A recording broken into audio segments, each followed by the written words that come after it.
Yep, God damn it. What's up, everybody? Good Sunday evening. What's happening, Matt? Good to see you, man. Ruben, it is great to see you and to be seen, quite honestly, after the couple of weeks I've had. I have missed you, and I was thinking, I told somebody in one of the comment, I don't know if it was the comments of last week's show, I was like, oh yeah, or maybe I just mentioned it in the description of tonight's show. I was like, yeah, it's been just over 3 months since the last Stop the Insanity. I was like, right. Holy shit. Like, okay, it feels less because, you've been on with Hold for the Gold. So, we're still doing adjacent shows, but still it feels like, what? Over 3 months, like a quarter of a year since. And I have to say, the insanity has not been stopped in my absence. It has never been stopped. It continues to flow. And I feel that it's one of those things where being, human nature being what it is, no matter, we could be here for the next 10 years doing this show over and over, showing constant examples over and over. It's never going to change. People, they'd rather do insane things and continue to lose money. I think it's just human nature, or at least part of human nature. You know what I mean? So yeah. I mean, it is what it is, but it's fun and people enjoy it. So, I still want to try to get people to kind of listen and hopefully learn a little something, at least, even if it's only like one or two here and there that sort of say, oh shit, you know what? They're right. Maybe I will try to sell it on my cat gallery first or somewhere else, and even if it's just to break even and guarantee that I at least get my money back instead of just letting it ride and almost guaranteeing myself a loss. You know what I mean? Now, after we say hello to the chat, I want to preempt with what we were kind of just discussing about a different part of collecting, which is the exact opposite of what we're going to address, because I think it's good to hit people with some positivity before we drag them over the coals, so to speak. But I will let you have at it. And I also want to say, just personally, that I know that there's some friends of mine that are going to be tuning in tonight. Obviously Mike from NSN and Jeff and CJ and some of the people that I interact with a lot. I'm sure Marcus is here. I'm not reading the chat tonight. I'm not looking at it. I'm not going to do it. I've disengaged myself from responding directly to the chat. I'm going to rely upon you to do that for me. Right? Yeah. You just keep your eye on the bottom corner, and then see the ones that I pop up. Yes. When how it works. When I leave them there and they don't move, it's usually because either I want to get to it when you finish talking, or because I want you to address it. Right? So as long as you take a look at the corner, and that's it. It's going to be good. My hellos to everybody. Pardon me. I don't want to slight anybody. I'm just not reading the chat. And so thanks for joining us. I'm psyched about this. There's a lot to unravel, a lot to discuss, some incredible things. And to that, I hand it off to Ruben, of course. All right. I appreciate it. Yeah. I mean, listen, there's not much to do other than say hi to everybody first, and then I'll do some promos, and then we can get right into what Matt wants to talk about before we get to the insanity, So yeah, let's do that. Hello to all of you so far who I said I was chatting with a few minutes before the show, of course. And why is everyone barefoot? I don't know. Marcus last time said something about how he really loves naked feet. Something about OnlyFans. We're wearing socks, aren't we? I thought I was wearing socks. Yeah, I'm wearing socks. Yeah, I know you were. Yeah. So maybe it's only Susan who was barefoot. So I don't know why you're saying everyone's barefoot. He thinks I'm half drow elf, and that my legs are black as pitch, which would be kind of cool, honestly. But no, that is not the case. I am not barefoot. I am just not shod foot. There you go. Susan leading the hot yoga class. Exactly. There you go. She's always with us in spirit. I love Susan, so glad to have her with us again. And what else we got? Mr. Rajak, what's good? This is going to be insane. Well, I like to think that we're the sane ones, and we just know the insanity, the insane people. But this is going to be sane. That's right. Rickster, old habits reappear, fighting. Okay, so he's already singing just to start off the show. Fighting the fear of fear, growing conspiracy. Everyone's after me. Great ends of. Oh, he's doing Metallica. Right. Nice. Yeah. Right. Nice. I don't. You're excited, Rick. Man, it's your first comment. Not even a hello. It's great ends of sanity. Like, wow. I like that. That's awesome, man. Man, I wish this whole like online thing with copyright. I wish it really bugs me. Yeah. It kills me that we do stuff like this that doesn't make us any money, right? Like we do it for fun. Yeah. And it kills me that I can't have Metallica playing behind me at a low volume for like to make it. I don't know, just like, you know what? Like why? Like how is that costing Metallica money? Like it's so stupid. I really hate it's not even them. It's honestly not even them. It's publishing or publishing, whatever. Yeah. But still, you know what I mean. Come on, like I don't want to get into it, but you know what I mean. Like have to defend my friend Lars. Have to defend my friend Lars and his band. So you know. I don't know. I just think it's insane. But this is the right show for the insanity, I guess. First, they get you with the diets. Then they try to get you with the exercise plans. At some point, people give up and want to stop the insanity. That's right.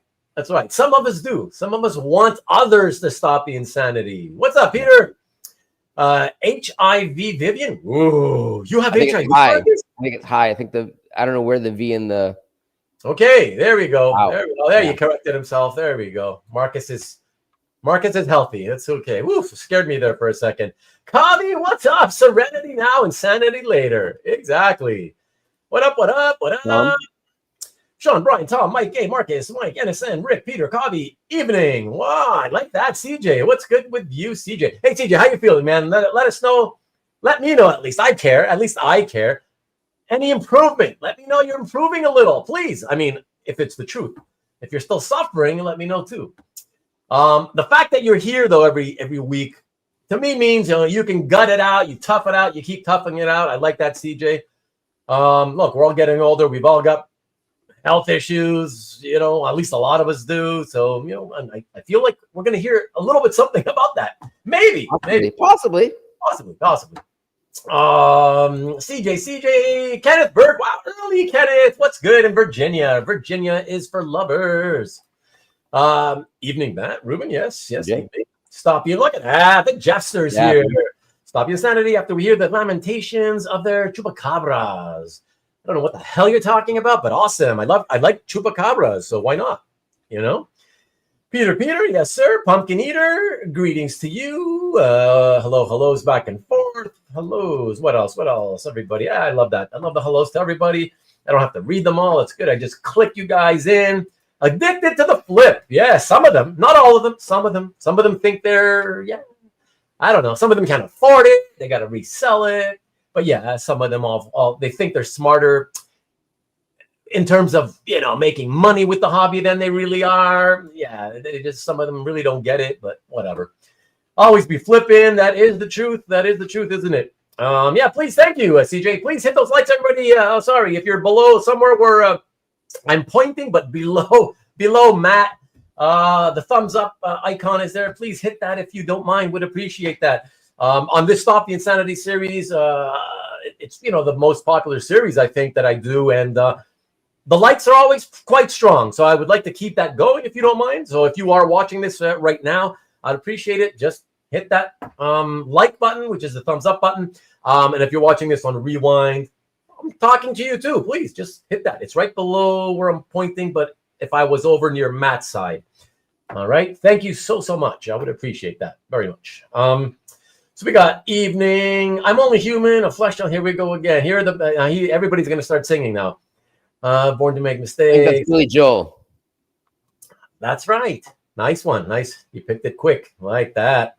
Sean, what's good? We saw you earlier. I responded to you earlier. So you'll see my response if you go back to the top. I'm telling you, since you were here first, be proud. But yeah, hit the like button. All right. What's good? Good to see you, Sean. It always is. Jason Ladwig. What's good, Jason? Good evening to you. Hey, whatever, corner boy. What? I don't get that one. Keep yapping. You'll never stop my collecting insanity ways. You're talking a lot tonight, Mike. Mike is not insane. Mike is a very, very savvy and smart collector, and actually turned me on to one of my favorite artists to collect. Oh, which one? Senescence. Who? Senescence. Oh, he's the one. Australian Okay. Oh, yeah. Anatomy guy. Senescence. Yeah. That's good stuff. That's beautiful. Yeah, wonderful illustrator. That guy. Why is Tom saying I'm casting dispersions on the chat? I'm not casting any dispersions on the chat. Oh, I thought you said you weren't going to read the. No, it was right there. It was on you put it up. Oh. I don't know. Where did I see he's a casting? It's the previous one. Oh. He really? said Matt's like F these guys or something. I don't know. Oh, okay. Matt's darkest secrets in the chat. Go ahead. Hit it. Yeah, because I'm not going to see it, so you might as well. Marcus, difficult to balance as whole purpose of life is to enjoy. My parents have diabetes, and then them eating right food doesn't taste like it should. Okay, you guys seem to have a health conversation there. I'm sorry to hear about your parents, Mike. Tell them to take care of themselves. Obviously, it's very important with diabetes. Good evening to you, John. Good to see you. Always good to see you. Thank you for dropping in as always. Matt will bring the pre-insanity. Pre-insanity. That brings a lot to these shows. You know that. Haley, how's it going, man? What's good, Lee? And Lee, I will be in LA in November. I'll try and schedule a day to hang out if that's possible. Oh, nice. I'll give you a call. Oh, that's cool. That'd be fun. TJ, what's good with you? TJ, hey, TJ, hi, TJ. Look at that, Luis, the card art collector, Alonso Collectibles. Good evening to you, sir. What's happening? I told Luis, holy shit, it feels like, I know it's just probably coincidence, but I told him ever since I did my show and tell with him, and he showed all that beautiful painted card art that he specializes in. I was like, have you noticed that ever since we did that show, it seems like at auction, card art has exploded in value, like crazy amounts. Wow. Yeah, it's wild, man. Crazy stuff. Yes, indeed. That's Soul of Tokyo. What's happening, David? Wow. Good to see you again. 2 weeks in a row. Happy Sunday to you. Dwayne's a pain. What's good in Oklahoma, pal? And Rickster gives us a... Oh, is that the scales of justice? Because Yeah. in Justice for All, someone had the great understanding. Yeah. Nice. Look at that. Oh, nice, man. Loving it, man. Loving it. It's so small. At first, I was like, is that drooping boobs? What the hell is that? My balls hanging to my knees, but Oh, yeah. Or that too. Ahoy, Stingray. Hey, Stingray. I love that Darrington Stingray piece you got. That's a beauty. What's up? What's good? Sup. I think you can play the music. They will take any monetization, but it doesn't get music. I'm just going to get canceled. Rob us of the 12 cents that we're earning. Yeah, we're not even earning 12 cents. I wish I could say at least, hey, I earned 12 cents, guys. It's still costing me like almost $10 per show to do this. Like, just for using the cost of the software I use, right? So, yeah. StreamYard ain't cheap. The StreamYard shit. Yeah. So I'm losing money. I'm not making it. Not even those 12 cents I wish I could make, I have a telecard that I can't post online. What? Made me sign some form too. Who made you sign? And like what is just some random artist who you commissioned, JT? What's up, JT, by the way? Good to see you again. At least can you tell us what kind of that? Be more specific. Yeah, what was it? Single art? I mean, most of the singles, not all, but most of the singles have been passed. There's been a lot of t-shirt art designs by various artists. So it's very possible he owns some Metallica t-shirt art. And depending upon who he bought it from, there may be some kind of condition about disclosure.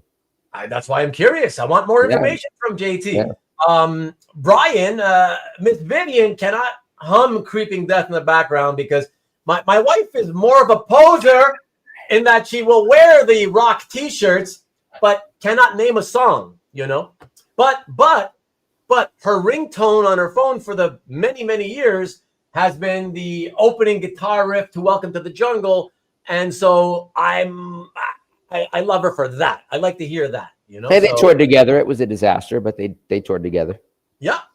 Hey, I was at that. The riot in Toronto, right? Yeah. Montreal. It was a Montreal disaster, yeah. There was a St. Louis disaster and a Montreal disaster. Yeah. So I was at that one, yeah. Philip, what's good? ASCAP is horrible. I used the pseudo radio station voiceover and jukeboxes, and they wanted money like the Music Mafia. Now, there's a funny thing about ASCAP, and I will educate people who care. This is way off topic, but because it was brought up. In order to have an ASCAP license as a business owner, you have to have at least 6 speakers. If you have less than 6 speakers and the shopping area is less than 10,000 feet, I believe you don't need an ASCAP license. And that would be true of BMG, of all of those. But if you do play music in a format like this, that's no longer governed by it being an in-person experience, because however many people are in the chat would count towards it being monetizable, and therefore they will shut you down, they will demonetize you, and they will steal any revenue that you might otherwise be afforded. So if you really want to screw with them, use 20 songs, because all these different companies will be fighting over who gets to collect, and you've made their lives more miserable. So Maddie, always dropping the knowledge on all sorts of random topics that just come up. I love it, man. Some improvement since my last Monday appointment. Okay, that's what I was kind of. I knew you had that appointment, so that's why I was hoping that maybe after that, So back to then 2 times a week. Okay, all right. Hey, man, just keep it up, man. You just got to do what you got to do. It's all we can do, So, I'm happy for that at least. It could be worse, right? So always look at it that way. Sean says, Matt and Ruben, the Prozac of comic art selling. I like to think of us as the lithium of comic art sales. I'm not that I was ever a big fan, but that could be my favorite song from Nirvana. Yeah, I like Lithium. Yeah. It's good too. Yeah, I wasn't a huge fan, but that could be my favorite song of theirs. Yeah, I love that one. Whoa, what's happening? Kyle? Oh, wow, it's been a minute, my friend. You know it. It's been at least 10 minutes, I would say. Wow, evening to you, man. Good to see you. Yes, Matt is back. Stanley, your biggest fan for sure. Yes, Stanley. Yes, sir. What's up? Hey, the old gang's here. What's up, Stanley? That was pretty sweet. Stingray, it was. And you're welcome. I don't have the Darrington. Oh, okay. Yeah, exactly, right. I know. And now we talked about that in the past, right? I was like, don't you hate that? I hate that. I don't mind saying it. I hate that. Like, it's a commission for me personally. Don't ruin my surprise. Like, don't do that. People do that. I'm not going to complain. People who maybe in the chat do that.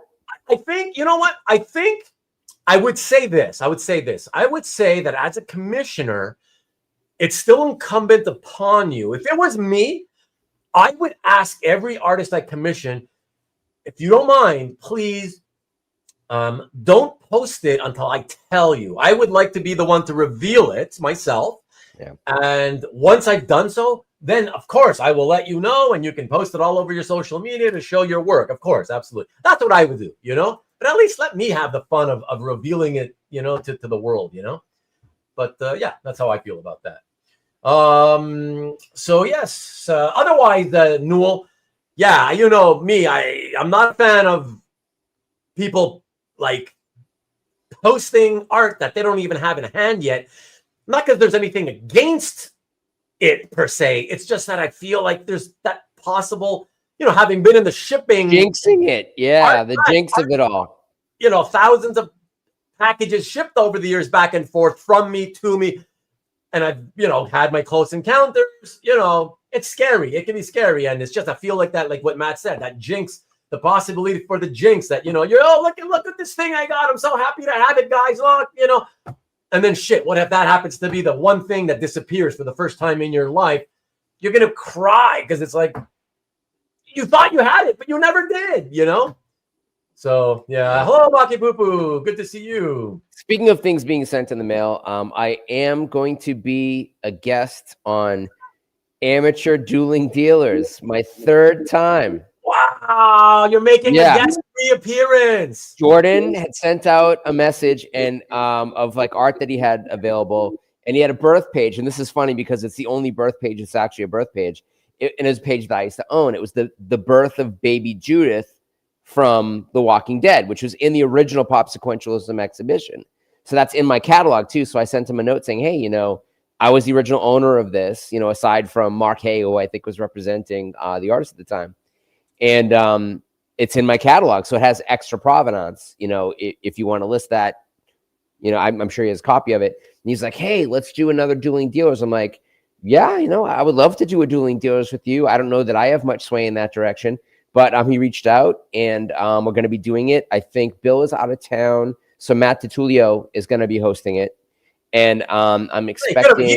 He should have asked me to host it. I would have loved to have hosted that. It would have been amazing. It would have been incredible. So it'd been a 5-hour show, but you know, it would be incredible. And I am accepting new pieces that will be in that show tomorrow that are getting FedEx and delivered. So there'll be some interesting stuff. Sorry, I realized. Did you just say tomorrow? Yeah. The show's not tomorrow. I'll be receiving pieces for the show that I have to scan and put up and send, you know, so that that'll be on the show. And I was gonna say, hey, you know, there's some stuff that is on the Pop Squishism side I'm going to take down before offering it out for sale. It, you know, there may be some wiggle room, but my site is down because I got hit with a DDoS attack from people who are trying to buy $5 items to check credit cards to use on other people's websites, and we caught it. But I was getting 3 per minute for an hour and a half last week, and I had to take the site offline to be able to do it. So I guess you're gonna have to wait until the Dueling Dealer show to see what's gonna be on. I am gonna take some stuff off the site that I'll be putting up. It'll be cheaper than it was marked before, but I think it's on October 22nd or something like that. I'll, you know, follow me. I'll hype it. Okay. Yeah, but it was a surprise. I did not expect to be welcomed back onto Amateur Dueling Dealers. I can imagine. Yeah. On the Sunday before, whenever that happens, you want to, whatever show I'm doing, if you want to reach out and just to remind me, if you want to come on, just to remind everybody, that'd be fine. That'd be awesome. Thank you. I appreciate it. For sure. I don't mind it being posted. There's a big difference between seeing it online and seeing it in person. I know that. Hey, but as long as you don't mind, that's fine. Whatever. I'm just saying that's just, you know, it's a preference, a personal preference. Like Mikhail just said, that would also be his preference, is to let him unveil it, you know. Soft Insanity 4, the return of Mikhail. I don't believe in voodoo. Well, Simonson asked me about posting a progress post on my Thor large art commission. It's just a little different than a final. Yeah, that's true. That's true. And it's cool that he asked you. That's awesome. Yeah, right? and especially an artist of his caliber. Yeah, for sure. He says that he asked Iranga to show him the commission before OAX, and he hasn't responded yet. He might be doing a reveal. Yeah. I love when people post art the cap an hour after winning the. I'm hoping that JT, that you're saying that in a very facetious way, because I hate when that happens. Like it really irks me. I'm like, and Jason, Mr. Southern Comic Geek himself, who's not here tonight so far, anyways. He does that a lot. Quite a few people do that, and I'm like, ugh. And I hate leaving comments for people who do that, because I'm like, man, do I want to leave a comment to somebody who might end up jinxing himself and losing that piece of art or something, you know? I have so many pieces that I'm awaiting receipt of, and some that I've seen that are completed that I'm really, really happy. Some are still in process. One artist I'm super, super excited about is a Danish kind of manga artist named Kik, K-I-K. And her work is very much like eroguro, like Japanese manga, like erotic, gory stuff. And I'd seen some of her drawings and reached out, and she's mainly a digital artist, but I got her to do something traditional. And I've seen it. It's absolutely amazing. One of them is maybe one of my favorite commissions ever. Like, and it's a sequential piece. I commissioned a sequential piece, and I think I showed it to Mike. Mike has seen an image of it, but you know, but I haven't received it yet. I wasn't going to post it yet. I am superstitious about these things. And I can't wait to post it. But also, I can't wait to post it because I have a piece of music that I can't wait to post with it when I put it on IG, because, you know, you can pick the music selection, and I think it really matches it well. And that's like that's part of my reveal. Like, so if the artist posts their reveal, they may pick their own music that I don't think goes with the piece, which is you know, can be an uncomfortable situation to a degree. But yeah, I'm awaiting delivery of quite a few commissions at this point, and I have seen that several of them have been completed. I'm just waiting to get them in the mail. Well, I envy you because I was getting prepared to maybe have somebody ship me some stuff. Actually, multiple pieces, a couple of different people. And then Canada Post went on strike again. Yay! I'm so happy. Wow, 2 times. Like visiting France and finding out that the Louvre is closed yet again. Yes. The Louvre closed again? The Louvre. Happens all the time. They go on strike all the time. Wow. So like all these Americans are like, oh, I have to see the Louvre, and they go there and it's closed. Let me quickly say, congratulations to David, the Brisbane Lions, Australian League football champions, back-to-back champions, won the championship again. Woo! Awesome. Something about Lions that are awesome. I don't know. But congrats, David. And yeah, David sent me some little highlights from it. It was cool. I don't understand the rules of Australian football, but let me tell you, those guys are tough because these guys are built like brick walls, just like NFL guys are, but they play, I don't know, it seems kind of violent at times. I don't know, but like these guys are in amazing shape, man. It's like it's a pretty interesting sport. I wish I had the time to kind of learn it and watch it. But congrats again, David. And thank you as always for tuning in from down under. That's awesome. Instead of unboxing video, you can do a reaction video to the commission post. Stingray. That's true. Do you believe in magic? Prefer not posting until art in hand. There's Peter. There's a good one. That's it, Peter. What's up, Corey? What's good? Newell doesn't believe in the voodoo that you do so well. More music. Witchcraft. Corey, hey, Kavi, in a young girl's heart. More music. Corey Hart. Let's do some sunglasses at night. Canada post voodoo. The Louvre closed until Mrs. Macron proves she's a heel, boy. Yeah. Lion-hearted indeed. I like the Australian Rules football refs. Look like doctors in lab coats. Nice. All right, guys, I want to get started, so let me quickly do my. Oh, and sorry, I did reserve this comment that I kind of did this to while Matt was talking, but I want to post it up for Mike on behalf of Mike. Mike was saying, on card art, does the artist make a proof, then draw from the proof, or just off the cuff drawing? So I think you're just using the wrong terminology. I would hope so, Mike. I think what you mean is, do they draw a preliminary drawing, loosely penciled in and whatever? Although, you know what, this is interesting. So I think I know where you're coming from, Mike, and correct me if I'm wrong. But a lot of Magic cards, Pokemon cards, different cards, the art tends to be digital.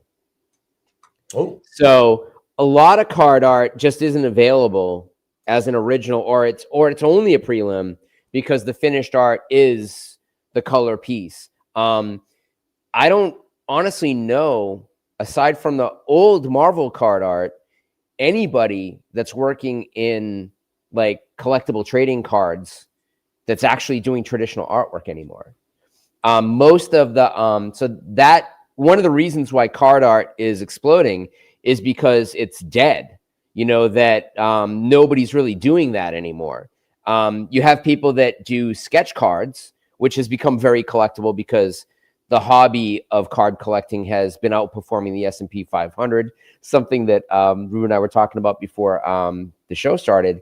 And I can share, too, that I feel like I have slipped down a level of coolness on the geek ladder, and that I've also become somewhat fascinated with Pokemon cards. But okay, there's no option to own that art. Oh, okay. Are you going to go into that kind of? Are you going to tell that little story? Well, I could not. Okay.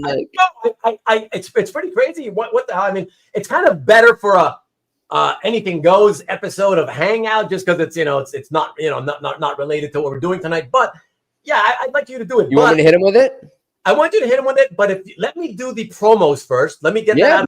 So then I know that once you do your story, we can then after that get right into the insanity. you know? Always leave them wanting more. Let's have the promos. Exactly. So really quick, traditional card art and TCG games. Not often, not anymore. Exist. What's up, Goo? Aren't Magic the Gathering artists still working tradition? Some of them do, some of them don't. It's like comics, right? Yeah. Some of them do, some of them don't. You know, yeah, there are prelims, and I know a couple of people that do illustrate specifically Magic the Gathering stuff, and they do prelims, but the finished piece is really like they get an approval from their editor at Wizards of the Coast, and then they do it on their Wacom, and it's a complete digital painting. So yeah, there's not what you're getting nowadays in card art isn't what you're getting from the Marvel card art that was being produced by a handful of artists, you know, that were kind of fantasy artists that got really known for their Marvel card art. It's just a different game now. And so I think that those cards should be continuing to appreciate in value. The original paintings, so those should be increasing in value because they are ever more rare, just as comic art pages with word balloons on them are ever rare, you know, and now as we're, you know, we just had an amazing comic art drop from Jorge Jimenez, where he decided to go from being digital to being analog, and his cover sold for $90,000. I bet that's going to change the way he does his artwork from now on, because I have a couple of his digital art covers. And he didn't get $90,000 from me for those. And one of them is quite iconic. I would argue more iconic than that Batman #1 cover. So that's going to lead to difference. Maybe, you know, the prices that are going to get realized on trading card art will inspire people who work digitally, who also have a great set of analog skills, to go back and do analog paintings instead. But we'll see. All right. I want to pop this link in, everybody. Speaking of Stingray, who's here with us, Stingray did put out another video this week, 4 or 5 days back or whatever. So please do check that out. He's so enthusiastic. If any of you have ever spoken personally with Ian Saint, you know how excited he gets when he speaks about his comics, his art. You know, he's got that awesome sense of wonder, you know, that most of us sort of had when we were kind of younger and into comics. Yeah, it's kind of like that. When Newell speaks on his videos that he does on his brand new YouTube channel, you sense that passion come out of him. So it's fun. So check that out, please. And also our friend who I'm pretty sure he did not see him, Carl Sodergren of Carl's Collection here on YouTube. I don't think he's here tonight.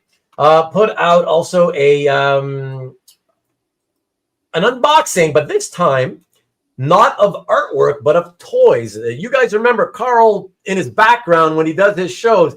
It's like a museum. Yeah. Yeah, he's got this killer toy, beautiful glass display with the toys inside and stuff. Yeah, and he did this whole toy unboxing of a bunch of figures and stuff. So yeah, so I'm going to post I'm posting it right now. Actually, the link to that is right here. So please do check that out.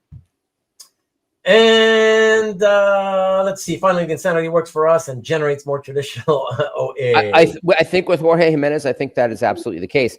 And there's a caveat that I believe a lot of comic book related trading card systems probably are or were for a very long time traditionally generated, but they are such a small part of the overall collectible trading card game. Like the cards that are selling for hundreds of thousands of dollars and millions of dollars are Pokemon cards, are Magic the Gathering cards, and the new Magic the Gathering set, which is Marvel Spider-Man, that's mostly digital to my understanding. So you know, they're going after a certain look that aligns with the collectors of these cards, not going after comic book collectors to come onto the trading card game. Because I think they see wisely there's way more money in gaming systems that exist that open up to the people that already play them than there is in trying to draw people from comic books, a mostly diminishing form, in that the circulations aren't as high. They're usually going down year after year as opposed to going up. And so it's a very different market. So when we've got people in our sort of wheelhouse who are art collectors that are collecting Marvel card art, that's a very different market and a very different collectible than the the Deckmaster games. All right, we're going back and forth. So more knowledge from Matt, followed by another promo. Let me promo our mutual friend Mike Dellery, NSN Art, which again you should know by now, everyone. It stands for Not So Nice, because apparently he thinks he's not so nice. Crazy. He's the nicest guy in the world. Nicest guy. I've blown your cover, Mike. I've blown your cover. Exactly. So he also had a video this week, and you should check this out. Now, if for no other reason, I want to say you should also check this out, because so he's going to introduce you to an artist most of you probably don't know. Some may. I love this because his name is Dave Chisholm, and he's an artist. Mike, please remind me of the name of the title of the book. But he's been doing, so he's a jazz, is it proper to say a jazz trumpeter? Is that the name of when you play the trumpet? Is a trumpet, you're a trumpeter, or are you a trumpist? I don't know how you would call it. Horatio Hornblower. Horatio or whatever. But yeah, so he's a great musician, a jazz musician of his own accord. Okay, so he's an artist in that respect. But he's also a fabulous artist with pencil and pen and brush. And he draws comics that are music related, jazz related, trumpeter. Thank you, Rickster. Thank you, appreciate that. Yeah, no problem, for sure. My pleasure, Mike. And let me put this link here, by the way. This is a link to Mike's show. Not show, sorry, I should say just video. Okay, where you're going to see he unveils 3-4 pieces of art. So you can see the kind of art I'm talking about. Really, really nice. And so most of it is, he's got a few pieces that are published pieces of a music-related project that Dave Chisholm drew and illustrated. But he also pulls out and shows a commission, of which you may have seen a couple done in the same way, because Dave Chisholm have done a few of these commissions, same in this style, and they're on CAF. You got to check it out because it's so awesome, no less, that even I, you guys know me, even I, who am really not a commission guy, I'm seriously considering putting in a request for a commission with Dave Chisholm of a music. So basically, so you know what I'm talking about, the piece in specific that I'm talking about is he creates, for example, if you choose your favorite musician, in Mike's case, right, he had Henry Rollins. Here's a photo ref of Henry, right? Here's a photograph. And he will reinterpret the image of that person with, if you can understand here what I'm saying is, with, oops, holy crap. I don't know what happened. He'll be back, I'm sure. Well, he had to leave, I think. I'll be right back. Oh, okay, no problem. So he draws the figure with words, and the words being the lyrics to a song from that musician. Okay, so you really you should go to Mike's NSN Art CAF Gallery and check it out. I think it's there. Is it there already, Mike? And if not, who else has one of those? I think, what was the other one that was done? A Tribe Called Quest, was it? It was like a hip hop group that was done the same way.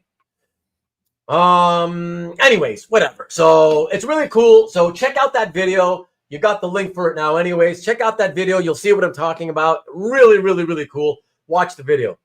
I'm getting into more and more into music art now.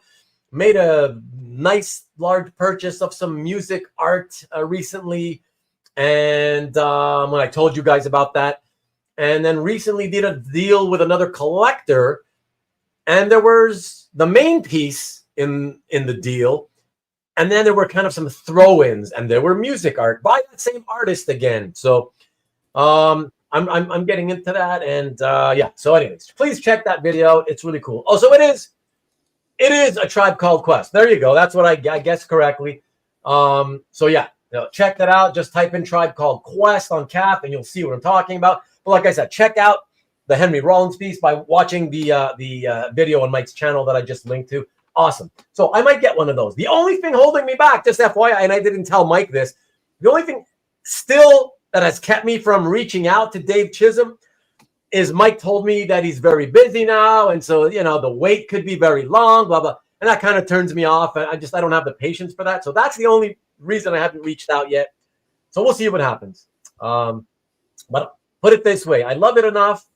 And because it's music related, I love it enough that, yeah, if it's not for that, there's a very good chance I'll get one. So we'll see. I guess his Kennedy had to abscond to the facility. You were not wrong. You were not wrong. I had to pay. You were not wrong. You were correct indeed. Antoine, what's good?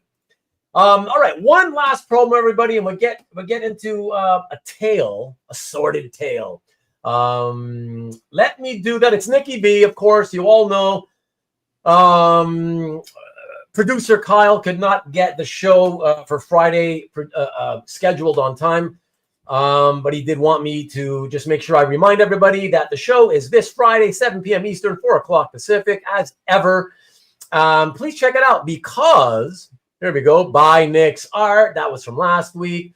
I'm going to show you. I got some things I can show you at least. Got some, I don't know everything that he's going to have this Friday, everybody, but he's got some pretty fun pieces. So check this out. I got 3 I can show you. Check this out. So, you know what? Let me put us in. Where's that view where let's do this. Yeah. So the art looks better this way. So check this out. So this is Web of Spider-Man number 52, page 25. It's Frank Springer pencils, but John Romita inks. All right, check that out. A wild, almost Watchmen-esque panel layout, except rather than 9, it's got 12 panels of identical size. So that's very interesting with those Romita inks. So that should be pretty cool to see if anybody grabs that. And then he's going to have this cool prelim by Dave Johnson. In my mind, one of the industry's all-time best graphic design type comic book artists. It's interesting. DJ, I've known the Reverend Dave for a really, really long time. Yeah. He missed on best cover artist Eisner's every year but one. Remember, he did all the covers for 100 Bullets. Oh, yeah, and right. in that era was James Jean's run on Fables. But he did end up winning, I think, one best cover artist Eisner. And I think he was also part of winning an Eisner team for Red Sun, the Superman Alt Worlds story. One of his rare interior comics. Okay, nice. Well, yeah, so this is, as you guys can see, 33% better than Watchmen. That's awesome. Nothing showing? That's there. It was blank for a bit. Oh, okay. What up, Heart? What's up, my pal? What's good, pal? Holy shit. Are. Been talking with him privately, of course, but it's been a minute since you dropped in. Nice to see you. Mr. 25 indeed, Corey. I like that. I like that. A lot of people's getting used to calling him that now. Or Mr. 25 and 25, right? That's a little more accurate. And what's good? What's good, Hart? Good to see you, man. Dave Johnson designed the ASM 120. You figured it out, Marcus, all those years ago. Yes, sir. 1970, what, 3, 4? But yeah, so it's pretty fun. I like the way that you see the hands, somebody's hands holding the 122 ASM 122, except rather than Spidey holding Gwen, it's got what appears to be the Falcon holding Wolverine, maybe? I don't know. Or Falcon holding Night Nighthawk from Squadron Supreme. Thor? I don't know, but whoever it is, it's pretty cool. It's a classic cover. It's just such a great cover, so that's kind of fun. So that'll be cool to see. Claim that. Step in this Friday at Nikki B Show to claim it if you so wish. And I got one last piece I can show you. Nighthawk. And that's what I said. That was my second guess, Nighthawk. And so Blue Falcon from cartoons. What the hell are you talking about, Sean? Last one. This one is Batman and the Monster Men, issue 6, page 25. Look at this. What a great page. Matt Wagner. Matt Wagner, yeah, with some great Batman images. I love that. So high quality content. The content quality is high on this one. And yeah, the Matt Wagner art from this series is pretty sought after. So it'll be interesting to see if anybody is in the crowd that is into this stuff. And if you saw the OAX preview show and what Matt Wagner is charging for commissions. Oh, yeah. But everybody is going to be quite a bargain. A bargain, yes. For really? 11 by 17. Let us know. Let us know what his commissions are going to be. Let us know. Why not promote it? Why not? $3,000 and $6,000, I think. I'm sorry, what? $3,000 and $6,000 in 11 by 17. Wow. Okay. Ole! I mean, I know you're of a Spanish-speaking background, Caesar, but I'm not. It's so unlike you to come in and say "ole." I don't know what that's about. But what's up, Caesar? Yeah. So you know, I don't know what it is, but like the way some of these artists that go to OAX, the way they price their stuff there, you would think that they were getting charged thousands of dollars to appear or something like, and so they have to jack up the price. Like, I don't know. It's really weird. Like, I don't know why they feel that show is the show where, I gotta jack up the prices to like these wild levels. I have a theory, and it may not be correct, but I feel like a lot of artists want to do one show a year. They don't want to travel, or they want to do one American show. Like, who doesn't want Kelly Jones? But you know, you pay Kelly Jones, you don't get art. At least if you pay Matt Wagner, you get art. At least not for 9 years. You'll get it 9 years later, maybe. If you corner him at a convention. Yes. So I think that there is, you know, a lot of people don't want to travel as much, and if they can get all their pieces done, and if they can create, you know, a FOMO, then why not? And I think that show does that. One of the really good things I think that both OAX and C3 does, or IC3 does, is it creates a little bit of a frenzy for original art. Now, this is good for the artists. We're collectors. There's maybe a couple of artists in this chat, but we're collectors, and so that's not as good for us for there to be a frenzy, which is going to drive up the prices. But what that does for published pages is it makes them more valuable. And so, like, when you see, I think it makes people see how much more value there suddenly is in maybe some published art, right? When you see that, right? Like, yeah, and maybe even not, you know, a series that the artist isn't particularly known for. Like, I've got a Mage page. I love it. I would love to be able to afford more Mage pages. Grendel, Devil by the Deed pages, you know, would be amazing. Those are well out of my price range at this point. Even the old Kamiko black and white Grendel stuff is completely out of my price range. Right. But I do love Matt Wagner. I loved his Demon. I like some of the other stuff he's done. So the idea of getting, you know, Batman, great character. He does a great take on it. Why not? That page that Nick's got, that's going to be cheaper than it should be, because Nick loves to give people a deal. And thank you to Ian. He's letting us know specifically that for Wagner, it's 2K. I guess it means for a single character, no background, black and white pen and ink. Yep. Or 3K for a single character with a background. Wow. And 6K for a cover recreation. If you want a cover recreation. Wow. Adam Hughes prices.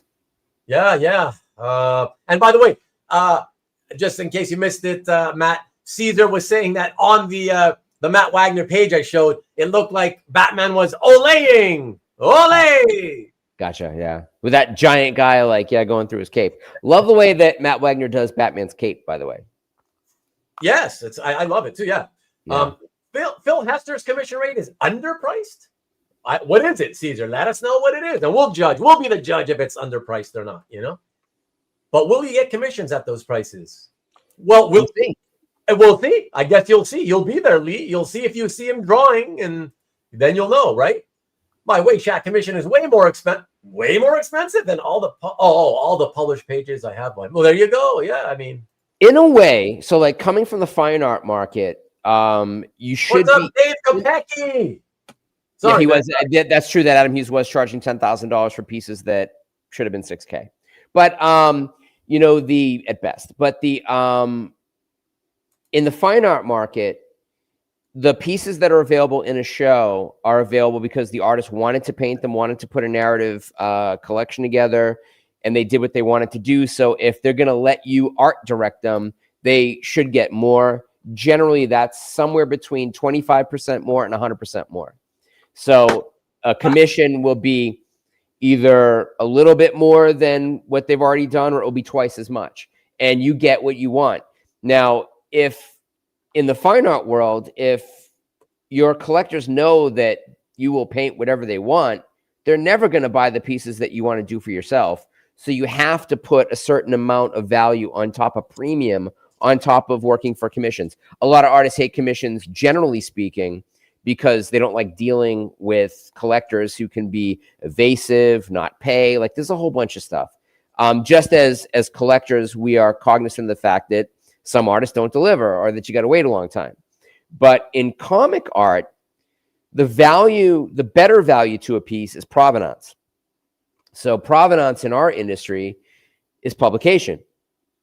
So a published page has more long-term investment value than a commission. Some commissions can transcend and become very valuable because they become iconic and they get shared. Maybe they even get published at a certain point. A lot of artists are now collecting all of their commissions. Like Oranga's great for this. Oranga puts out an ash can every year of all his commissions of the previous year, giving provenance to every collector who hired him to do a commission. But, a lot of people aren't doing that. So why on earth would you pay $6,000 to $10,000 for a commission if you can get a published page as good as that? Now, in Matt Wagner's case, you can't, because there's not a whole bunch of Matt Wagner covers out there or splash pages that you can get for less than $20,000. So by having a $6,000, cover recreation quality piece, and they're nice. He showed some examples. They're really, really nice.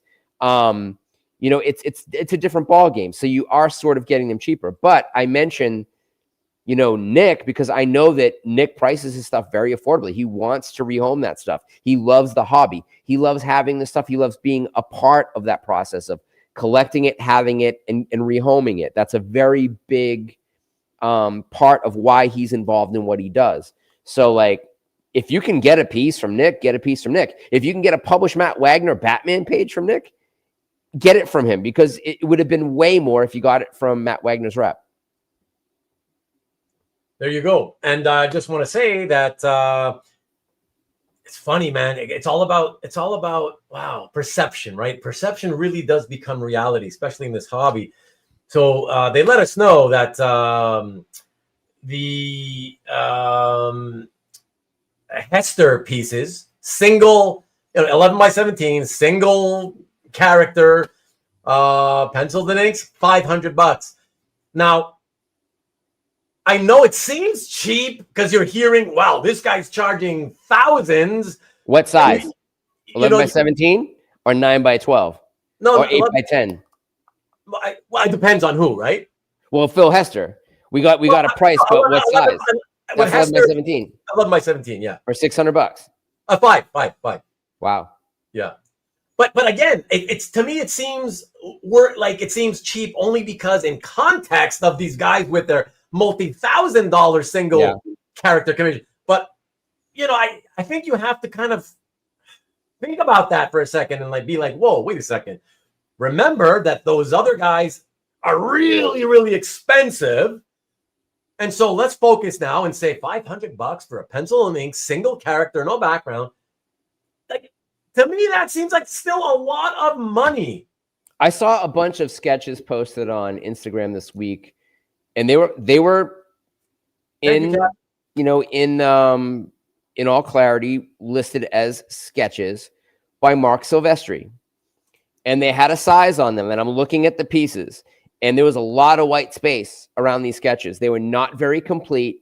They really looked like what in Europe would be a remark. Right.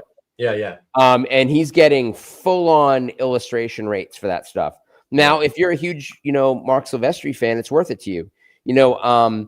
Just as, paying somebody for a commission to have that connection to the artist, that's actually one of the things that a lot of artists don't like. Like, they don't like having to speak to the client that much. Some artists who represent themselves, who don't have art reps, are good at it, and that's why they continue to offer commissions, and they're good at collecting the money and turning the work around.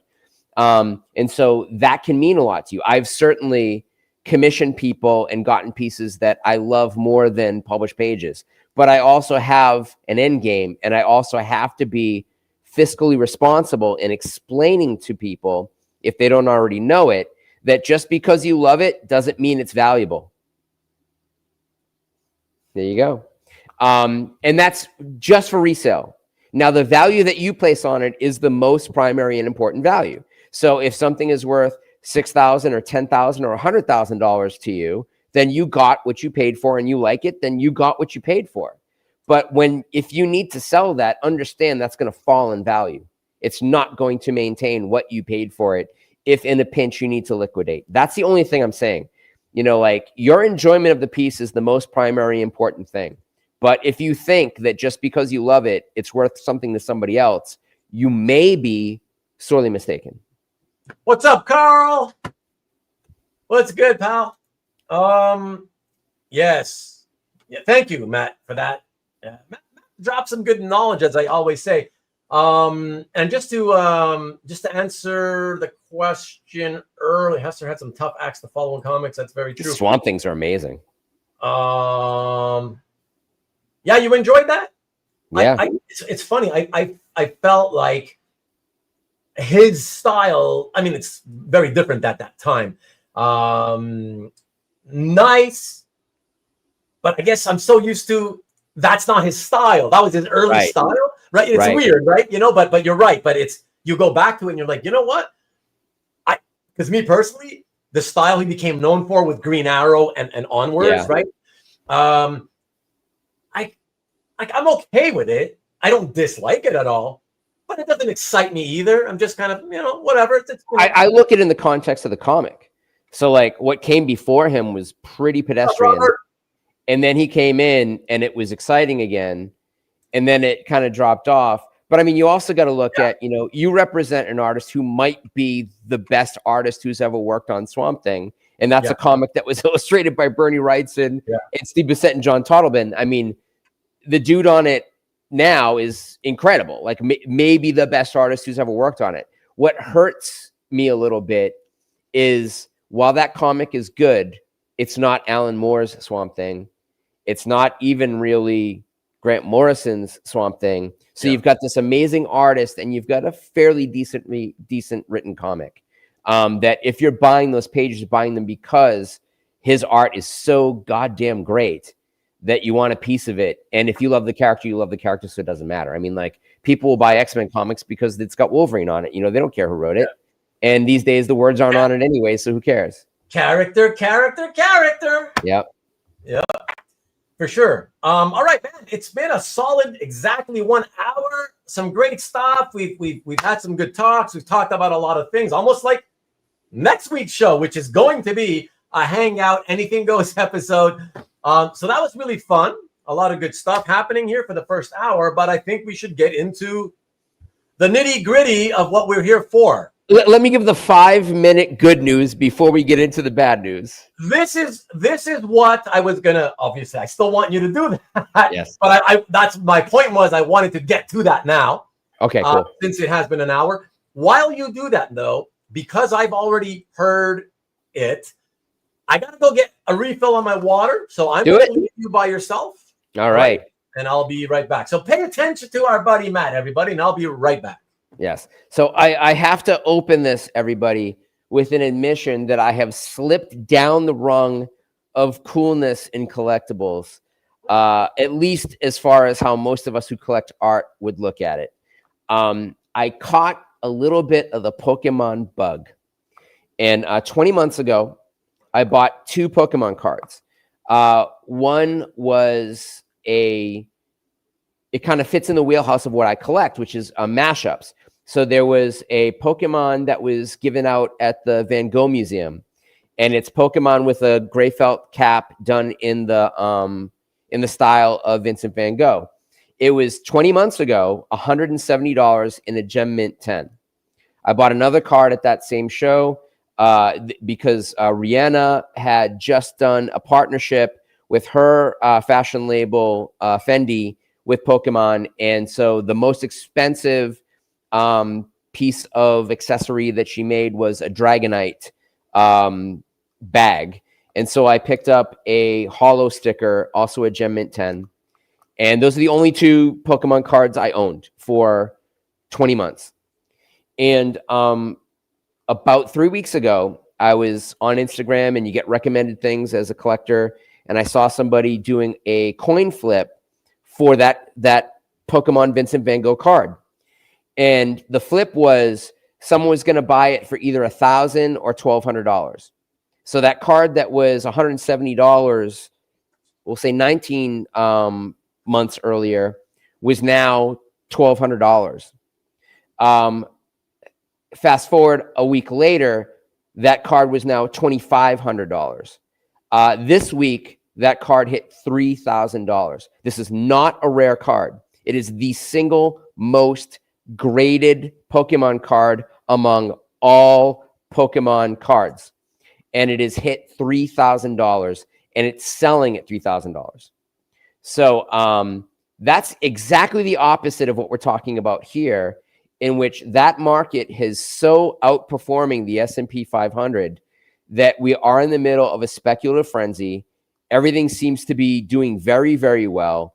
I went to a show on last Saturday and picked up a couple of cards that I'd kind of researched and looked at. I liked the art on them. I thought they were cool. It kind of fit within the wheelhouse of things that I like and collect. I picked up some Gem Mint 10s, some pristines, actually. And by the time I left the convention floor, those cards had doubled in price. So think about that. We're talking about in our collectible hobby of collecting comic art, that you got to wait 5 years for things to really improve to resell. And I'm talking about last Saturday, I was at a card show where a card I bought when I walked in was worth twice what I paid for it when I walked out. Could have sold it to another dealer on the way out and doubled my money. And that includes the fact that they're only paying 85% of the estimated value. They're going to open up their phones, they're going to look at sales, but sales were happening during that show on eBay, marketable sales, and prices were rising. I actually had a couple of cards that were sort of earmarked on eBay and was looking at them and what they were priced, and hit a table, and I got 2 cards for half of what one of the 2 cards was priced at the show. Showed somebody, and they offered me twice what I had just paid to sell it to them when it arrived. So understand the differences between speculative bubbles, price and increase, rate of increase, entitlement, and all these other terms that you have to kind of appreciate in whether a collectible becomes actually valuable, because you can pay something and that's the price. The value is what you get from what you pay for it. And what we're seeing right now, and this past week, we had 3 massive drops with Magic the Gathering, Final Fantasy, and Pokemon all dropping on the same day. And usually that happens and they sell for a lot, within a day or so. Now those sealed boxes are selling for twice what they were priced at retail, and they're not dropping. They're maintaining that price. This is a very different market. And what I came to realize is there was a major change a couple years ago. I was not a Pokemon collector. I haven't had Magic cards since the 90s. But one thing that's different about Pokemon is that they switched their format to full art cards. So it's not just that little box on a large card anymore. There's artwork that fills the entire card and it has all the information on top of it. That has become, for the latest generation of collectors, and I'm talking little kids who are like, their parents are funding their hobbies. So you got like 6-year-old kids walking up to tables and buying shit for $900. That wasn't my parents, but like, this is how I saw it with my own eyes, that they are appreciating these cards as collectible artwork that has two other uses. Number one, it is a card game. They can play these cards. Number two, they are aesthetically pleasing and they like to look at them and they see them as art. Number three, they are an investment-worthy collectible that is proving with every passing day the added value of being smart about the cards that you collect and trading up.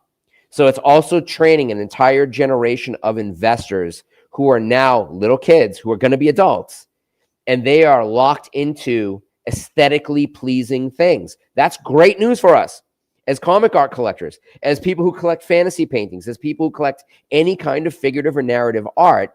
This new level of collector is going to grow up and they're going to upgrade. They're going to have the warmth and the nostalgia for collecting these cards. They're going to have careers and money, and they're going to start buying other things. Now, they can't buy the original art for these cards because they're digital. So they're going to shift. If they want to own unique things, they're going to start collecting art.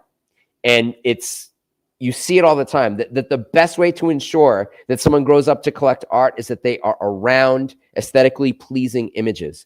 And they are taught to respect those aesthetically pleasing images. So I think that it's a good indication that the hobby is going to be on an upswing. I also think, as we talked to a little bit earlier, with Jorge Jimenez having that Batman #1 analog cover sell for $90,000, a guy that worked entirely digitally up until that first issue of Batman, that he's probably going to change the way he does things. Now, will the Pokemon artists now realize, holy shit, that pencil drawing that must have taken that guy all of an hour, so for $90,000, and I'm spending 3, 4, 5 hours on a digital painting of these Pokemon cards, and I got bubkiss for it, they may switch. People who are learning to paint digitally, those skills are applicable to analog. It takes an adjustment, but it is applicable. You may see those artists now doing commissions the way the comic artists do, only I guarantee you those commissions are going to have 1 or 2 extra zeros on the end of them. Can you imagine a person who has illustrated a Pokemon card that is worth $2.5 million being paid to commission a drawing or a painting, that's like 16 by 20? What are they going to get paid for that? They're now they're going to enter the blue chip market as a pop artist, not as an illustrator, not as a card artist, not as Joe Jusko, not as somebody who is, that anybody can kind of take a look and be like, oh, that anatomy is a little funky or this isn't perfect. No, these are the people that have established a collectible for the next generation, and there's no end in sight. So I think that this is good news for all those of us who are invested in original comic art. I'm almost, I'm going to be doing this amateur dueling dealer show, but my advice to the rest of you is hang on to your stuff. Don't sell it. Like, trade, don't sell. Like, artwork is going up. Figurative narrative artwork is increasing in price, and we haven't seen the tipping point yet. This third year of OAX in February of 2026 is going to bring a lot of card collectors into the original art hobby. I've seen a ton of people who are only talking about comic books now talking about comic art. Swaggle House, even that annoying, what's that dude? He's the absolute worst. I can't think of his name, but he's a total hater. He'd walk in with cameras and drive people crazy. Even he's talking about comic art. Clearly, Comic Book Tom is talking about comic art. Like, there's going to be a massive tipping point of published comic book art is going to increase exponentially. So what we're going to talk about on this show may be among the last times where we're going to look at people losing money for not hanging on to stuff long enough. But it has been true to this point. It may change. It may not change. Some people are still going to sell stuff too fast, and that's never a good idea. I don't think we're going to hit the next day flip or same day flip in comic art that we're seeing in collectible Deckmaster cards. But this is a very interesting show, and we'll see. We'll check in, after OAX3 and see what the prices are like on comic art. Like, if you're looking to buy comic art, you should be buying now because prices are going to go ballistic. You're silent, Ruben. I said, thank you, Matt. Boy, that was longer than I expected it to be, but it's always great stuff. So I'm happy to have you do it, man. I kept it to 10 minutes, I think. I was, Yeah, that's good. Yeah, it's about 10 minutes exactly. Yeah, it's perfect. Let me just say hello to Delight Loves Movies. She's back. We're not doing movies tonight, though, Delight. Wow, you're here. Good morning, Aesthetes. Is that a word? Aesthetes. Aesthetes? Aesthetically. Because we like aesthetic things. Concerned people, yes. Everything is going up in price. I mean, basically, yes, pretty much. Everything, cost of living, hobbies, whatever it is, Yep. Lovely to see you, Delight. Thank you for dropping in. Antoine says, Matt Kennedy could sell me a green rock and tell me it's a piece of the Statue of Liberty, and I would go to my grave believing him. Awesome. I love that. Austin, hey. Let's see. Okay. All right, let us get into this. Who's ready for some insanity? Everybody ready for this insanity? Let's do it.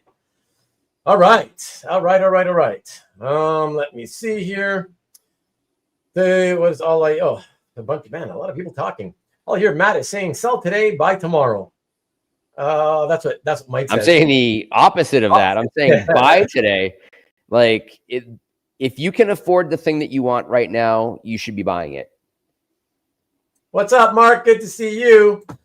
Matt Canary calling the start of the bull market, says Carlos. Yep. Ruben left speechless. I'm never speechless, Carlos. You know that. Sonny's in the house. I identify as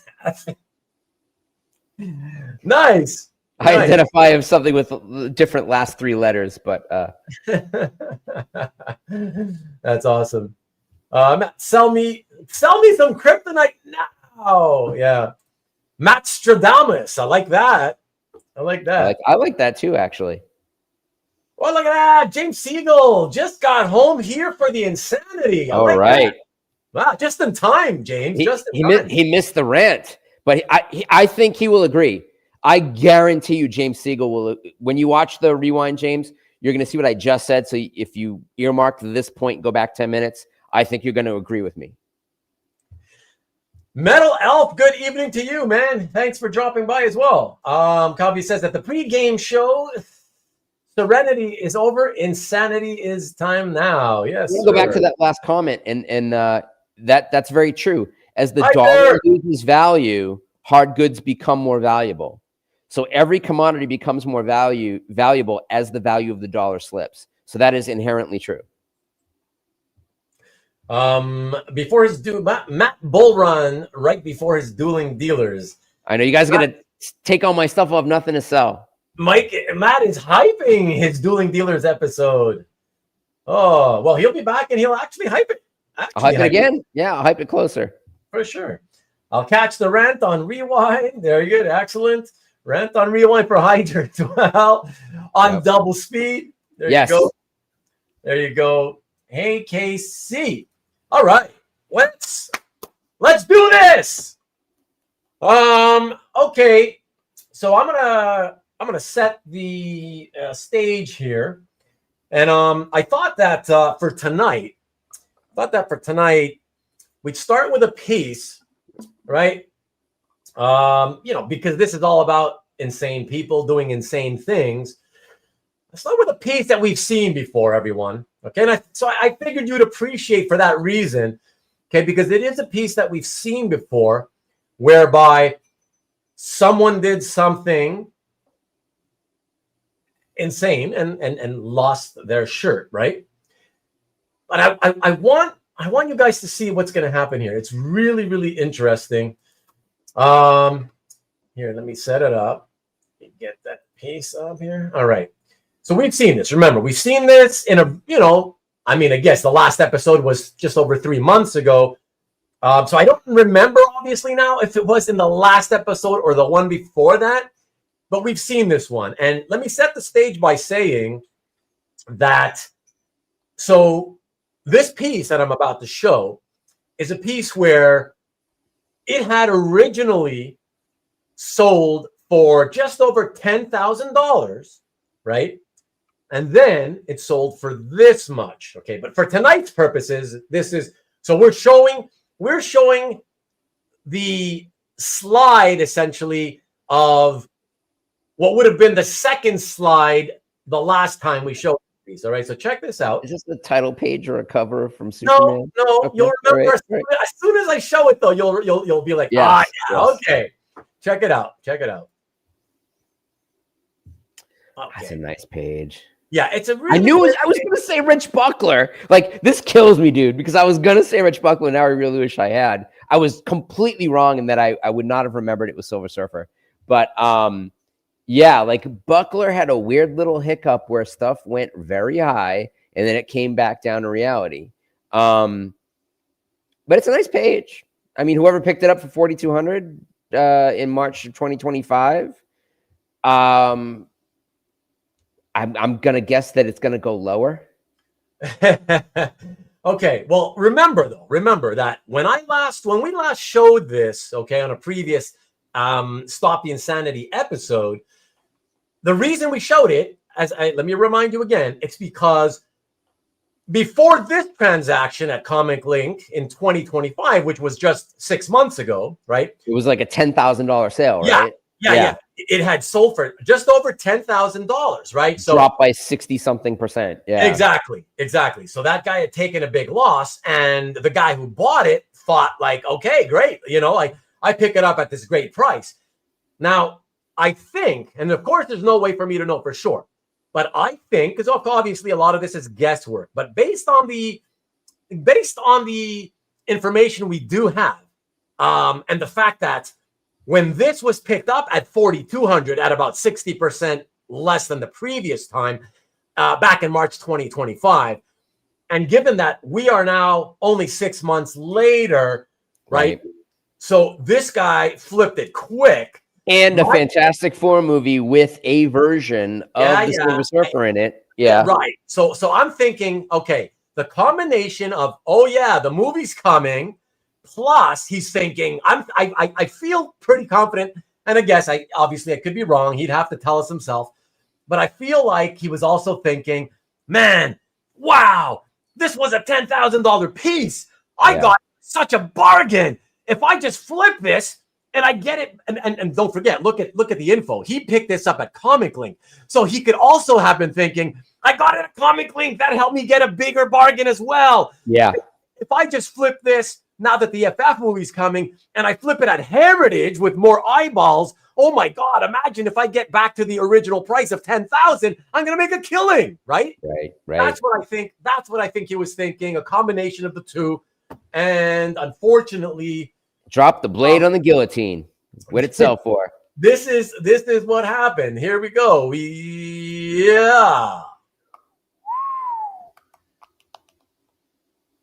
So he still took another loss. And it cost him more because he sold it at Heritage, who took a bigger chunk out of his ass. Yeah. And I want to let you all know that starting with tonight's episode, I may go back. It depends, if you guys want me to go back to the old way of doing it. But you guys might remember, usually the way I do the losses, the net loss and the percentage loss, when it's sold at Heritage, I usually have two prices, right? The one that corresponds to what the loss would be if he was lucky enough to get a no seller fee deal at Heritage, and the price that the loss that it would be if he was getting charged, say, a 10% seller fee, which is, used to be half the seller fee. But I thought for this one, I would just go with the conservative number of people, the assumption that, let's assume everybody has the no seller fee deal. We know that that's not true. Yeah, we know that. We really know that's not true with this. Yeah, we know that that's not true. But I figured, okay, that by doing that, it means that this is the absolute minimum loss. And then you can imagine if he has another 10% on top of that, right? 20. Yeah, then it's the losses, it expands much higher, right?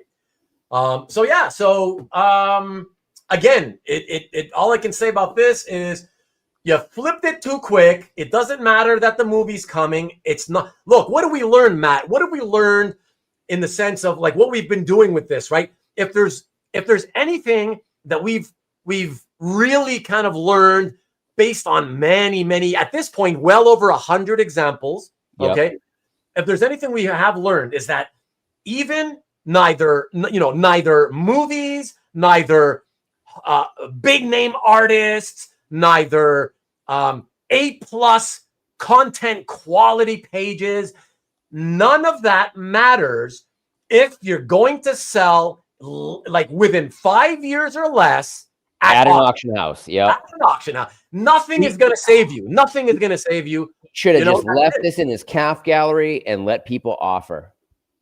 Yeah. And let me come back.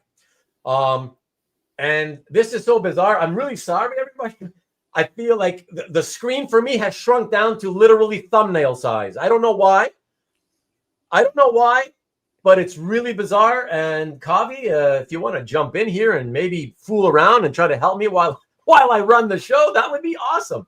I must have clicked something. I don't know what happened, but everything is normal except for my screen that I'm looking at that we're on. Hopefully you guys still see us. We still look normal to you, Matt? Yeah, but I'm seeing what you see. Let me look at it on my phone and see if there's. It shrunk for you too, right? No, it looks normal. Oh, it's normal size. Why would it do that for me only? Shit. Okay. And I'm looking for a button to click to like. I don't see anything. I don't know. It looks normal on YouTube. Okay, that's good. At least that. Yeah, it's so weird for me because I have to watch the show. I have to watch us on a tiny thumbnail. Oh, it's weird. Okay, anyways. Okay, so ever since I started talking about this piece, there's literally 70 comments. So I'm going to skip all of those. Say hello to everybody who may have come in. And let me try to catch up and maybe pop some actual... Let's see. Dave says, this is the same as the sale on eBay when the buyer cancels, backs out, ghosts you, and you have to be... No, it's not, Dave. Now, a lot of people have said that during this series. And sure, could it be that?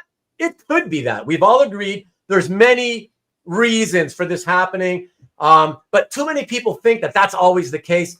I don't think there's that many non-paying bidders. I just think it happens too often. Yeah. You see it too often. I don't believe there's that many non-paying bidders. I think you queued it up right, Ruben. I think that this guy was like, this sold for $10,000 last time. I'm getting a bargain. There's a Fantastic Four movie coming out. That's a good investment. I'm going to pop it up and make money. And the truth of the matter is that movie had absolutely no impact on the price of original art.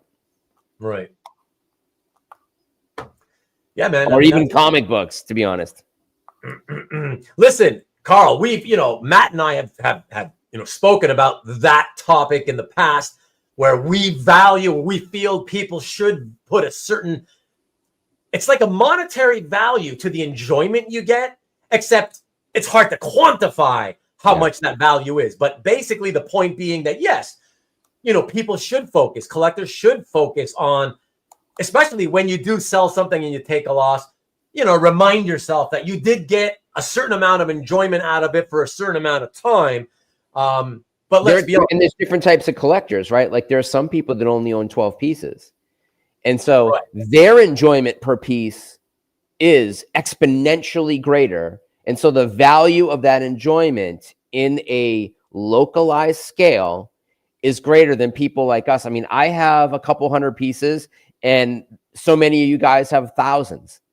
Does that piece really mean that much to you over 2 years? Or does it sit in a portfolio in your closet? Like, I don't think a lot of people look at their art every day. I don't think a lot of people actually enjoy what they collect to the extent that they could. Now, that's also a very subjective statement. So, but I think that whoever got that page, sit on it. Things are going to change. Like I think we're and that's a nice page. That's a really, really nice page. Yeah, and at 32.50 or whatever it was, I think that's very fair. What a good pickup. That's a nice, great page. Yeah. And to your point, it doesn't matter if it's good. It doesn't matter if it's terrible. The fact is that the rules apply, and that seller violated the rules and paid the price. That's it. Very well said. Thank you, Matt. Dave, sorry, can you tell me what is the view mode button? Like, do you really know what you're talking about? Because I don't see a view mode button here. I would love to find it and click it and see if that's what it is. Is that a StreamYard thing? A StreamYard thing, I guess he's talking. Yeah, he's talking about a StreamYard thing, I guess. Let me see. It looks fine. Thank you. I'm glad, at least for you guys, it looks good. Screen looks good on YouTube. Yeah. Yeah. Thank you. Appreciate it. Should have combined Pokemon card set for a lot of two. Watch me wine. Oh, bye, Corey. See you later. Why kill the value of your Pokemon card? Take care, Corey. Less is more. Some people only own 20. That's true. That's true. Matt said this will go up massively. We'll see over time. But it's certainly the longer you hold, the better off. Sit on it for 5 years. But honestly, like I do think that after this next OAX, you're going to see a really big difference in the price of art that's new to market right off the bat. And I think that's going to have an effect of increasing the value down the line to pieces that have already been on the market. It just depends on the pain point of the people who own it, right? Like if you need to sell stuff, you need to sell stuff. So like there are going to be people that are going to sell too early. This happens in every speculative market, and it even happens in a speculative frenzy. Some people need to liquidate. I think that they will be able to liquidate in a way that they haven't been able to do before. And I think that you're going to see new to market art get very expensive. So, we're not just like that Jorge Jimenez. That wasn't a Felix sale. That was somebody else. So Felix pricing is becoming a regular thing with high profile comics. So pay attention to that stuff. Like the one thing that you have as an advantage if you're a comic book reader is that you know the words that accompany the pictures. So you have a better idea about whether or not a page is actually more important than the face value aesthetic value may be. And that will be important down the line. So if you're a reader of comics like Marcus, who every new comic book day goes to Wiener Schnitzel and reads some comics, he knows what's going on in those comics. He knows what the good page is in that book.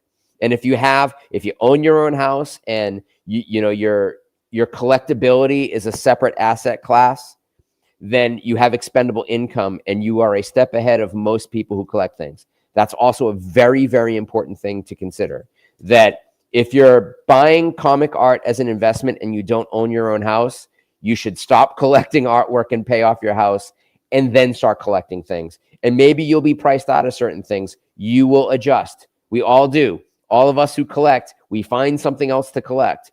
The stuff that you wanted now will change with time. Nostalgia is a funny thing. You can have instant gratification if you see the book that came out that month. It's not a Marvel book. It's not a DC book. It's an independent book. The artist is a phenomenal artist. You enjoy the story. You can probably go directly to them and pick up those pages, and you will always be able to do that moving forward. But the market is going to change. It's going to change in a way that will make what's out there more valuable and make tentpole titles, tentpole books from the big 2 or 3 much more out of price for a lot of people.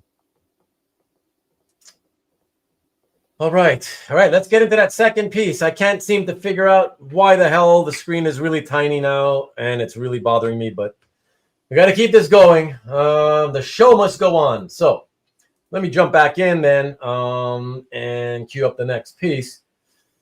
And what have we got here? Speaking of great artists, but low content quality. Not that it matters. All that matters is the time factor, everybody. It's the time factor. That's the key.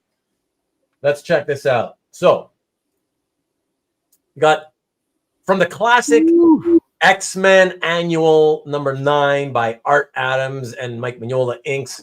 Still a nice page. A lot of characters on it. It's still Art Adams. It's still in a very visibly Art Adams page. But yeah, markets are markets. Yeah, $10,800, as we know, with a guy like Art Adams, even the sort of not super great content quality pages are still going to be big time money. I can imagine a page from, this annual with great Wolverine, Colossus, Nightcrawler content. I mean, wow, like it would be into the many tens of thousands. So, yep. So there you go. So April 2022. $10,800, picked it up at Heritage, then sold. So check this out. September 2023. So just over 3 years later. All right. It didn't actually sell for all that in terms of just the sales price, right? It's within that same margin, if you will, of FMV, I guess. If you look here, you see it sold for 10.8. 3 years later, it's still sold for 10.25. So it's still sold for around the same price, right? So it's a negligible loss in terms of the actual sales price. But of course, when you're selling it and you're using a middleman, that's going to take some seller fees from you. That really, really makes all the difference, and that's where you start to really experience a loss, because otherwise, you could have, if you would have sold this, if you would have been happy to just, let's say, get somewhere around your cost back, you could have sold it, try to sell it privately on CAF. I'm sure you could find the buyer for this. Ask 11, 12 grand, whatever. And worst case scenario, if you really need the money, you'll let somebody have it. And you say, look, I can't go less than 10.8. That's what it cost me. At least you protect yourself against a loss. But when you're taking the risk, okay, the sales price got close to your cost, but you still lost, $550 on the sales, just the selling price. But then you also add in, the middleman selling fee.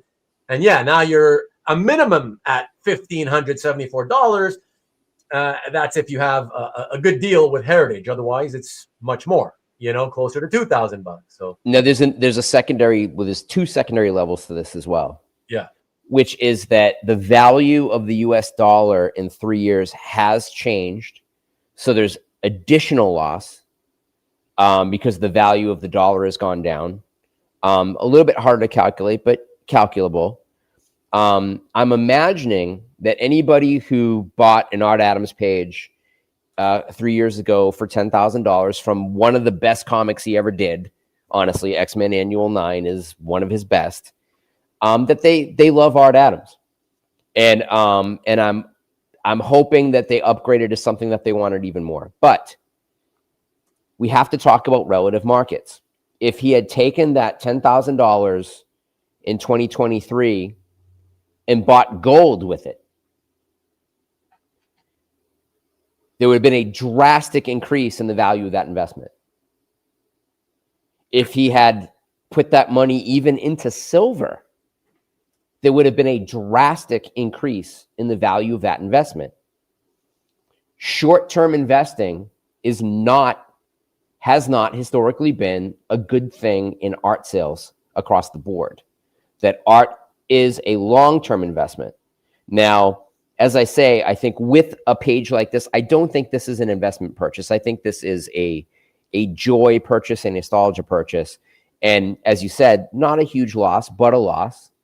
You could also say that, if it was, if you had left that money in a mutual fund that was decreasing in value, then you still come out a little bit ahead if you don't compare to the relative value of the dollar over that same stretch of time. So there's a lot of other metrics. Yeah. And I really like this page, but I would never have paid $10,000 for it. Now that's got to be the bottom. I mean, this just sold last month. It sold for over $10,000. I don't think that's ever going down in price. I think that's the new normal for a published Art Adams X-Men Annual page. And there's probably some that aren't this nice. And I think those are probably this valuable now. But that turnaround, proves our point. The reason we keep doing this is that it wasn't held on too long enough. If they could have, if this was used to generate some funds to buy something better, they would have been better off putting this back in the closet and finding another way to raise $10,000 and hanging on to it, and then make out better on the tail end of that by hanging on to it for just a few more years. Would you agree, Ruben? I do. I mean, listen, I think the fact that when you just look at the comparison of sale price to sales price, like I say, sure, one is lower, the second one's lower than the first one. But to me, again, we don't live in a market where it's an exact science and you can always know ahead of time what it's going to sell for, right? So to me, when you're over the 5-figure dollar mark and you sell it at an auction house 2 times and it sells for within only hundreds of dollars of each other, both times. To me, that's giving us the indication to telling us what you just said is true, which that this is probably the price. I mean, it's the fair market value for this, right? And I don't mean the exact 10,251 price. I mean whether it's 10,251 or whether it's 10,8, whatever, between 10 and 11,000 for now, for the time being, that's what it's worth. So so absolutely agree with everything. And let me ask you this, and let me ask this of the chat. Yeah. And since I'm not paying attention, I'll rely on you, Ruben, to sort of like oversee this. How much does the chat think this would have sold for if it had sold at Heritage that same month, as opposed to selling on Comic Link? Say that again. How much it would have sold for if it gone on Heritage? On Heritage? Do you think it would have been more? You see, I don't. I feel like we've seen enough stuff here, and I don't know if many people kind of look at that, when we show all this data, because there's so much data to kind of look at, right? But I've seen enough stuff to where, you remember once upon a time, Matt, like we a lot of us would have a good laugh and say like, ooh, the lesson learned, don't sell it at Comic Link, right? Right. But we've learned since then that really it's not really that simple. It's actually more about, if it's less than 5 years, it's really the time component. If it's less than 5 years, we've seen more than enough examples where the resale happened at Heritage, sure, and it's still a massive loss. I would say this. I think that it's a possibility that you might have hit 10% more as a price, maybe even 15% more. But because Heritage takes a bigger chunk, maybe you lose more for it selling higher at Heritage anyways. Right. So to your point, that is the fair market value. That clearly that's the price of this thing. I think so for sure. Yeah. Again, Murdoch, and to everybody else who's saying things about, I think Antoine said, they get more eyeballs. Yeah, we've already said that many, many times over the years, right? We know that. But you got to remember, this is where the nuance is and in the details. You got to remember, there's a difference between making a blanket statement and saying, well, I got some art to sell. Should I sell it here or should I sell it there? Okay. Yeah. The answer to that is going to be different than what these Stop the Insanity shows are all about, which is, we're not just saying, I got a piece of art to sell and I'm going to sell it. Right. No, this is a very specific selling after owning for less than 5 years and always deciding to resell at an auction house. Yeah. Right. So then the answer becomes, if you're reselling within less than 5 years, which auction house am I going to go to? If I insist on going to an auction, well, I may give you a different answer than if you're just saying what we earlier said, which is, okay, just in generally speaking, I have a piece of art and I want to sell it. Where should I sell it? You know what I mean? The answer is going to be different. It's. And another thing to think about, and I think it's important to address in the differences between how Heritage runs an auction as opposed to, I was just going to say that. I was just going to say exactly that, which is that at Heritage, maybe they have 5 Arthur Adams pages up in the same auction. And maybe that page is the weakest. and maybe that page goes up first. So like people are waiting to bid on the bigger thing because that's how Heritage does it, right? They do it really foolishly, where instead of having like the baller piece first, they kind of lead up to it, which can kill the price. Whereas in a Comic Link auction, they'll string those, if they have the same 5 pieces, they'll put them in 5 different auctions so that they can get the best that they can get. So that's something to think about. Hakes is the same way. Hakes isn't going to put 5, Arthur Adams X-Men annual pages in the same auction. Like they'll string them out across, different eras, shall we say, like different dates, different sales. But Heritage, it's all about, hey, our last sale, we sold this total, not taking into consideration that they got less on a lot of the not top-est tier pieces, that pieces that weren't in the top 1% sell for less because they just jam as much shit in there as they can. I mean, we've all sold through Heritage, I imagine. A lot of us have. And I've had stuff go for really good numbers, and I've had stuff get completely listed incorrectly and jammed in with a bunch of shit and go for almost nothing. So like they don't care. They want to report that this auction was a bigger auction than the last time they did it. And the fact that there might have been 100 more pieces in it doesn't matter to them because they're getting a percentage off of the top. So as an individual seller, you're concerned about, does your piece go for a lot? And to your point, you just never know. That's true. You just never know, regardless of where you sell it. Unless you sell it on your Facebook page or out of your CAF gallery, where you have 100% control over the cost of the goods. Exactly. You take out the risk, right? Remove the biggest risk factor that affects your losses, right? So have you seen, there's been an advertisement on Instagram of this other service that's like advertising, selling original art? Like I saw it popped up in my feed, and my comment was, okay, so you're basically doing what CAF does, but you're charging to sell the work. And I'm like, say that again. What are you talking about? Where did you see this? On Instagram, I got a bunch of advertised posts for a service, which is basically CAF, of like, hey, list your stuff here for sale, and we only take like 10% or something. And I'm like, well, 10% is a shit ton for what you're offering. Because you could just put it on CAF, and you could just sell it directly. I got a note back from the person that I commented on, like, oh no, we understand that, but and then bullshit. Like, I'm like, yeah, this is not a good marketing. This is not good service. Like, what are you offering that's different from what's out there? Why would I do this? Why would I give you 10% for, you're not marketing my piece. You're not leading everything to an auction, which, an auction builds up FOMO. You're just listing it on a site like BFD, like I could do that on my own site. I don't need you to do that. I could put Google advertising into my own site to try and sell it. And it was like a really kind of like, oh no, we love CAF and we're hoping to work with them. Like, yeah, good luck with that.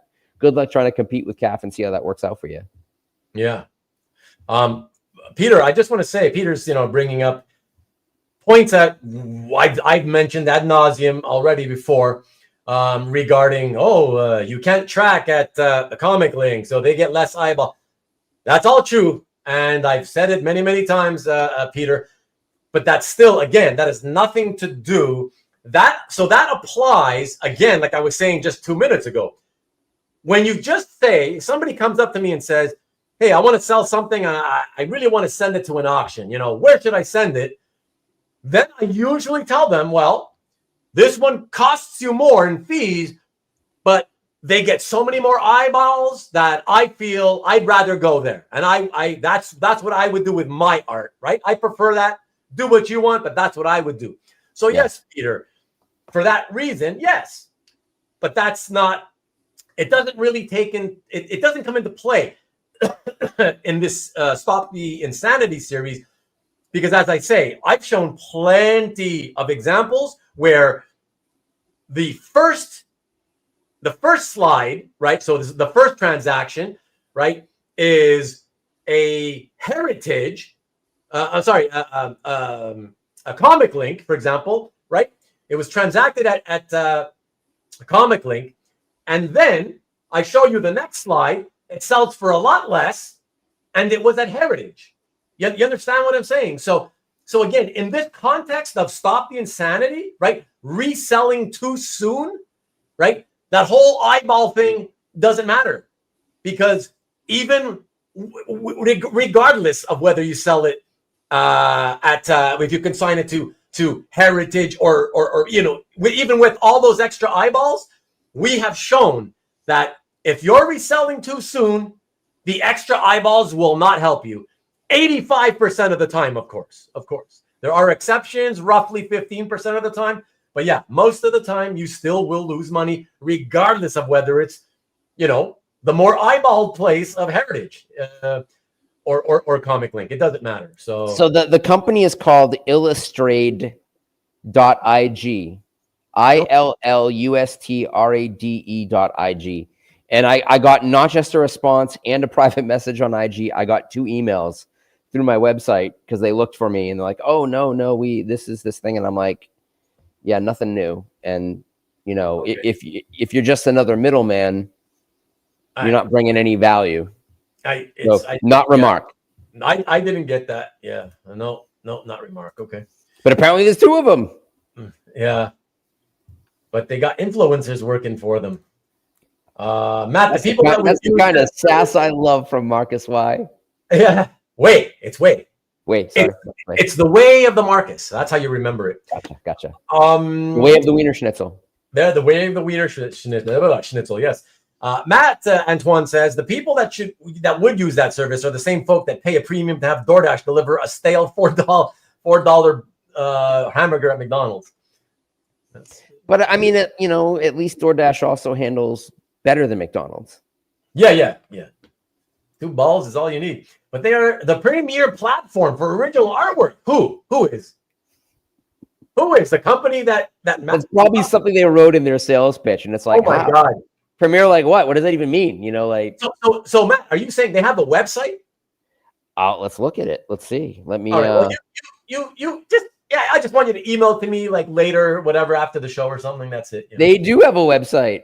Okay. Wow. They are the premier platform. Okay. And it does say the premier platform for original artwork. Holy shit. And what's it called? What is it called? Illustrade. Illustrade. Yeah. And that ILLUSTRADE. Oh, that's horrible. What's the URL? Illustrade.com. Illustrade.com. Wow. Okay, that's awful. But join the comic art revolution, Ruben. I'm gonna join. Showcase original comic art on Illustrade. I mean, I think there's room for competition of a site like CAF. I just think you have to, if you're charging to sell on it, it's weird. It's weird. Facebook didn't start up with cost, right? Facebook was free for a very long time before they started stealing our data, selling it, and turning it into $1 billion industry. I don't think you can start off with something that competes with a free service by charging. Yeah. No. Yeah. Exactly. All right. Let's keep it rolling, everybody. Let us keep it rolling. Yes, that's another awesome one I've seen. Snicked? Yes. Wow. That's I don't know. No comment. That's 2 guys running the show and the only 2 guys posting and commenting on each other's artwork. All right. Rick Welch says, illustrate your bank account. There you go. Yeah. If you sign up there, maybe. You never know. Wet Wizard, are you drunk? But I have no idea what you guys are on about. I know you've been drunkenly saying weird things all the last, 20 minutes or something. What can I tell you, man? You'll figure it out eventually. You'll figure it out. We're talking about wedges and wizards, I think. Figure that out. You should know. All right. Let us get to the next piece, everybody. And I've got to start playing catch up here. All right. So this one. Yeah. So nice Silver Age page. But again, something I'm going to let you take this one first. I usually like going first, but I want to see what you have to say about this. Sure. To see if there's something I specifically want to say about it, Matt. And I want to see if you I don't think you're going to mention it. But I land there. Okay. I want to see if you do. Yeah. Sure. All right. So take a look, everybody. This next piece. It is a Silver Age Avengers. And it is from sold Well, first of all, you should know it's from the issue, first appearance of the Black Knight. Okay, and so December of 2021 sold for $17,450 on Comic Link. So again, Peter, see, look, this is a perfect reason why I don't want you guys to get caught up in the whole, Heritage gets more eyeballs and you can't track on a Comic Link, therefore they get less eyeballs. That is absolutely 100% true, but it doesn't apply to what we do here on Stop the Insanity. It doesn't matter. Because look, Comic Link can and will still get really strong prices. Look at this, $17,000 for this. Like, to me, that's insane. But Matt, before I show what happened to the reseller, is there anything that this makes you want to say? Do you have any thoughts on it right now? So the Eternals movie was released on October 18th, 2021. The Black Knight appears sort of like he doesn't really like the character is in it, but he's not as the Black Knight. So there was a lot of speculation of what was going to come out of that movie. Now, this is sort of at the peak of pricing during the pandemic. So it went for a lot. I'm going to say this, that at $17,450 for this page, for those who hate Comic Link, this is a record price for this page for at least the next 5 years, if not longer. And so clearly it fell. We wouldn't be talking about it if it didn't. Does anybody really care about the Black Knight? Oh my God. Matt, let me interrupt you just to say thank you, because that was the point I wondered if you would agree with me on. That's why. So I'm going to let you take away. Go. You keep expounding on that. It's not a good page for him. Now, granted, it might be the issue in which he first appears, but it's not a really strong presentation of that character. He is on it. I would say it's not bad either. Like, it's not bad. It's not the best you could get because it's from the back. It's from the back on the side. But at least, that small, that last panel, at least it's a, fairly large image of him on the horse, whatever. But, regardless, Matt, even if it was a better image, I think we should focus more on what you first pointed out, which is it's the Black Knight, for Christ's sakes. Yeah, a bad investment as a character. I mean, look at the cost of the comic books. Did that book went a little bit crazy 3 months before the movie came out, and after the movie came out, it sank like a rock. So paying for artwork when the comic itself is sinking in price is probably pretty foolish. Giant Man, another really kind of lame character. This is like the B team of the Avengers on a page. Now it is Silver Age. It's this is otherwise a piece of Marvel history, but they clearly overpaid. They paid pandemic pricing. In order to recover that, you're going to need 10 or 12 years. I don't think this page gets that valuable again until Black Knight gets his own movie and people love it. Yeah, I agree. And I want to say, just first of all, Mickey, listen, plenty of people, not a ton, but there are people who like the Black Knight. And even I will tell you, I love the costume in terms of, as an illustrator, when certain illustrators do a great job and they don't skimp on the details, they draw the chainmail, right? It looks nice. It's cool. I mean, couldn't you have gotten a John Bolton cover for this? What do you mean? Oh, you mean of the Black Dragon? What are you thinking? Are you confusing yourself? Yeah, maybe I am thinking of the Black Dragon. No, wasn't it? Was it Black Dragon? Yeah, never mind. Yeah. But I mean, you could get a better page than this. Yeah. Is the point for that price. Like you get if you love the Black Knight, granted, this is his first appearance, and there's a certain amount of nostalgic attachment to that. But I would compare, Jordan is kind of famous for listing his birth pages, and I don't think people really care. I don't think that it matters unless it's the very first image or it's a great image, that just being in the first issue isn't enough. For it to really carry value, for it to really be an investment worthy piece, it has to have all the earmarks of being an investment worthy piece. First appearance of a character, strong presentation, iconic. There's nothing iconic about this page. Yeah, but CJ just reminded us that it does have a swoosh on it, so that probably set up another 5K extra on top. Oh, I think the best part of this page is continued after next page. But yeah, listen, Mickey, I get it. Even I like him to a degree, but that's not what this is about, right? You can like a character, and just because you like a character, right, you can like a B, a C, a D-list character. And that's fine. I love plenty of B, C, D characters, right? But I also am smart enough to know that if I'm going to pay for a first appearance page from a B or C or D list character, I know that I'm not going to go crazy just because it's the first appearance. Because to me, what's more important is that, yeah, it's the first appearance, but it's still a B, C, or D character. So whether I like him or not, or whether you like him or not, it doesn't come into play. You still have to be smart enough to pay appropriately, for the level of importance that the character carries. So that's basic, right, Matt? I mean, that's basic. Yeah, that's what it comes down to. Yeah. What it sell for and when? So let's see what it sold for. Hey, Evgeny, what's good, buddy? Hey. Let me see. Hold on. A team or B team. They're furiously working on creating the next pandemic by not vaccinating. Yes, could you get a nice John Bolton piece for this price? Robert's right. He's great. You definitely can. You can get a few actually. You get 100 Pokemon cards at $170 per. Yep. Sell them a day later.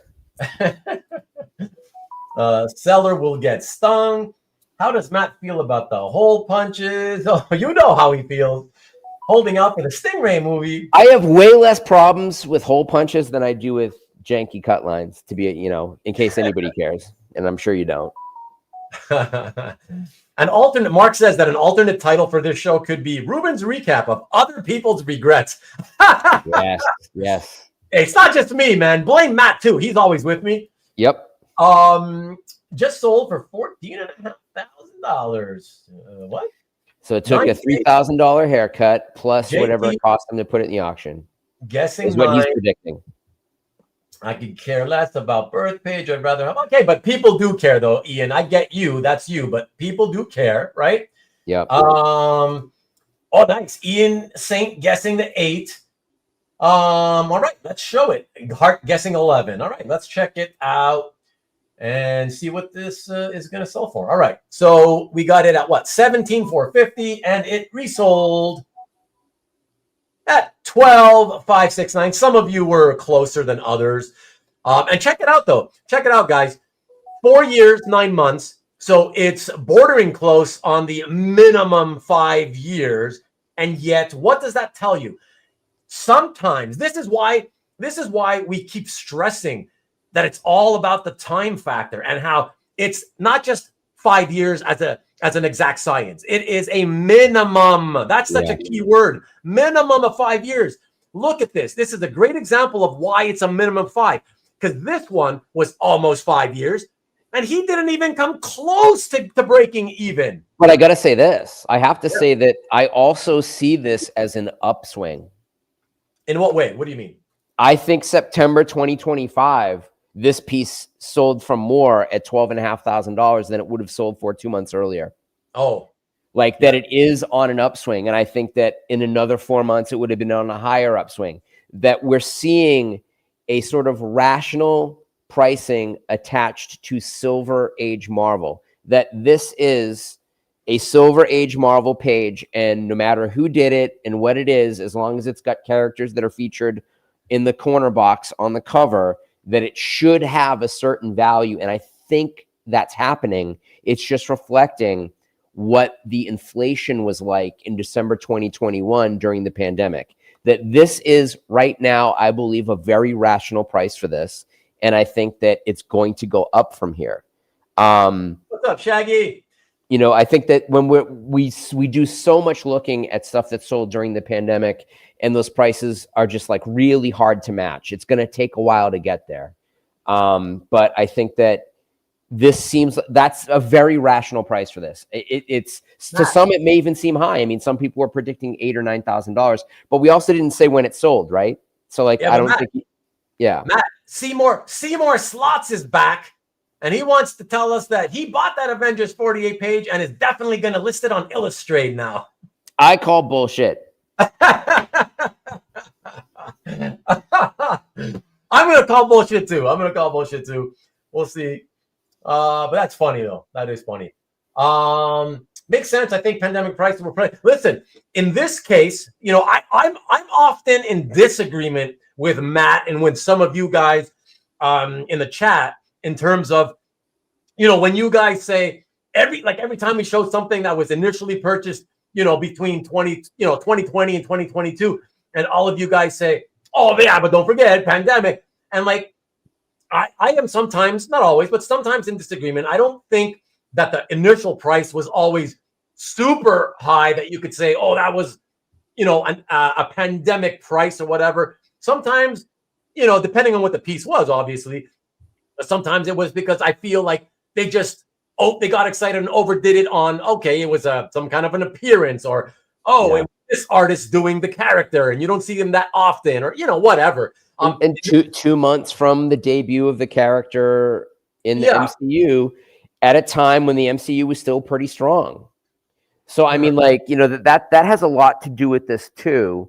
We're not seeing the MCU have an impact anymore. So we saw that on that Silver Surfer page, like that the MCU is not having the impact that it did in 2021, that it might have had even earlier in 2020. So there's a conflagration of data here that not only did it sell at peak pandemic pricing, it was a result of someone thinking that the MCU could only bring things up.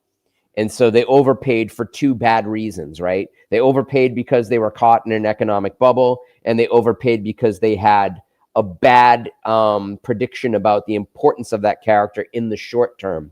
Now, eventually, that character is going to enter the MCU. And it's Kit Harington is an actor who's beloved for playing people that wield swords.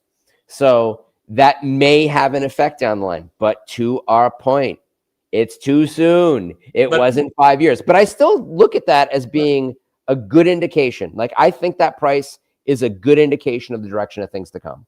We'll see. Hopefully we'll see it sell one day down the road, and we'll see what happens, right? Yep. But I don't know what it is tonight, but these guys, and it's the guys who aren't here regularly, so they don't really get it.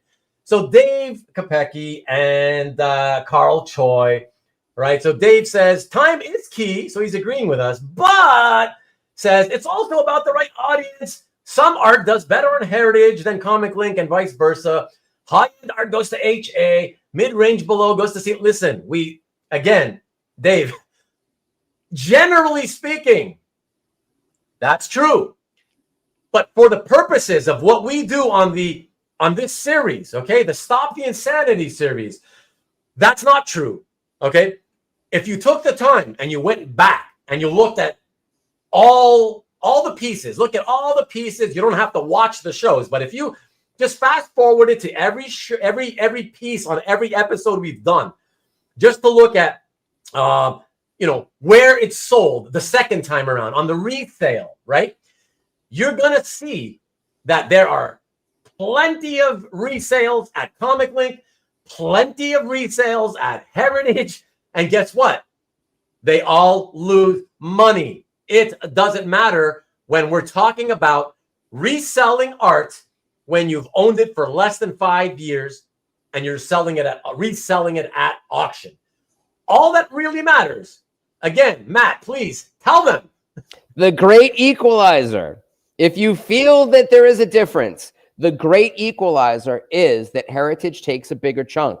So even if they get a couple $100 more or a couple $1,000 more, you're going to lose that much in the percentage that they take out of you when they sell that page. So it is an equalizer. There's not a lot of difference between Comic Link and Heritage. The only major difference, and if we were to go back and do a case study, maybe there were 7 George Tuska pages for sale in the same auction, then that would mean they all go for less. But we know that wasn't the case in that resale. We know there wasn't 7 George Tuska pages from the first Black Knight appearance in Avengers. That is the price of that book. you know, and two people drove the price up at the end of 2021 foolishly, maybe one with bad intent and one person that just had to have it, and selling it with not enough time to let it appreciate. They got a haircut. And we've been saying that if you bought at pandemic prices, 5 years is nothing. Like 5 years, you should wait anyways. But if you've paid peak pandemic pricing, 5's the minimum. Like you got to go 10 years, maybe 12 years before you can really see to get your money out of that investment. Anybody who bought comic books in that time, if they held on to them and didn't sell them, didn't flip them immediately, got screwed. If you were sending off books that weren't 9/8 and you got back 6s and 7s, those books aren't worth the plastic that they're in, unless they were very valuable keys. So like the whole hobby was nuts at a time. It was a speculative bubble, and that bubble burst. And so it dropped, and now it's got to come back up. But as I said, I see that realized price as actually good news. I think that the prices were so crazy in December 2021 that you have to wait 10 or 12 years to get your nest egg back. And if it turns out that it hits, you know, somewhere near that ballpark, if this person sells it again in 2 years and they end up doing okay on it, good for them. But they should wait 5. That would be 9 years from the original sale, and it should eclipse that original sale. I thank you, Marcus, also for helping us out to try to get that message across. Dave Kopecki, if you're still here, yeah. So because I know you're not here regularly. So on this series, I want you to know that Matt and I are not giving opinions, okay, when we say that the single most important factor when you choose to resell something, having owned it for less than 5 years at auction, okay, it's the time factor. Time is everything. It's everything. It's not our opinion. I want you to know this. We've done enough episodes now to show that regardless of where you resell it, whether it's Heritage, right, or Comic Link or Comic Connect or Hakes, it doesn't matter. What we have shown, the data, we're bringing up data, right, of actual sales. So the data, what it has shown to us is that on approximately 85% of the time, if you resell at auction, doesn't matter which auction. We know that in general terms, right? Heritage gets more eyeballs. We know that. We're specifically talking about reselling too soon. And that means less than 5 years of ownership. When you do that, 85% of the time, we have shown, not an opinion from me or Matt, we have shown this over and over and over. It is a fact. Roughly 85 or better % of the time, you are going to lose money, whether you resell it too early at Heritage or Comic Link or any auction house. It doesn't matter. That's the one thing we've absolutely learned already with this series is that is a fact, an indisputable fact. That's why we keep saying we want people to try to get that idea in their heads, be more selective when you buy stuff. You know, try to hold off on things that are like squirrels that just catch your attention so that you're more likely to buy stuff that you care truly more about. So then you're more likely to hold on to it for a longer period of time so that when you do need or want to sell it, hopefully that happens only when you have already owned it for 5 years at least. Because what we also have learned is that when you do resell artwork that you've owned roughly 5 years and longer, is that the vast majority of the time, you make money, even when you sell it at auction, regardless of what auction it is. This is indisputable fact. We've shown data that proves this. So there we go. So to the rest of you that already know this, I apologize, but thank you. But we do have, newer people and not, semi-regulars and people that only come in once in a blue moon. And it's good that we kind of specify what this is all about, so they make a difference. They distinguish between just generally talking that, hey, Heritage is better. Yeah. We know that, but not for reselling when you haven't owned it long enough. So Thank you, Marcus, for reminding him of that as well. Yeah, so Carl agreed with you that the Heritage at the 25% bump on one side. It's actually 25 and 25 now. It's always the same on both sides. Brian says the MCU has to have characters that people care about, not BNC heroes. Well, you need a mix, right?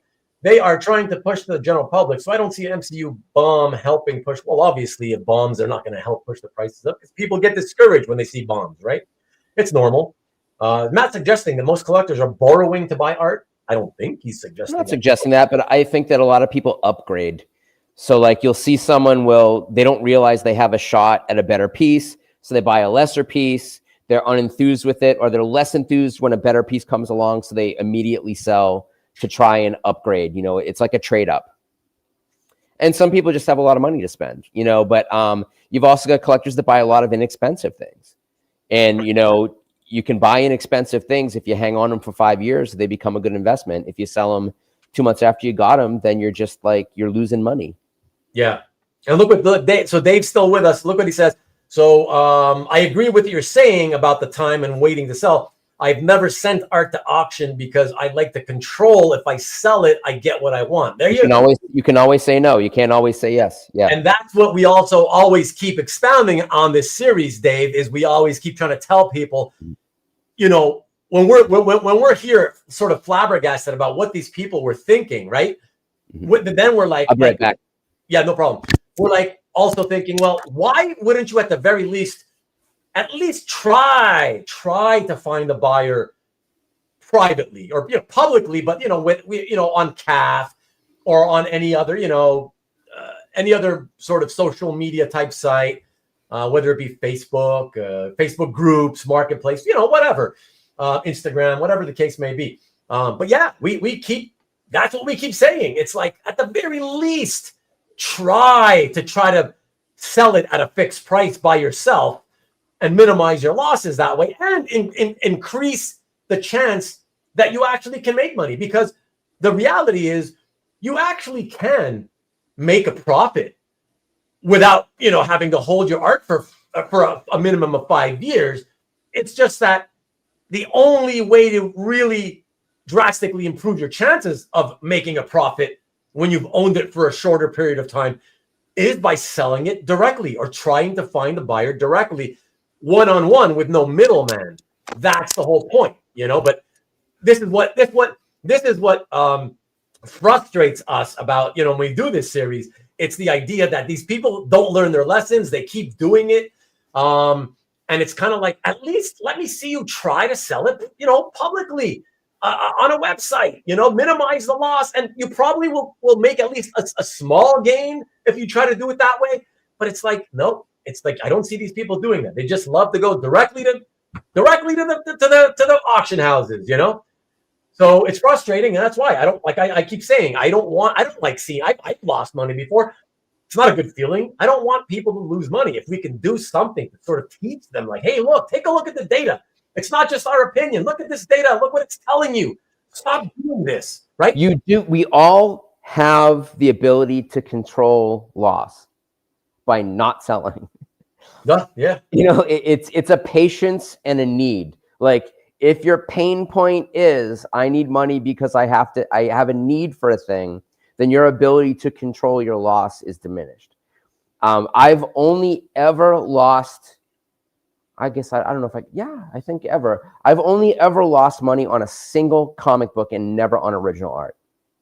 I've always made at least $5 or $10 more than I paid for artwork because I know what I paid. I know what I want. I'm not going to take less. And if that means I have to wait 5, 10, or 15 years to do it, then I'll do it because that's what I'm thinking about. I'm not an aggregate buyer and seller. Anthony can trade a bunch of stuff to, Mike and get that stuff and then afford to sell to you for less because he paid less. He paid less for the pages that he traded, even though they have a value on his website and maybe within the hobby. And even though, Romita Man's got stuff that's at a certain price, they as dealers treat each other differently than they're going to treat you as a collector, probably. and they know that they may be able to sell this piece faster to somebody that they already deal with, and this person can sell that piece, faster to someone they deal with. So it's a whole different game than it is, as a high volume buyer and seller of things. And my God, Romita Man's got to be sitting on like hundreds of millions of dollars of artwork, honestly. Yeah. And Anthony's probably got, several million dollars, tens of millions of dollars of artwork that he's sitting on. Anthony's just more about like turning it over. He wants to constantly have more money to reinvest, and he's got a system going. As an independent collector who's trying to like upgrade on what you have, if you buy high and sell low, you're not going to get what you want. You're better off sitting on it. Like wait till you can afford to pay outright for something and just buy it. And then that thing that you didn't want to sell for less will accumulate value over time and should be more valuable.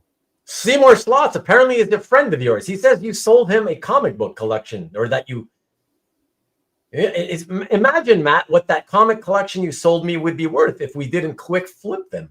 So he's the guy that sent the prison guard to pick up the comic books. I'm taking it. Okay. It paid me in cash. Gave me a nice chunk of cash for one of the collections that I sold. Okay. I had been thinking about getting comics graded. I sold it to him. He got a great deal on it, an amazing deal on the stuff that I sold him. I did well on it. It made everybody happy. But like, if the play was to send every comic in that collection, this was like 75 boxes of stuff. This actually, depending upon, this could be somebody else. So it was a 3-box sale. But like that stuff, there was a Star Wars collection, there was a Marvel collection, there was a horror collection. But that if you had waited to get everything graded, by the time you got it back from CGC and the money you had put out of pocket, you could have been in a bad place. Because this was at the end of 2021, going into 2022, there was a 15-month backlog on getting stuff pressed and graded. Like you'd have been screwed. And also, Seymour, don't forget, you're talking about it's a related product, but it's in a sense, it's almost like night and day, because the fact that the comic books are a mass-produced product, that is what has always made the back issue market cyclical, right? So it always has gone, mostly up, but occasionally there's a down. Stays for a little while, and occasionally, and eventually it comes back up and continues going higher than it did before, but it's always cyclical. Artwork, it's really not cyclical. For the most part, the worst you get is an occasional slowdown in people buying, but because it's not a mass-produced... when the economy sucks, right? And so nothing is immune to a bad economy. I will say that comic book sales are a great canary in the coal mine for comic art sales. To a point. Now it's changing, because now the people who used to buy comic books are like, fuck these comic books, I want comic art. So they've jumped ship. So like they've abandoned this mass-produced thing and they want unique stuff. But not too long ago, there were many comic books that the comic book in a 9.8 would sell for more than a page of artwork from that comic book. There's still cases. I know. So, but I do think we're at a tipping point. I think within the next 6 months we're going to see a massive change. But like you have, if you're not at auction, if you have a minimum bid, even Heritage doesn't offer a minimum threshold, which everybody in the auction game will say is bad for a high price anyways. That their idea is that no, you put it out at $1, you open it at $1, and it climbs, and it will climb naturally. That if you have a minimum price that it has to attain, that things go unsold. Like people, for whatever reason, feel like they don't want to meet that price. But you always have control. You can always say, I'm not going to sell it. The danger is in some collectibles, as we talked about, pandemic pricing, comic book collection, that if you missed your chance to sell, it started to become worth less. So like there are peaks and valleys, and you always want to sell at the peak, but you're better selling on the way up than selling on the way down. Yeah. Well, obviously, yeah. And Dave, I just wanted to say, what you're pointing out there is something that the guys in the chat with you have pointed out many times before, including Sean Clancy. He likes to bring it up more than once.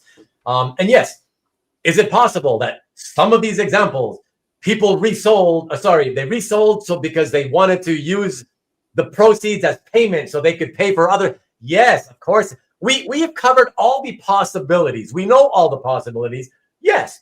The point is, though, we don't know on any given example we're showing here during these episodes what was the actual reason. So there's no sense in, you know what I mean? Like you're when you say stuff like that, you're really pointing out the things that, yeah, it could be that, but is it likely that in all the examples we show, it's a bunch of people who just want to pay off their, you know what I'm saying? And it doesn't matter. And it doesn't matter. That's the thing too, is that it really doesn't matter because that's a bad decision too. So what are you saying? That, these people are thinking, man, I love that piece. I got it. I got to get it. I don't have money though. I'll resell this other piece I've only had for 6 months or 2 years or whatever. And I'm going to take a loss on it so I can buy that piece. So I'll overpay on that piece. Plus, it'll really cost me a lot more because I'm taking a loss on this piece that I'm sending in to pay for it. You know what I mean? So, all of those possibilities, we know them all. The point is that most of these are not going to be because of that reason, is what I'm trying to say, you know? All right, we got to get to the next one. Have you favorites? So they sell the faves, they profit. Blah, blah, blah, blah. Untrue. Untrue. Untrue. People sell what they think is valuable. Yeah, whatever they think they can sell quickly, that happens a lot, right? Sometimes you don't want to sell a piece because you really like it, but in your head, you know that if you want the money soon or need the money soon, the best thing to sell is the most popular thing you have. Yeah, the thing that you know you can sell to raise money for whatever you need money for. Yeah, you're just thinking, I got to get money quick. You sell stuff you really don't want to sell because it's the fastest thing to find buyers for. Yeah. You know? So I would encourage people to read Daniel Kahneman's book, Thinking Fast and Slow, which is part about the inherently irrational human beings have when it comes to buying and selling commodities. Interesting. I'm going to star this so that I can write it down later, Robert. Thank you. Appreciate that. What I'm saying is I see a lot of newbies coming to the hobby and they are the ones quick flipping. Sure. But you know why, Dave? Because a lot of the guys that have been coming in as newbies are guys coming in from the comic book market. And most of those guys are speculators to begin with, even though they refer to themselves as collectors. The vast majority, and I've said this many times, the vast majority of people in the comics market, they're really, if you think about what they're doing, it's mostly speculation. It's not really collecting. Right? It's not true collecting. And so that's what they're used to doing in that market. So when they come here, they think, well, I'm going to do the same thing, except it'll probably be better here because at least here it's one of a kind. And right, one example of a page doesn't mean, that sells for lower than it did last year, doesn't automatically mean that every other page now suddenly is dropped. Whereas in comics, oh my God, that copy of ASM 129 dropped 23%. Everybody knows their copies have dropped roughly 23%. It's a like to like. Yeah. That when you're talking about artwork is unique and not every page in the same issue is the same. Not every splash page by the same artist is the same. There's a lot more criteria that goes into why a page is valuable than just the aesthetic of it. There are historically important pages. I mean, that Black Knight page is perhaps a good example of that, in that it is a page from his first appearance, but it's not a great page from his first appearance. But is that going to be more valuable than a similar looking page from George Tuska in another issue of Avengers that has the Black Knight? That should be more valuable than, if all of the things are the same, it should be more valuable because it's from the first appearance. But that doesn't make people desire it more. And so that's another major aspect of original art, is that it is at the end of the day subjective within an objective reality. Yes. And I like Mark's comment here. Collectors mutate into speculative addiction when rationality leaves the equation. Sure. I like that. I really need to get to the next one, but I have to tackle this because Sean says, so an example. So my Hulk 272 cover is in my Grail collection. And because I've kept it so long, the gains on that eventual sale will outweigh any losses on art he sold around it. But the thing is, while that is essentially true, Sean, the thing is just because you've got a huge built-in profit on one piece over here, that doesn't mean that you should be making bad decisions and selling other pieces, too early, because you can tell yourself, oh, well, I don't care if I lose on these resales over here, since one day I'm going to sell that piece that's going to more than make up for it. That's ridiculous, right? That is utterly ridiculous. Someday never comes sometimes, right? Yeah. Someday never comes. But again, it's like, just because you got a good meal at one restaurant doesn't mean the restaurant across town didn't rip you off. Does that make you less upset that the restaurant across town ripped you off? Right. All right, let's get to the next one, guys. Thank you. Listen, I don't mind going this slow, because the information in between showing the pieces is so great. It's fantastic. We have such a great conversation. So, but ultimately, if we keep going this slow, we are gonna be here literally 7 hours. So, all right. So next piece, another one you guys are all gonna be familiar with, just like that Silver Surfer we started off the show with. All right, let's check it out. So this is the Wonder Woman. I remember this. Yeah. Okay. So this was actually on the recent Hold for the Gold episode, because what we showed on this one was the example of, in 2004, this cover had sold for something like $1,500. All right. And then we showed this slide here, basically. And so 18 years later, and I did mention, just to be fair, I did mention that I know for a fact this cover had actually sold multiple times in between those two dates. Okay, but I have no actual proof data on those sales, so I couldn't use them. So since the point is simply of the Hold for the Gold series, the whole point of that series is just to show you, hey, look how much you can make if you were to hold on for longer periods of time, right? It doesn't matter that it was resold in between the two examples I showed, right?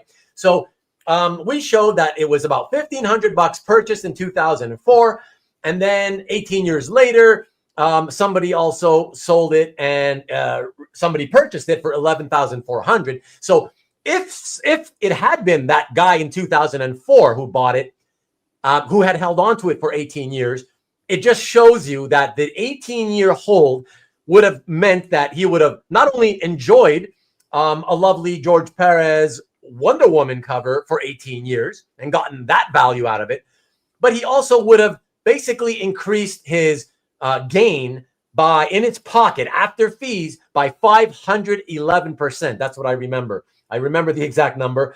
It was 511% gain.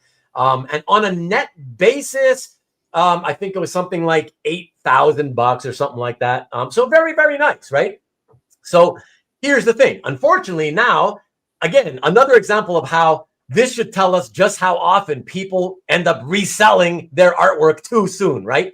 That we can have multiple examples of artwork that not only we can use as an example on a Hold for the Gold show, where we can show you how somebody made money on that piece, but they sell so frequently or resell so frequently that we can use that same exact piece of art and use it as an example on this series, the Stop the Insanity, to show you how somebody can lose money on the same piece. It's crazy. So let's check out what happens here, everybody. Remember, this is just over 3 years ago. So $11,400. This is going to be a very interesting one, guys. Check this out. Look at what happens here. All right. Very interesting. So check carefully. So this sold 3 years later, literally 3 months ago, same month, June, but of 2025. All right. And look at that. Look at the compare. Yeah. Compare the sales price, right? Exact same price. So it kind of tells you that, okay, we're in that range is the fair market value for this piece. So that's nice, right? It gives you that information. But of course, had the guy who bought it for 11.4 in 2022. As we were telling Dave Kopecky, right, just earlier, had he just maybe tried putting it in his calf or Facebook or whatever, hey, listen, ask 12.5 for it. You know, at least that gives you the ability to make a profit. And if you can't get the profit and you need the money, you know, as soon as somebody shows some interest, if you've got the option to drop it down to your cost. And at the very least, get your money back and protect yourself from any losses whatsoever. But no, they decided to take the chance, throw it back at auction, and it's at Heritage. And Dave Kopecky, once again, great example for you here. Look, he didn't send it to Comic Link. He sent it to the auction house that gets the eyeballs, right? And it still didn't go for more than it did 3 years ago. Plus, right? So it not only did the higher eyeball auction house not get more money for the piece, it only got the exact same amount for the piece. But on top of it, because they are the #1 auction house, they charge a lot more.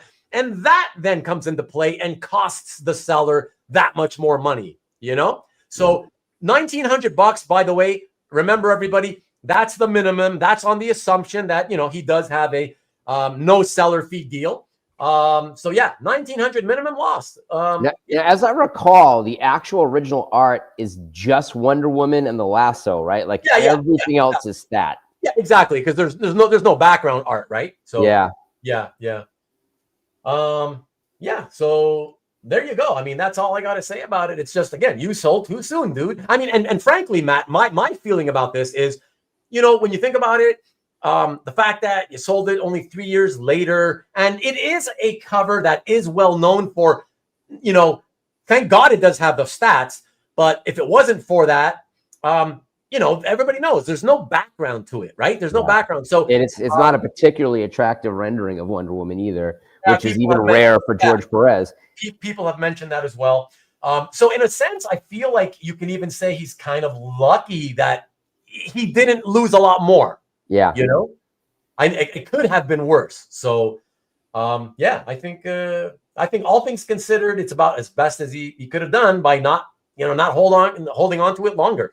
And I think that's the other thing too, is that we've learned is, I think these resellers, they never seem to learn. They never, I don't know. I think in their heads, they think, well, you know, big name artist, big name character they're known for. They get lost in that, and they think that, oh, for sure, this is blue chip, and they get stuck thinking what a lot of those dealers have preached over the years. Just stick with the blue chip stuff, guys, and you'll never go wrong. Remember? Yeah. So many guys preach that, but you can go wrong because it doesn't matter. We show tons of blue chip stuff on this series, tons of it, right? This is it, right? Wonder Woman by Pérez. I mean, right? That's blue chip. We've shown Kirby. We've shown Neil Adams. It doesn't matter. Every artist under the sun we've shown, nothing matters except you sell too soon. More than likely, you're going to lose money, period. Yep. Oh. All right. Let us remove this and let me get those last few. Check out what these guys are saying. Does that double signature increase the value in any meaningful way? I hope you're being facetious, but if you're being serious, Antoine, the autographs in this market do not add any value to the art. Some people don't like a signature on the artwork in an area that would have been on the cover. Yeah. Some people don't even like it. So no, it getting comic book creator autographs does not increase the value of original artwork. Signatures on art. There you go. Thank Mike is already telling you they're irrelevant. The value is in the hours the artist spent to create the art, not in that 1 second signature. Exactly. And don't forget also, Antoine, in this day and age where a lot of the artists more and more at conventions are charging for their signatures. Okay. Don't forget, even the ones that are really expensive at $20 rather than $5 or $10. Think about it. When you're talking about a piece of original art that's worth, like, forget the high end stuff, even stuff that's like just a few $100, right? So if you've got a piece that's everybody agrees is worth, let's say $500, right? Let's say you get it signed. Do you honestly think that because you got it signed, and let's say you got a free signature, do you think though that when it comes time to sell, let's say you needed to flip it quick, are you going to insist that you get at least $520 because it's signed? No, you're not. $500. I have a Batman sketch cover, and the artist who did the sketch cover isn't super well known. He's like a journeyman, but it's signed by Miller, Lee, like Kubert, like everybody that participated in this comic has signed it, including the colorist. If you add up the cost of their signatures, that book is like $900 just on signatures. Nobody is paying me $900 for that book. Right. $400 is probably peak on that book. Right. Antoine says, I get it. It's just seeing the secondary signatures is a bit annoying. So I was wondering what the angle was. Yeah, no worries. You know what it is, Antoine? I'll tell you. And it annoys the hell out of me because, well, when you see what I'm going to say, I think you'll agree. All it is so one collector bought it and it was signed. It was already signed. But some collectors, don't ask me why. It pisses me off. It annoys me the hell out of me. Some collectors, they can't stand knowing that the art they bought with a signature, the autograph wasn't attained by them personally. So they know that if they go to a convention that artist is going to be at, they have some weird thing inside their head where like, okay, at least I know I got this cover signed myself by George or by whoever it is. And it's so stupid. You're just making it uglier by having multiple signatures from the same artist for no reason. Like, it's so ridiculous. But anyways, I don't like that. It's like that line in Glengarry Glen Ross, right? Like they just like to talk to salespeople. They just like that. You're like, that person got to bring it up and show George Pérez that he owns a George Pérez, you know? I think look at Sean. Sean, what's up with you, man? I think a photo of the artist holding the art and signing adds to the value. No way. No, listen. Does it add a fun provenance? Sure. Of course. I love provenance, especially with sketches, which you are very familiar with, right? Yeah, I enjoy that. But would I pay more? And I'm just one guy, but Matt, would you pay more because he has the provenance of the proof that the guy had, is in the picture at a convention with it? No. You like the art or you don't like the art. Like I've never, a golden example. I've got Bernie Wrightson art that's signed by Bernie Wrightson. I've got Bernie Wrightson art that isn't signed because he didn't sign everything. And, the pieces I like are the pieces that are the best drawn. Like it, whether his signature's on it is completely irrelevant to me. Yeah. Thank you. And a voice recording of the artist also, Sean. What about the signatures of actors signing pieces of original art? Oh God, I hate that. I really hate that. To me, that's the value. I don't like that either. Yeah, that's like having your neighbor sign it. Who cares? Yeah, it turns me off. Because I could give two fucks about the fact that this character was turned into a movie character. Like, who gives a shit? And they're not going to be that character forever. Like, yeah, and if I someone's going to replace them. Like if I care about that, I'll care about it by, guess what? Going to see that movie. That's how I care about it. Even, and the artwork I think is especially egregious, but like with the comics, if it's a photo cover and you want the character portraying, the character on the cover to sign it, sure. But like having them sign original art, I think that cheapens it. Like, I think it's just garbage in the way of what was printed. Yeah, for sure. That's how I feel. That's how you feel. And we've spoken. All right, let's get to the next one, peeps. Let's see. Exactly. Sean, I should get the Hart to sign my Hulk 272 cover, and then I'll sell it to you. Yeah. I'll double the cost, of course.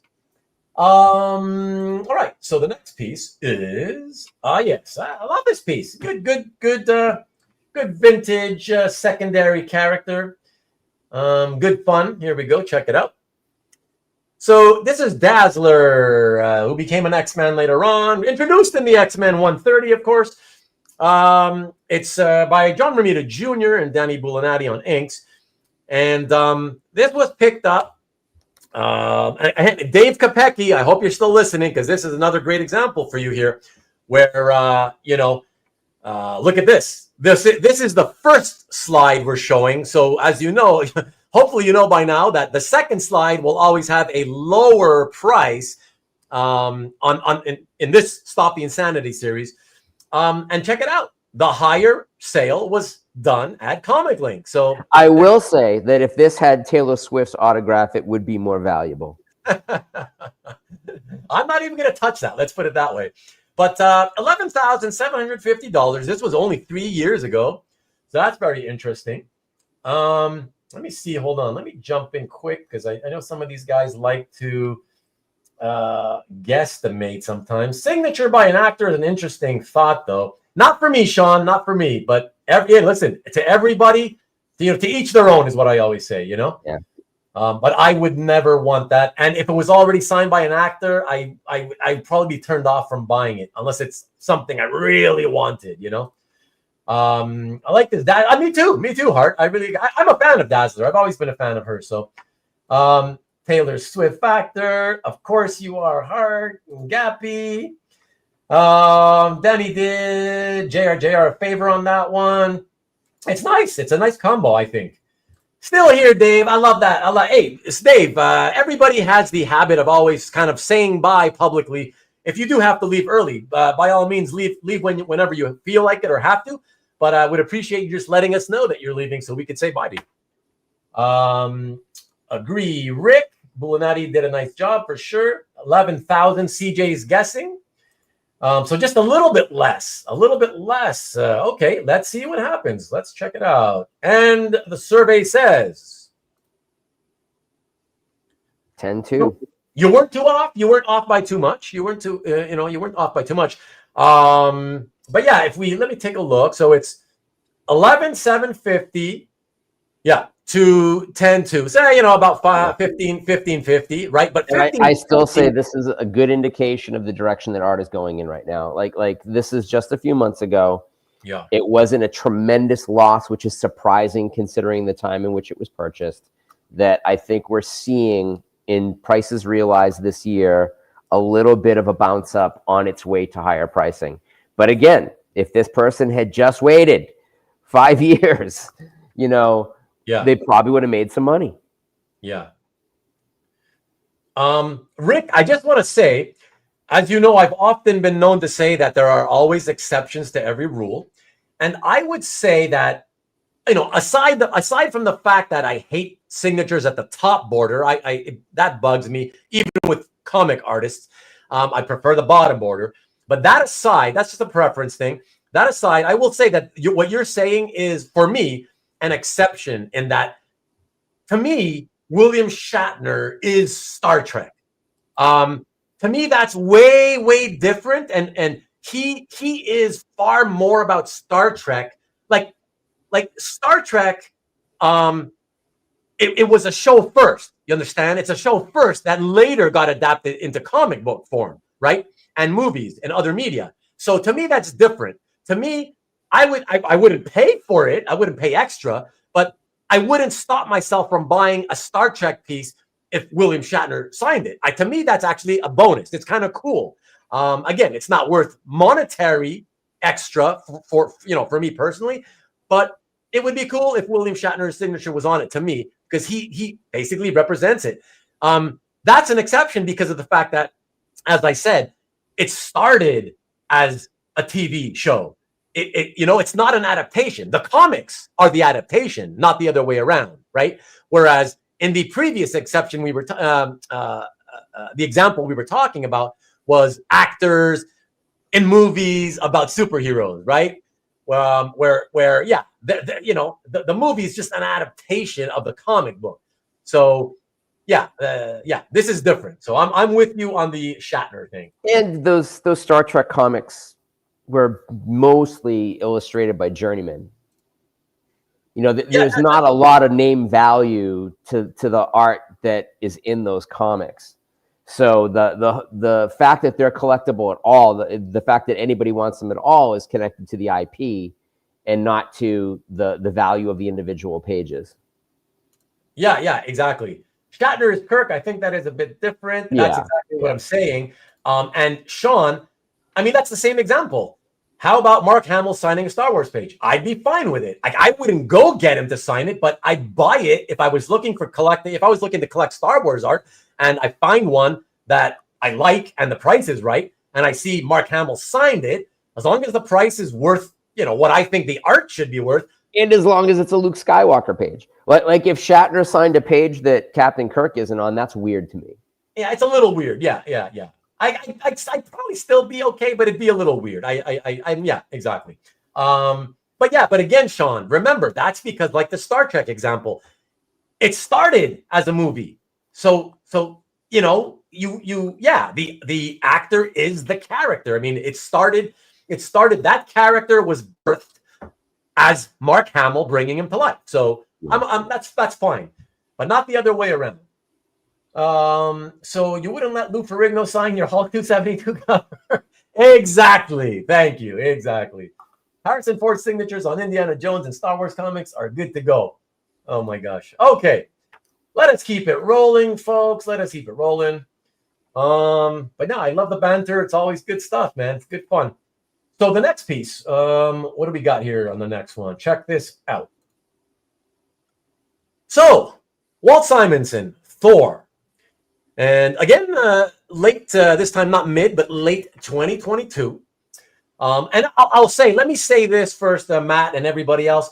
It's an insane price. That is an insane price. Well, let me preface this by saying, I don't know that we can barely say that. And the reason I say that is because, and I've mentioned it in the past, because we've had Simonson art before, and now that I think about it, this may have been the page. I'm not sure, but the thing is, I think we can agree, it's Simonson Thor art has always been and still is rare enough on the open market that it's hard to sort of determine like what would have been a fair price when it first sold, right? Because you don't see it, so you don't really have comps, right? So is it really fair to say that it was very high? I don't think so, only because it's rare and it's primo stuff in the sense of Simonson Thor is one of the classics of all time, classic runs or whatever. So yeah, it's not the strongest content quality page, but typically content quality weakness is made up for when it's, from a classic run by classic creator and it's rare. And this is genuinely rare, like this stuff, this material. So since there's really so few comps, it's hard to say, it's really hard to say, I feel that, 15 grand is too much or it's too low or, I just feel it's hard to really give any opinion at all. I don't know. Do you change your thought on that, or do you want to stick to saying that you feel it was way too high? I think that it's not a great Simonson Thor page, but I will caveat that by saying that top right panel is phenomenal. That Thor is in 4, it looks like 4 panels, well, at least 3 panels on the page. There's a good profile in the middle, but for that price, I would want Beta Ray Bill. You would want Beta Ray Bill. I would guess this is going to be a 10.5 page on resale, but I could be completely wrong. Okay. Well, thank you, Sean. Thank you. But no, in all seriousness, Sean, I mean it really does. I feel it makes all the difference, right? It makes all the difference when the source material was the live action, Yeah. Yeah. Harrison should sign Ruben's Rugrats Sunday. That's like all those Stan Lee signatures on books he had nothing to do with. It makes me crazy. Oh yeah, that makes me cringe so hard. Oh my God. And the elder abuse involved in just making him sign anything they put in front of him. Yeah, exactly. And Marcus, FYI, if I could get it, I mean, I wouldn't pay a dime for it because I'm not into paying for autographs. But if I could get it for free, I would absolutely have him sign my Rugrats Sunday. And I would get a picture of me and him together because I know you guys would all love that. So you're going to go 12,725. Okay, CJ. Not even signed by Chris Hemsworth. Simon has most of the art from that Thor run. Yeah, he does indeed. Great page. I don't know about great page. I think Simonson Thor auction pieces were the most crazy coming out of the pandemic. Even Tom says it's too much. Wiacek share of the book. That's right.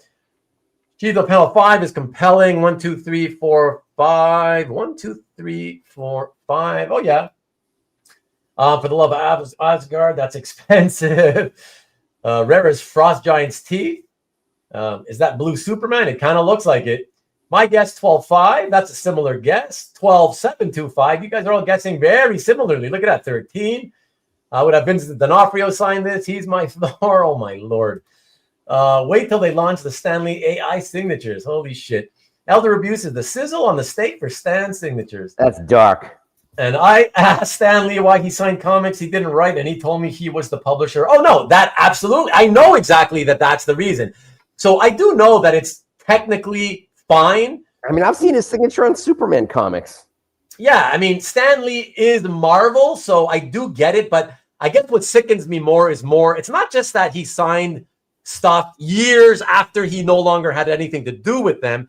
Yeah. Because as I say, I've always had a soft spot in my heart for Stan, as he is Marvel to me, you know.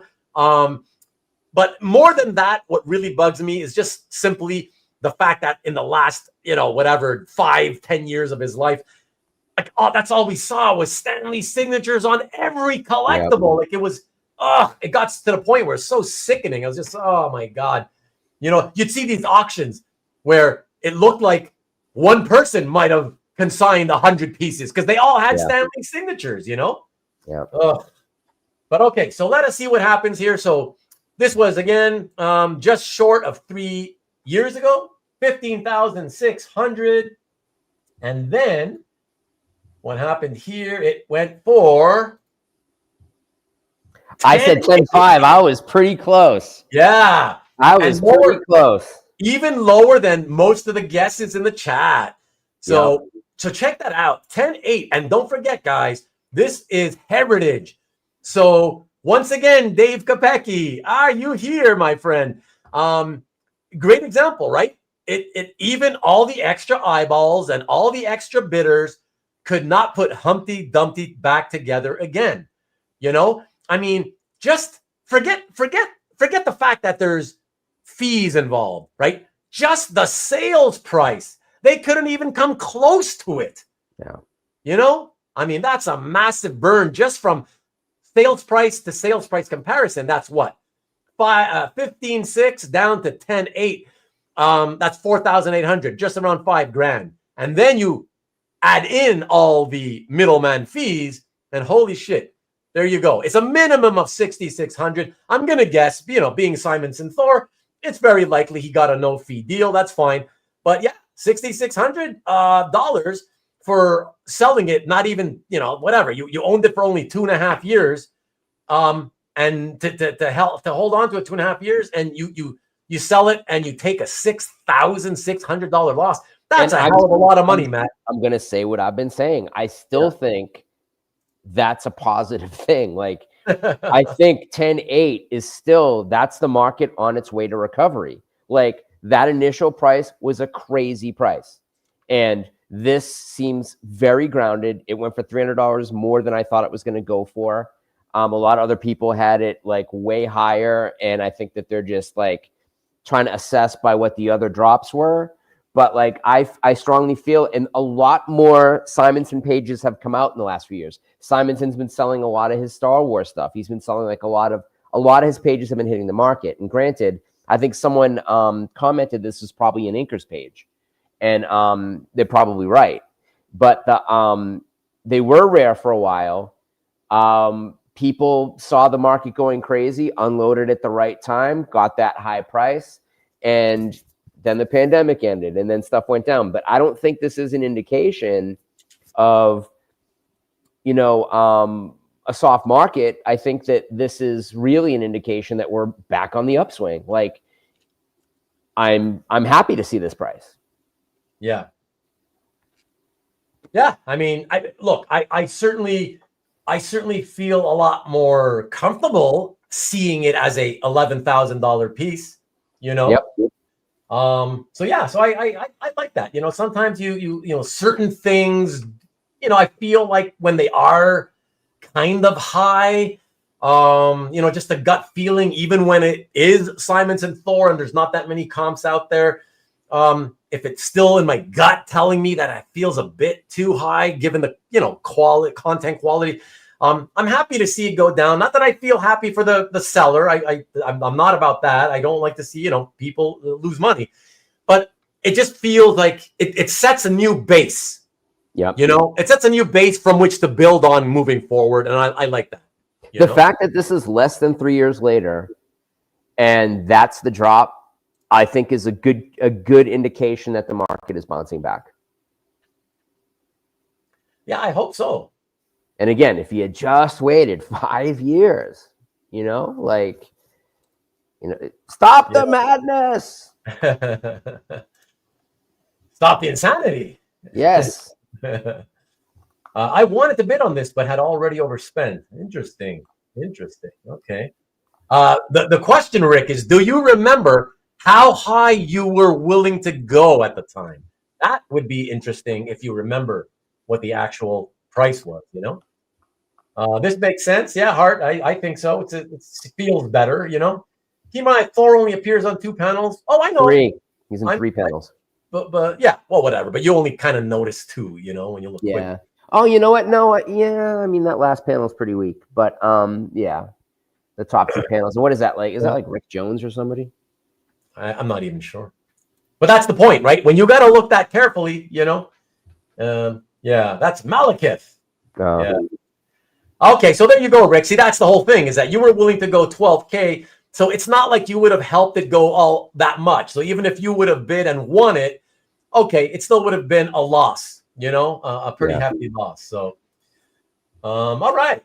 Excellent, guys. Let us go on to the next piece. And the next piece, a piece that I love a lot. This is also a very interesting one because this one is not, it's mainstream and it's a legendary artist, if you will. Beautiful art, beautiful cover. This is a question of, in my mind, because this one, you're going to see, take a look at the time factor here. All right. Very interesting. Let's take a look at it together. Why don't we? All right. Check it out. Oh, wow. Barry Windsor-Smith. Oh, no. Kaluta. No, Mike Kaluta. Yeah. So Mike Kaluta at the covered Epic Illustrated number 4. Beautiful. Is called like In the Gleam of an Eye or something? I couldn't tell you. But yeah, gorgeous painting. Beautiful illustration. Check this out, everybody. So 2018, this goes back to, right? And yes, Dave, I'm calling on you again. Dave, look at this. Comic Link was able to get 64K for something. I'm just joshing you, man. I'm joshing you. But in all seriousness, 64K, you know, that's a lot of money. But I think it was a result of people seeing, like, what, you know, it's an excellent example of a Conan cover, a Conan illustration just in general. It is very reminiscent, mainly because of the whole, you know, details in the background of like a Barry Windsor-Smith and what the kind of stuff he used to do as well. This is in the studio book, I believe. No, because this is from early 80s or late 70s. So I think this would have been done, pretty sure, maybe after the studio book had been published. Huh. Or maybe the painting was maybe I done. think the painting was done and it was recycled as the cover of Epic. Okay. I'm almost positive this is. Okay, I think you might be right. And check, but I think this has double provenance as having been published in the studio book and as the cover of Epic Illustrated. One of the all-time classic Epic covers. Yeah. You're. I think you're right. Actually, I think you're right. That is a crazy number for 2018. Yeah, isn't it? Like, that's wild, right? Especially, you know, given the whole Comic Link factor and that people believe they never get, you know, good prices. But I've said it many times. I will say, and I'll say it again, that when it comes to really higher end by big name artist type pieces, they actually have gotten and do still get really good money for that stuff. Yeah. So don't kid yourselves that they, you know, that it's only Heritage that can get good money for the good stuff. And are they connected to Metropolis? Are they connected to Metropolis Comics? Comic Link? Yeah. No, you're thinking of Comic Connect. Oh yeah. Yeah, Comic Connect. Connect also, like, they don't even put stuff out at auction because they've got such a deep bench of big money collectors that they sell a lot of stuff direct. Okay, look at that. Rick is telling us that Tristram Portal just posted this to Cap. Interesting. All right. He probably does. I've never heard of him, so he probably does not even know that we are doing this tonight. Nice loincloth, killer cover indeed. God, I love that piece by Kaluta. Does anyone know what the dimensions are? I don't know, but you're going to have to, you know, find it back at the auction site. I'm sure looks like 16 by 20. Yeah. Good, Dave. Yeah, man. You know, I'm just having fun with you.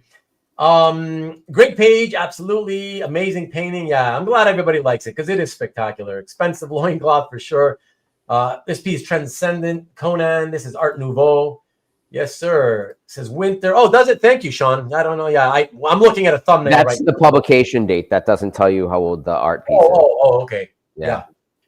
In that case, no, yeah, I do believe it's 78, maybe 77, 78. I think you're right, Matt. You know, and this is solid indeed. Yeah, isn't it? Let's have it. What's the price? Okay, Pop it. Pop the cherry.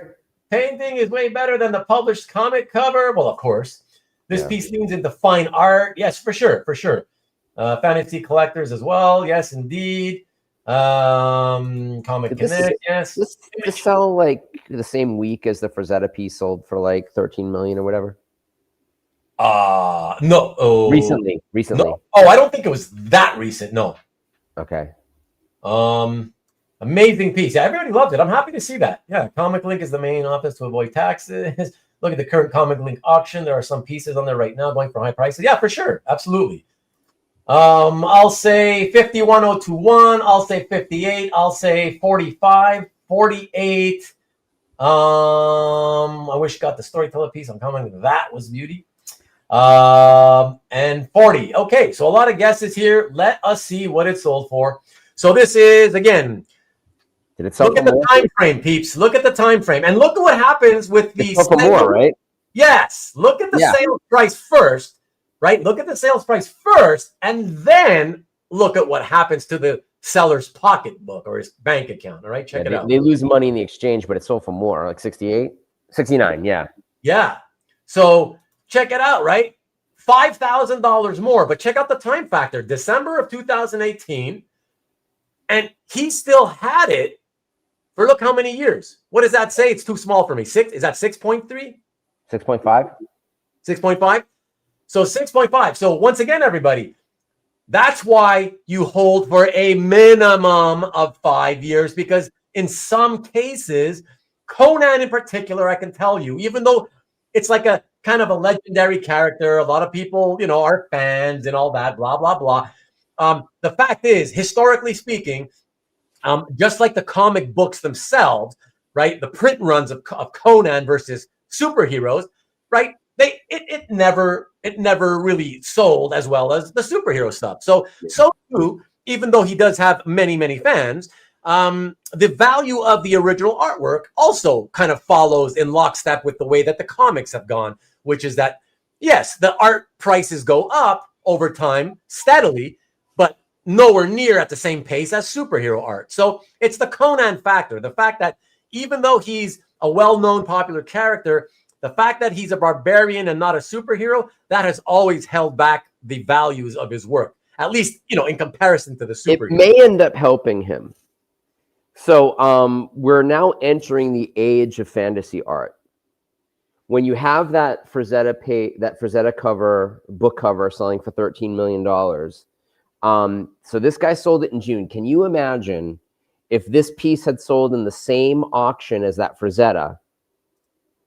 Whoever loses the Frazetta goes after a Kaluta page for a hell of a lot less, and this thing passes $100,000 in a heartbeat. Yeah.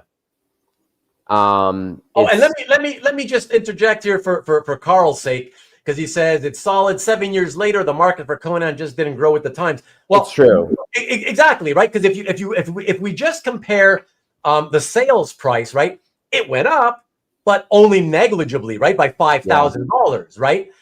But that also tells you, again, all the more reason to try to find a buyer one-on-one. Yeah, one-on-one, because you know, it is expensive. It's an expensive Conan piece that's not a superhero, and I'm not going to talk it down. It is a beautiful, excellent Conan piece, but just the fact that it's a Conan piece and not a superhero piece, to me, yes, even knowing that it's, you know, 6.5 years later, I know that the Conan factor versus superhero factor means that you kind of usually got to wait longer than you would for superheroes. So if you got to wait minimum 5 years to be able to make money at auction with superhero art, then yeah, imagine with Conan, right? Fantasy stuff, it's going to likely be even longer than 5 years. So, so it did go up, but yeah, it went up only by, $5,000. But if you try to get a deal privately, you could have at least broken even,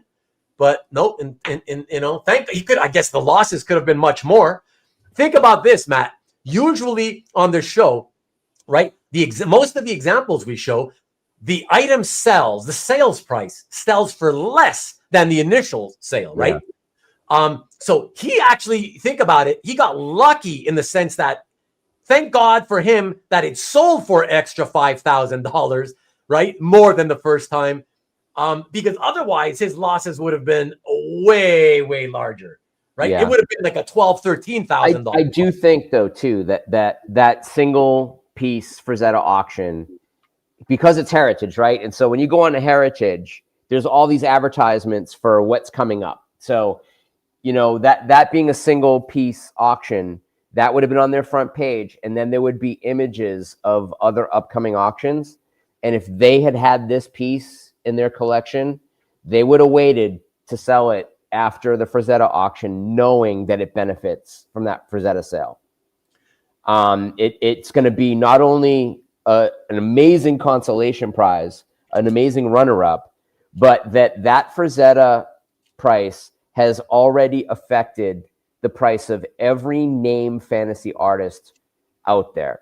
That combined with the Jusko Marvel card art going up, and the fact that Joe Jusko is also very associated with Conan, his art's going up in price.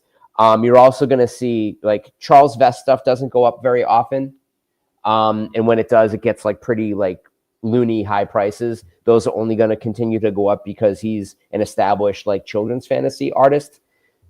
We've hit a turning point with that Frazetta sale, and I do recall this like selling for more. And I was, before you revealed the price, I'm like, I think this sold for more, right? It was a crazy price that it sold for originally, and that was in 2018. So that's not affected by the pandemic. It was just a really high realized price. It definitely the highest price Kaluta artwork had ever achieved at that point. And I'm guessing that at $69,000, that's still the highest price achieved by Kaluta at auction. Yeah. Like I can't see a shadow painting going for this much, It depends if it was again, are we comparing apples to apples? And if we say, okay, it was published as a cover to some magazine in 1980, and if it was a painted shadow cover, who knows? I don't know, I don't know, but let me address this from Antoine, because he's got a great comment. I love this. And just to remind everybody, Antoine is an artist himself. So he says, but Ruben, I see this piece leaning more into the hero's journey, that archetypal embodiment of heroism, as well as fantasy. The Conan elements, in my view, are the least compelling aspects of the art. And I love that comment, Antoine, simply because I've said this many times. I've always been into the comic book hobby more for the art than the reading, right? So I love that you say that. I love how you put that. It's beautifully put, right? And I agree with that from an artist's point of view, from an artistic point of view. However, the market itself is different. The market, especially in a comic book art auction at Heritage, the eyeballs are from people that know Conan. And sure, they may be fantasy fans, but I can assure you, Antoine, that if this exact same painting, if everything else being the same, right? Everything is exactly the same, including, epic cover, Kaluta on the art, and it's a painting, okay? Everything being the same, but he left it as a straight fantasy painting and there's no barbarian on it, then I'm telling you, this is not selling for anywhere near $60-something thousand. A big portion of that price both times is to do with Conan fans. I mean, so I get where you're coming from because you're an artist. So I get that. and I love that. I love that you see the art that way. But the market speaks in different ways. Unfortunately, it's not all about the aesthetics. You know, there is also a kind of interesting thing in the zeitgeist around the publication of this issue of Epic. So 1979, 1980, when Marvel starts to put out Epic magazine and, you know, kicks off the kind of Epic line of comics, who's one of the people that helps kick off that line? Kaluta. You know, Kaluta's doing Starstruck, you know, the Elaine Lee comic book. Yeah. But there was also a brief like resurgence in the interest of Conan around this time, which is what led to the Conan the Barbarian movie being made very soon after this. So Conan was getting back into the zeitgeist when this issue of Epic got published, which was several years after the painting had been made. Now, there's also a connection. Why Kaluta? Well, Kaluta being one of the studio artists, along with Jeffrey Jones and Bernie Wrightson and Barry Windsor-Smith. Smith was off doing kind of his own thing and wasn't doing a whole lot of work for comics at that point. So you have that runner-up thing again, only this time it's like runner-up to Barry Windsor-Smith, who is the guy you really wanted Conan artwork from, but then you got like the next best thing, which is Michael Kaluta. Prior to the first guy to do the Conan illustrations was Jeffrey Jones, who was doing illustrations inside the paperbacks. Prior to that, it had been Roy Krenkel. You know, like there's a really rich tradition of great illustrators working around Conan. So for many people, Conan is the hero's journey, you know, to that that person's post, you know, to what they had to say. And Kaluta is one of the all-time great illustrators, and his covers are phenomenal. Someone else said something about that they thought that a Shadow #1 cover would go for more. I don't think so. Number one, the Shadow #1 cover isn't a painting. It was a straight-up illustration. It's not particularly very good. But and I just don't think that the Shadow holds as much sway over people as Conan. Let me come back to you actually. So this feels a little better to see each other.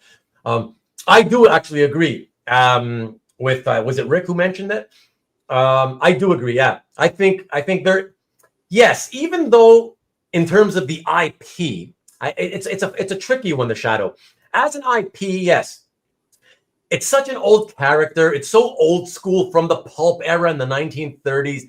Because of that, every sort of... as is Conan. Right. But with Shadow, you know, with Conan in comics, for instance, it has had a lot more long-term success, you know? Yeah. Yet, it still has, with some people...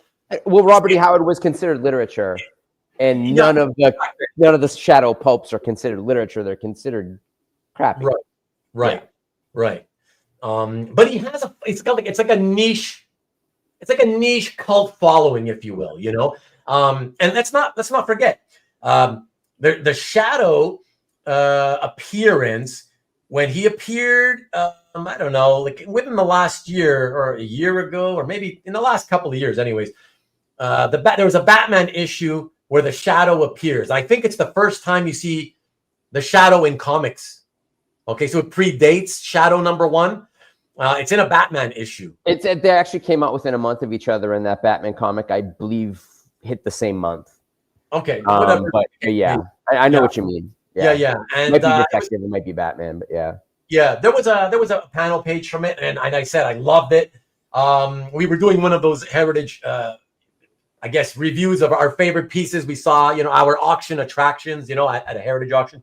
And that was one of the pieces we showed. And that piece, I believe, was something in the $20,000 range. And I think it's like an Irv Novick or someone mentioned the Kaluta cover for Shadow #11 sold for $72,000. It sure did. January 14th, 2024. So wow, there you go. That's a higher price than that painting, and that is just straight illustrated cover. Yeah. So there you go. Interesting. Very interesting. Yeah. So now we know the first issue would be a 6-figure cover, and now it's just a question of where in the 6-figure they would land it. You know. So it's kind of crazy to me. So when did this? How long ago did this sell? In June. Conan cover. The what cover? The Conan cover that we were just talking Oh, about? that was June, yeah. Wow. So I guess that they're, because of Kaluta's association with the Shadow, that it's considered more Kaluta than is Conan. I mean, in spite of all those great, King Conan covers, which he had a run of like 3 years on, and they're all beautiful. Yeah. That's wild to me. Yeah. You learn something new every day.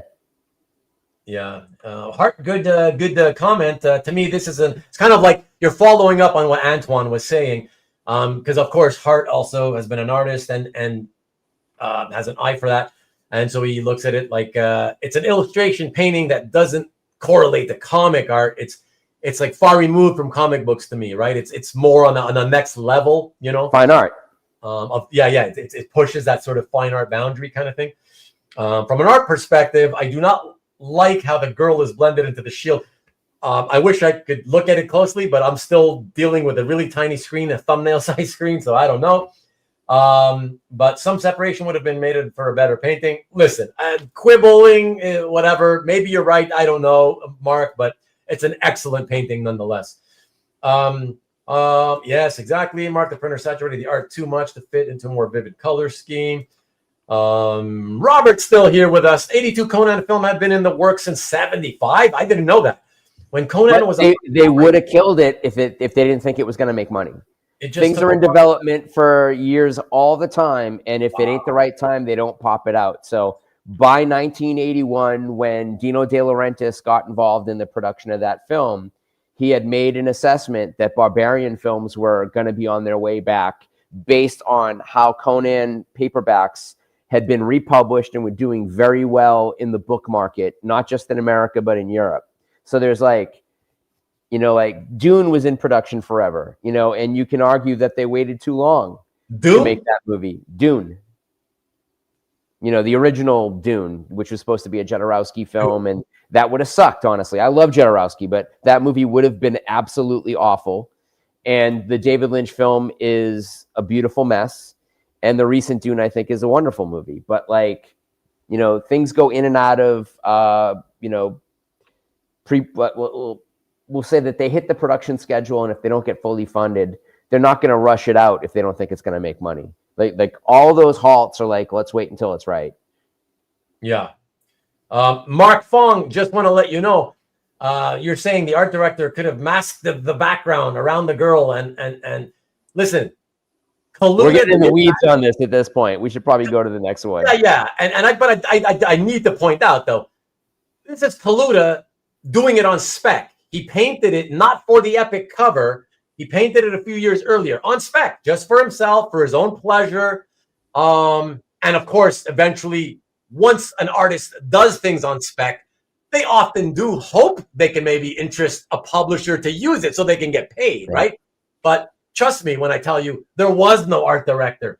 And even if he had done it for Epic Magazine, there probably was an editor, but not an art director. Right. You think Archie Goodwin is going to tell Michael Kaluta what to do? Yeah, I don't think so. Exactly.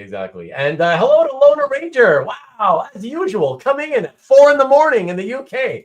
You're awesome, man. You're awesome. All right, so let me go to the next one. Oh, Robert, last comment says, and Dino was right. There were a lot of fantasy films in the early and mid 80s. That's for sure. It was in the zeitgeist. It was the right moment. There was a resurgence in interest in that type of thing happening. You get then, De Laurentiis and the success of Conan and the fact that they shot in Almere, Spain. It kicked off a whole bunch of barbarian Italian films and post-apocalyptic movies. You also had that Mad Max hits at the same time. So then you have that crossbreed of science fiction, future dystopian barbarian films. It became a cottage industry in Europe. The only thing I just want to ask though, is because Robert, Robert's listing all of them. When did Dino come? I did not see Dino. Did Dino come in? No, Dino De Laurentiis, the producer of Conan. Oh, I thought you meant Dino. Okay. Sorry. Okay. You mean because De Laurentiis was saying that there were a lot of fantasy? Why would he produce Conan? Oh no. Yeah, I know. Yeah. But everybody knows, of course, there were tons of fantasy films. Yeah. Back. It was kind of fun. Not a lot of them were very good, but it was fun. Good night, TJ. Have a good one. And thanks for hanging out with us, man. Robert, you're taking me back in time. Yeah, he's taking us all back in time. All right, let's get to the next one, everybody. And let me see. So this is just a coincidence. I didn't mean to do this. We're going to stick with Conan here, fellas. Show you another example. This one's for you, Maki Poo Poo. He's a big Savage Sword of Conan fan. Check this one out. So a beautiful cover. I love Earl Norem. He's probably always been my favorite of the Savage Sword artists. It's an early cover from issue 46. So okay, first year, that first kind of like really things are getting scary at all over the world with the prices of everybody's spending on whatever they want to spend their money on during COVID. So I gotta say, I remember being pretty mind blown when a Savage Sword of Conan cover hit almost 20,000. Yeah, one by, I mean, I'm not going to call Earl Norem a third tier artist, but because he had been around doing all the men's, adventure magazine covers for years at this point. He was an old man probably when he painted this. Yeah, but as far as Conan collectors go, I don't think he's he's not in the top 5. So yeah, for that to go for almost $20,000, in that month where the first pandemic checks went out, seems high by a lot. Like I would have thought that you could get Earl, you could get Earl Norem paperback covers for $8,000 to $10,000. Hold on. Let me do you one better, Matt. So this was 2021. It wasn't that many years before this where you could get Savage Sword covers, even by Norem, for closer to like 5, 6, you know what I mean? Like there were a couple of books that got published in 2019 and 2020 that were all about Earl Norem. And so there were Earl Norem collectors who weren't necessarily enthusiastic about the Conan stuff. Like they were really more into like the World War II, Nazi biker stuff that he was doing. That type of thing, like the 60s men's magazine covers, but those had been eclipsed. And so this was what was available. So I'm sure that this went to an Earl Norem collector and not necessarily a Conan or even comic art collector. Oh, I don't know. I think for the most part with Savage Sword of Conan, I think most of them do go to Conan fans and people who also loved reading Savage Sword of Conan in particular. That's what I have always felt, But either way, we don't know for sure, clearly, Right. But let's see what happened to this one, folks. So this is April of 21, 19,200. And I genuinely don't even remember what happened to this one. So let's check it out. Here 14. It is. Oh. Wow. Look at that. Look at that. And loses money. That's crazy. But check out what he did. The buyer, the first time, flipped it pretty quick, right? Yep. So didn't hold on to it very long, year and a half. But that's pretty impressive that only a year and a half later at Heritage, let me see the first one. Yeah, both times at Heritage, and Heritage managed to get basically the same price, in fact, a couple of grand more the second time around. That is pretty impressive. But I love it. I think it's a great cover with the snake wrapped around them like that. I think it's fantastic. Great fantasy stuff. But again, sure, not a big loss in the big scheme of things, of course. But once again, because you've got those fees, right? You got those fees, selling fees. You're gonna get, you're gonna get screwed. Does that look faded? Do you think it's just a bad scan? Oh, no. It's they always manipulated the scan of the art is good, but they always manipulated for publication. I'm looking at the detail on the woman. Although I will say, detail, not the color, but the detail. I will say though, this is one of those very rare exceptions where I will admit I prefer the way they printed it. They changed it for the publication. Yeah. I love the skin tones, the snake, the tone of the skin of the snake. All of it really. Just the lighting in general, Yeah. The contrast is just much better in the publication. Yeah, exactly. Not you guessed too low there, Hart.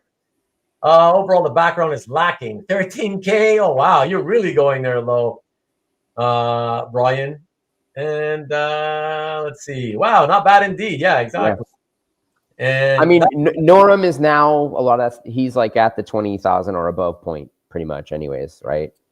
Like that's kind of his price point now. Is it though? I'm not sure if they all are kind of up there. I've seen other Savage swords starting to go up like above the 15 range. I don't remember if they were Norems or not, but I would think so.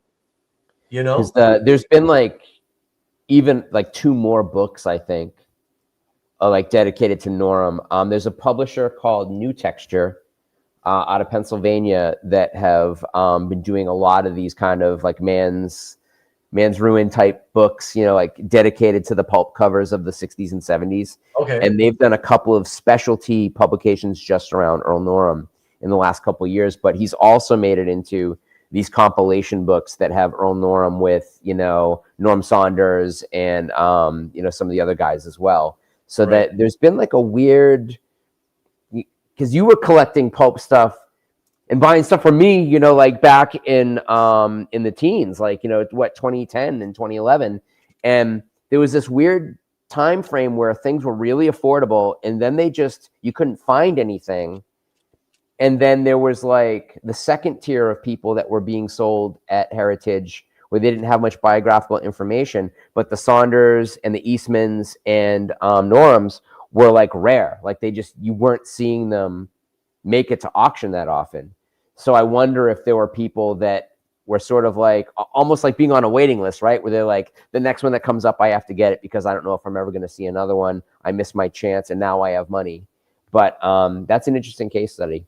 Yeah. All right. And then it was that fast. Right. Yeah, absolutely.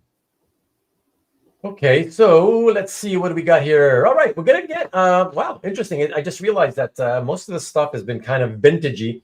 Got more of a modern thing, ish compared to everything else, contemporary, lower end stuff, but a modern day sort of superstar, if you will, with Chris Bachalo. Bachalo. Check out this piece here. So, a Ghost Rider 2099 from the first issue. So that's interesting. First issue. I almost bid on this. Did you? Yeah. Yeah. Affordable. I don't know if it's supposed to be worth that much, but at least compared to most of the things we've been seeing, you know, it's something that most of us can afford at least. Yeah, with Bucky inking, that's pretty interesting back in the day. So yeah, March 22, $1,170, everyone. And let me, Marcus says that was a good price, $1,170. I wouldn't know. It's not like you see that many pages from this series, you know, turn up anyways to have a good idea of what the value should be. But if you think that's a good price, all right, well, let's see what happens. Because if this is a good price, then I got to assume that the resale price is even better and more of a good price. Let's check it out. All right. So look at that. A couple of years later, sends it to Comic Connect, and it sells for $875.15. I almost bid on it just for the Skawump. Just for the what? Skawump. Oh, yeah. I mean, you know, nothing else about that looks like it's a Bachalo page. Nothing. You know, in the great scheme of things, you know, losing $409 doesn't seem like a lot when you compare to all the other things we've been showing. But to somebody who may perhaps, you know, kind of only play in the field of like $1,000 to $1,500, $2,000 pieces, it goes a third of their investment. Yeah, spending $1,100 and then taking a 35% loss, that's a hefty hit, man. So again, I don't think we have to kind of repeat it again, but yeah, you sold too soon. You know what can I say? Sold too soon. Let me see if there's any other Skaban coming your way. Whoomp whoomp. Good price. Still in the neighborhood. Yeah, I mean, but like a pretty wide percentage margin though, you know. I'll guess 875. And did you do that though? Again, after I posted it.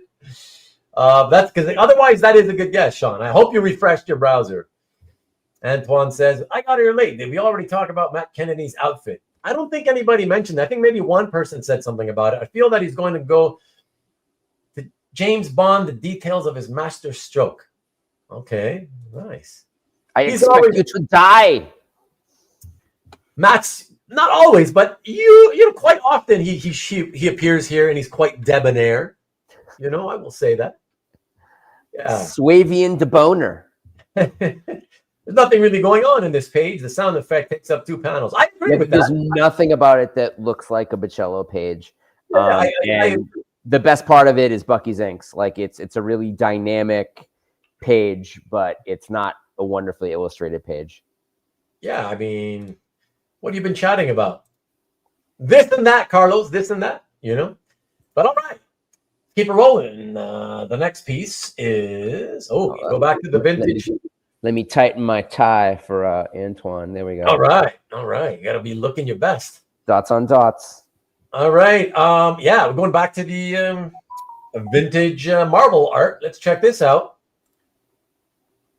So, Spectacular Spider-Man number 30 cover. Purchased, again, height of COVID, April 2021. $28,800 on Heritage. Keith Pollard, Bob McLeod cover. Yeah, I mean, it's a pretty, it's a decent cover. You see the hero pretty well. You see the villain pretty well. It's an earlier Spectacular Spider-Man cover. To me, this didn't seem out of whack at the time. I mean, in the sense that I figured it would be 20-something. Wasn't really sure where, but yeah, I would have been off by about $6,000. I would have said like 22. Yeah. Okay. So the lower 20s age range or whatever. Yeah. So it went for not too much more. That's fine.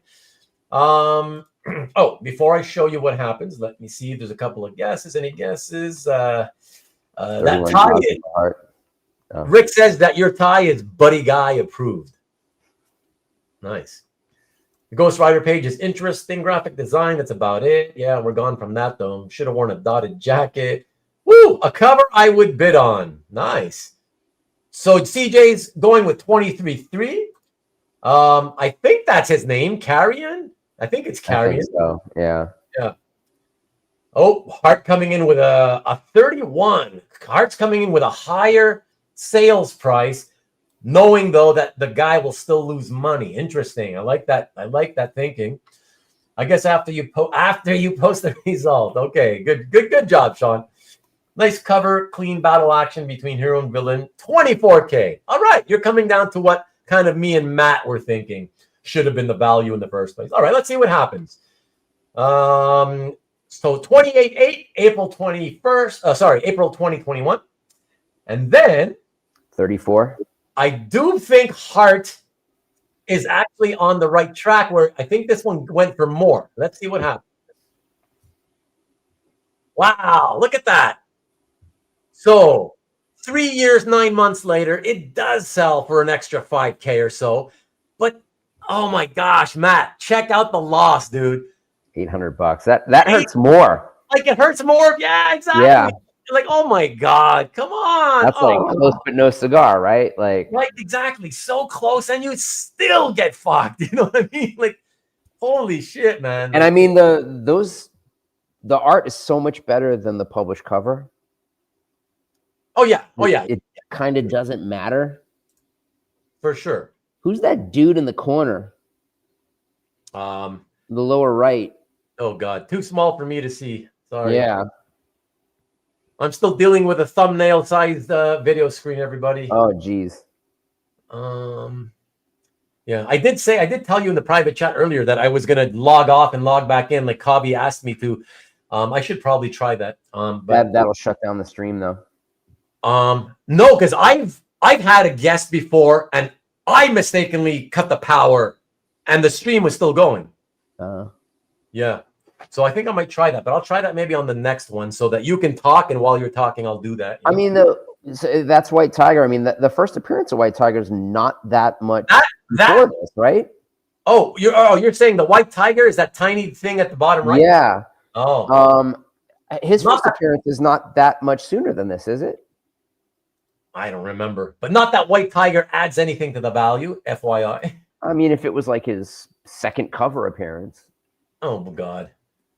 White Tiger, everybody seeing it? Still thumbnail after 4 hours. Yes, sir. Well, I haven't tried to. I can't see anything that can fix it. That's the problem, Carlos. Charles Barkley, or do you mean Gnarls Barkley? He got fouls. I remember this storyline as a kid, so I would have been tempted. Oh, well, that makes more sense for sure, Sean. P5 faux fum. P5 5 faux fum. This isn't a bad. Well, no, obviously, Stanley. It's like, holy shit, on a something that cost you almost $30,000 to only lose 800. Yeah, very, very lucky. Probably the luckiest guy we'll see tonight. And on a percentage basis, even in his pocket after losses, it only amounts to less than 3%, right? So out of all the examples, yeah, this guy's the luckiest of all for sure. But again, very frustrating because so close yet so far. You know? Issue 10. Oh, issue 10 is his second cover appearance. Okay. Yeah, as far as a loss goes, yeah, it's fair. Yeah, good for him, I guess. But okay, let us get this off the screen, and let's go to this next one. This next one, actually, it's another example of how, again, if it's for the love of the art, and if Marvelites would only expand their interests more towards reading more DC and maybe seeing if they could get into DC, man, DC provides so much more value than Marvel. Like, it's crazy the differences, Yeah. So let me show you guys this one. This next one, vintage in the sense of 1980s, I believe early 80s. Check it out. It's a Green Lantern splash. Check it out. Okay. Is this Joe Staton? Yeah, it's a Joe Staton art with beautiful McLaughlin inks, I have to say. Like, props to him on that background is incredible. I think that's really, really beautiful ink work. And, Staton, not a superstar artist by any means, or an artist that, carries his own premium, but you are getting a Green Lantern, a major DC character, smack in the middle of the splash, flying around with a nice, filled in background, by an artist who is known for doing a Green Lantern run, right? I mean, he's, to an extent, he's the DC equivalent of Simonson. In what sense? In that he's the artist of note on Green Lantern for the next big, like the most well-known something, yeah, like the most well-known Green Lantern sort of run after or whatever. Neil Adams, yeah. And this is written by Denny O'Neil, who, was the guy who wrote all those classic Green Lantern stories, and it's a title page, so you've got the writer's name on it.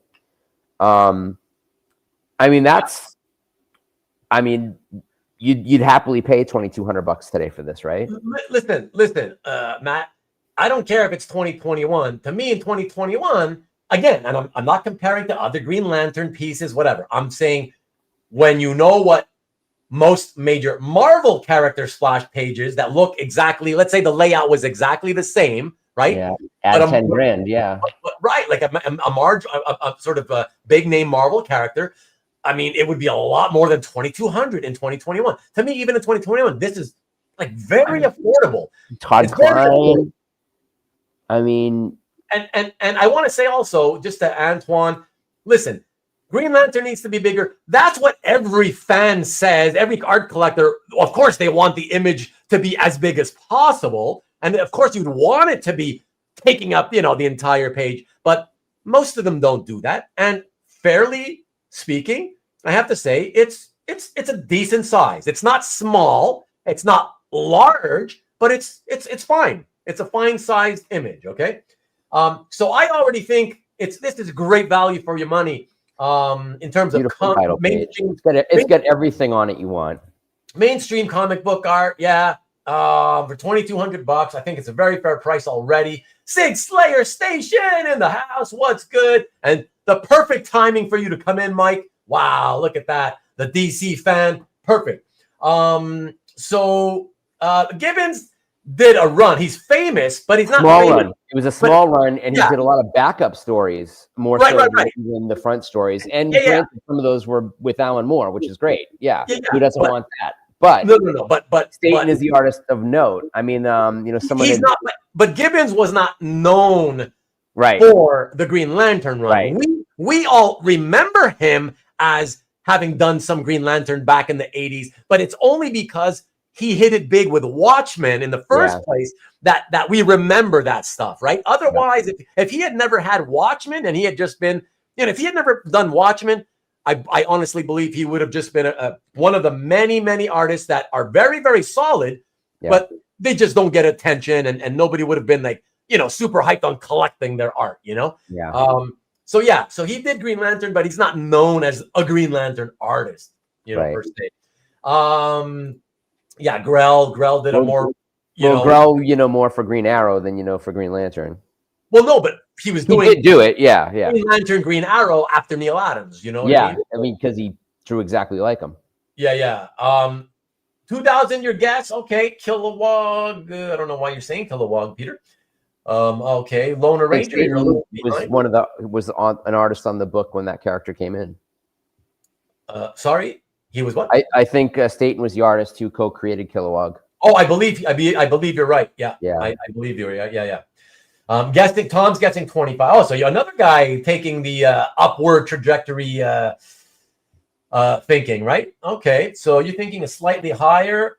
Love this page. I would buy this. I know, that's what I'm saying. If I collected, if I was trying to keep, not keep myself, if I wasn't trying to keep myself from buying more stuff, I mean, this is the thing that I'd go for sure. Like it just provides so much value, and I like the major DC characters. And I think it's a bargain. Sorry. So that's what she said. So let's reveal all, everyone. Let's reveal all, and let's see what happens. So from March 2021, $2,200. This later sells for wow. What a September. It just literally sold this month, earlier this month, guys. And check it out. 4 years. 6 months, so 4.5 years. All right, getting close to that 5-year minimum, and yet not only did it not sell for around the same price, I think we could say percentage-wise, certainly it sold for significantly lower. Yeah. To me, that's like, it's crazy. I'm just like, what a bargain.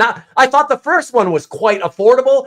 This one is stupid bargainish. I mean, a brand new artist, like contemporary artists, doing Green Lantern, if they do like a really cool splash, it might not be 15 for the average brand new contemporary artist, but it might be 1,000. It might be, you know what I mean? You've got 45 years of history already on this piece, right? You know what's funny too is that the only other Joe Staton Green Lantern title page that sold at Heritage sold in 2009. Yeah. And it was $203. Wow. Crazy, right? Like insane. Yeah. Even in 2009, I remember that was ridiculously cheap. Stupid. Yeah. It's like stupid cheap. Again, because it's a terrible title page. Like the other one doesn't have Green Lantern on it at all, I don't think. Oh, okay. Okay. But I mean, if someone was like trying to assess a value and they search, that's the only thing that comes up. That's going to kill the resale value, right? Yeah. Yeah. I think they'll say size will be okay. Green Lantern. We're creating one of his manifestations. They're called constructs, Antoine. Constructs. But again, you're not really saying anything we don't know. Obviously, it's like what you're saying is you're saying the equivalent of when people say on a Wolverine splash, well, it would have been better if he would have popped his claws on it. Like, duh. Like, obviously, you're just stating the obvious. Yes, of course, it's more exciting when the heroes are using their powers. Like, obviously, yeah. And then you would pay more. But still, that doesn't mean that, oh, if Green Lantern's not creating a construct, oh, it goes for nothing. No, that's ridiculous, 2000 AD. So Jewish Dragons had said $800. Wow. He did co-create Kilowog. Thank you, Peter, for confirming. 2250. Yeah. Title page by an artist who had a good run on the book. 1900s. Yeah. He's closest to the pin. Yikes. Yeah. Oh man, says Goo. Didn't see this in the auction. Man, you see what I mean? There's so much stuff at auction. Like even when you're looking through it, you're looking kind of quickly. Most of us kind of skim through fairly quickly, and so it's easy to miss certain things, right? Because when we're skimming through it all, if the thumbnail doesn't catch your attention, right, you just blow right by it. You don't even know it was there, right? Yeah. That's the thing. Sometimes the thumbnail doesn't catch your attention, but when you actually see it in full size, you realize, oh, hey, that's a pretty cool piece. But at tiny size, it just doesn't grab your eye, you know? Change the seller's name to Bend Over. Nice one, TJ. Slip through the cracks. Indeed. That feels criminally low. I believe it is. I mean, it's like I say, I wish more people, love DC more because it presents such a so much more affordable way to collect art. And not only that, but you could even still say in this day and age that you can get vintage. You can still buy vintage art and you can like without saying that, oh, I'm priced out on the vintage stuff, If you're into DC, it's still a lot of it's available at affordable. I'm gonna present a shameless plug, if I may. Yeah, of course. Should I take this off the screen? Yeah, you can go ahead if you want. You can see me talk about it, I guess. So when I did the Pop Sequentialism exhibition back in 2011, in May 2011, I put prices on everything that was in the show. So he's around, Mark. Sorry, Matt. Sure. It stands as a record of what pricing was in the business at that time, even a little bit high. And you could get the splash page of the Martian Manhunter's funeral from Final Crisis for, I believe, $1,200 back then. So from 2011 to now. So like I mentioned that in 2009, a title page from Green Lantern by the same artist had sold for just $200.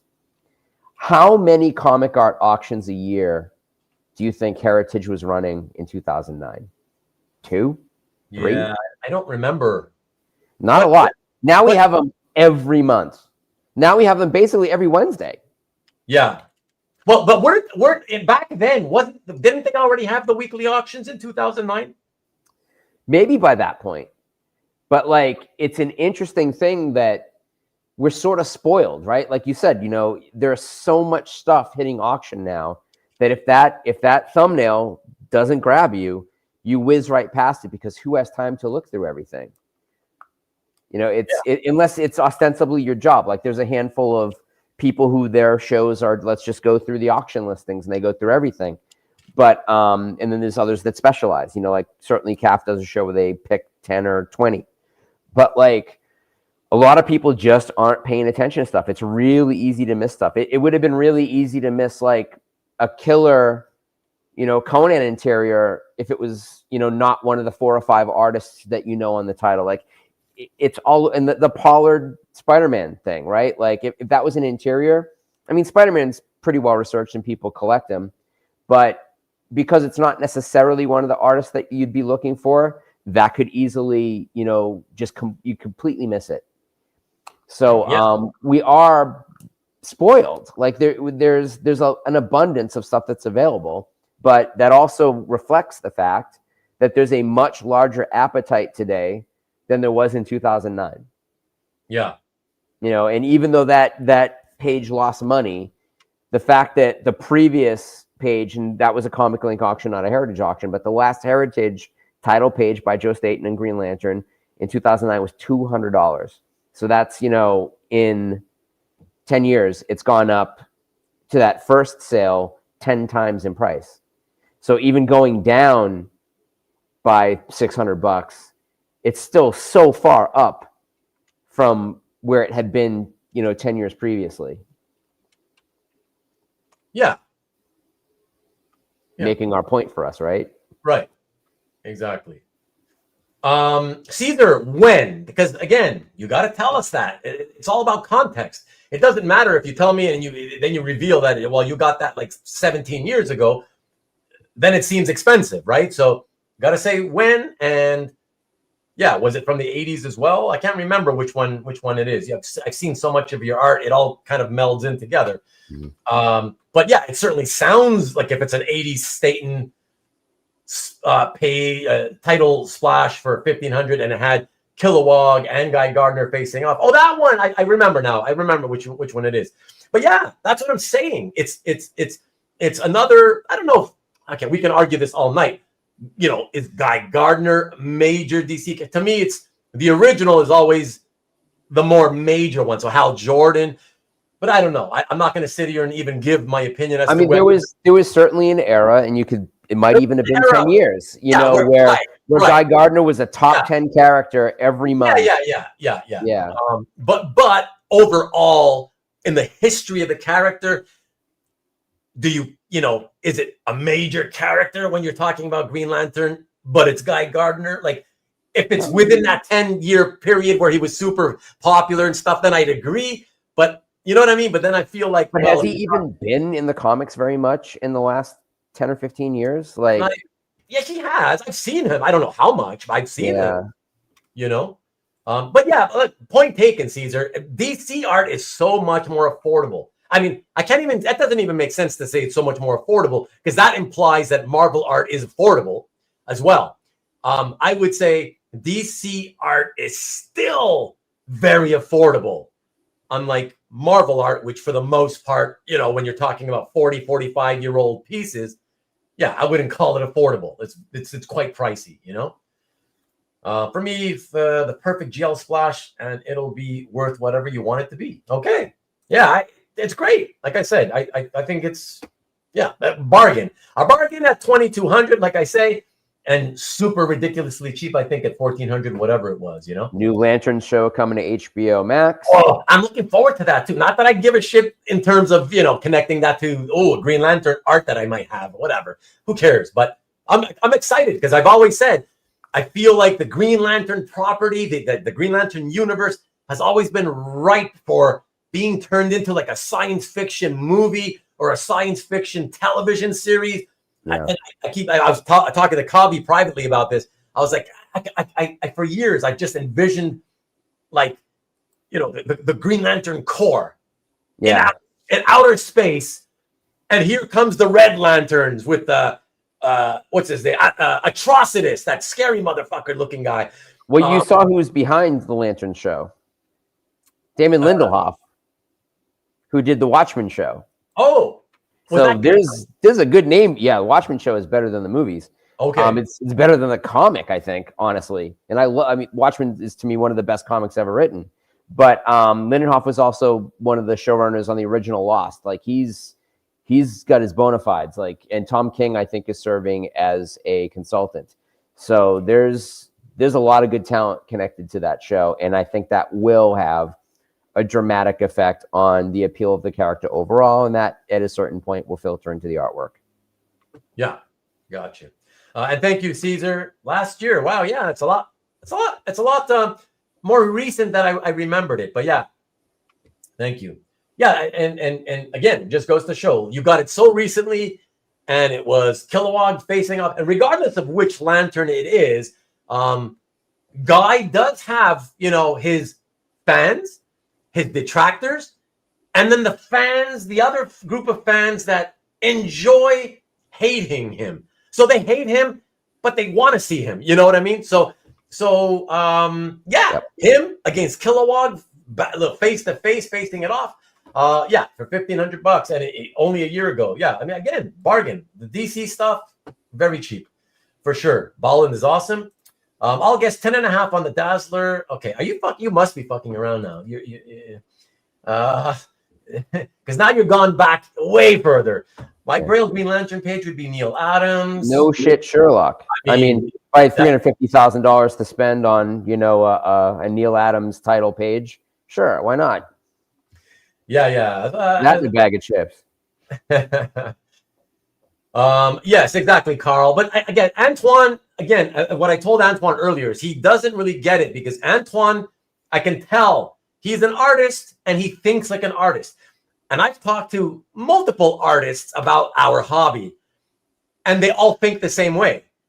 They don't get it. They think of it from the artist's perspective. So the perspective from an artist is always, they don't understand why, if this one is as aesthetically a nicer and more properly drawn piece of art, why is it cheaper than that one where it's obviously not as good of an artist, the composition's not as good, blah blah blah blah, whatever. And they don't get it. They don't get that collectors don't think of it. Most collectors are not artists. They don't have all the knowledge that artists do. And even the ones that do, it's not about looking at it as a single piece of fine art and getting the best possible composition and blah, blah, blah. Most collectors, like I told you, Antoine, most collectors, all we care about is we're buying our superheroes, we're buying our favorite characters. We want our favorite characters with art drawn by artists we enjoy. And as long as the bigger the image, the more we like it, you know what I mean? That's what it's about. That's all it is, What's next? Who's the next piece? Hold on. Kyle Rayner, GL Cops and Space Show. I'm telling you, I'm really hoping the series is going to be good. GL series would have to be a cartoon to be affordable, but they're making one though, Robert. They're making one. Yeah, and it's got huge budget attached to it. Lone Ranger, Justice League #1, page 1. What? The page that started the series, the Kevin Maguire. 110 pounds? Wow. In 1990. That's a lot of money in 1990. So let's keep it in context. People were like, $110 for that thing? Like, it's kind of looks kind of cool. But like, Kevin Maguire wasn't a really established artist yet. I mean, that's the book that made him. No. In that's 3 years after that series exploded. So he's already Mr. Very popular. Everybody loves him. Oh, he bought it later. Right. Yeah, he bought it in 1990, 3 years after Justice League starts. Yeah, everybody wanted that Punch-Out page. That's so he got it. Yeah, number issue 5. Yeah. Exactly. So many possibilities for the GL series coming, especially with the CGI aspect. Bring on the Black Hand and the Black Lanterns, Blackest Night saga. There's so much stuff that could go. I don't want to get too excited because then I'll be disappointed. But there's so much potential there, like I always say, with a Green Lantern property. Gil Kane, Hal Jordan page, 1987, 20 pounds. Yeah, that was lies. Those were the. Gil Kane never let his art out that cheap. Later, Sean. See you later, bud. But yes, catch up. Okay, no. Okay, you get it. I approach the discussion, the perspective, not the perspective of the collector. Well, that's exactly why I say it. It's two different ways of looking at it. It's artist and the collector. Look at it in two different ways. So, okay. So let me do this. Yes, Lone Ranger says Mr. Lucky himself may have been slightly earlier. Hard to remember. Do you still have them? That's what we really want to know, Lone Ranger. Yeah. And yeah, exactly. The British pound was 178, exactly. But yeah, still like $200, pricey in those days because most of us were going in 1990. Most of us were like even if you were at a con and you saw art, you'd be like, "Oh, that's interesting. That's kind of cool." Oh yeah, those. Hey, in '95, I bought a bunch of pages from the first issue of Preacher for $60 a piece. Yeah. The first appearance of every major character in that book. Lone Ranger still has them. That's awesome. Right. So cool. Man, the first page, I got to go back to look at because I don't remember what it looks like. So the first page of the series, that's so cool. I want to go see what it looks like. I'll do that later after the show. Peter, I don't think he is on cap. But let us know. No, he's not. Okay, that's all new to me. Okay. I would love a Gil Kane Green Lantern. Strangely enough, I would prefer one of those faded marker pieces. Really? Okay, interesting. You're weird, Antoine. All right, let's go to the next one. And hang tight. I only got 12 pieces left. Let's do this. Cue the next one up. But yes, no one cared about art. Exactly. Nobody cared about art. You were looking like, let me finish my sentence. So 1990, you would have been at a show. If you would have seen it, if you were at a show that had art, you would have looked at it. Maybe you wouldn't even have cared. And if you did kind of think it was interesting, you would have looked at it and been like, oh, that's kind of neat. Oh, how much is it? Oh, $110. Wow. I could still get like a mint copy of the first Thanos appearance that everybody's going after these days in Iron Man 55. I think I'll stick to my near mint copy of Thanos or whatever. You know what I mean? That's what everybody was doing. Like, no, there was no established original art market. So for everybody who was aware of it by seeing it at conventions, they looked at it more as just like, if you buy that, you're buying yourself a memento from being at that con that you may never be able to get your money back out of ever again. We had Beset pages from Swamp Thing from the Alan Moore run in the shop I worked at. Oh, really? Yeah, and I owned an alternate cover that wasn't used that got stolen at a convention back in like 1988. And I've never seen it pop up. Yeah. Oh, the good old days. All right. So let's move it over. There's actually only a few more here, folks. And I'm getting deja vu on this next one as I was making the slides. Let me know if we've seen this before on any of the either Stop the Insanity or the adjacent shows.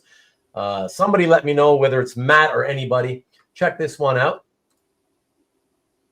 Doesn't look familiar to me. Really? Okay. Shadows and Light, number 3, page 4. Bob Layton. So okay. So this goes back to 2017, the first purchase. $2,000. I gotta say, my instinct on this is 1,800 to 2,200 is where I feel today, where I feel like, I don't know, maybe even as high as 25 today. But I feel like in my gut, 18 to 22 just feels like the right price. I will say this. I've said this before. Let me just say it again really quickly. Bob Layton, I've always loved Bob Layton, but I've loved him more when he inks a better penciler. He has always been, his figure work has always been quite stiff.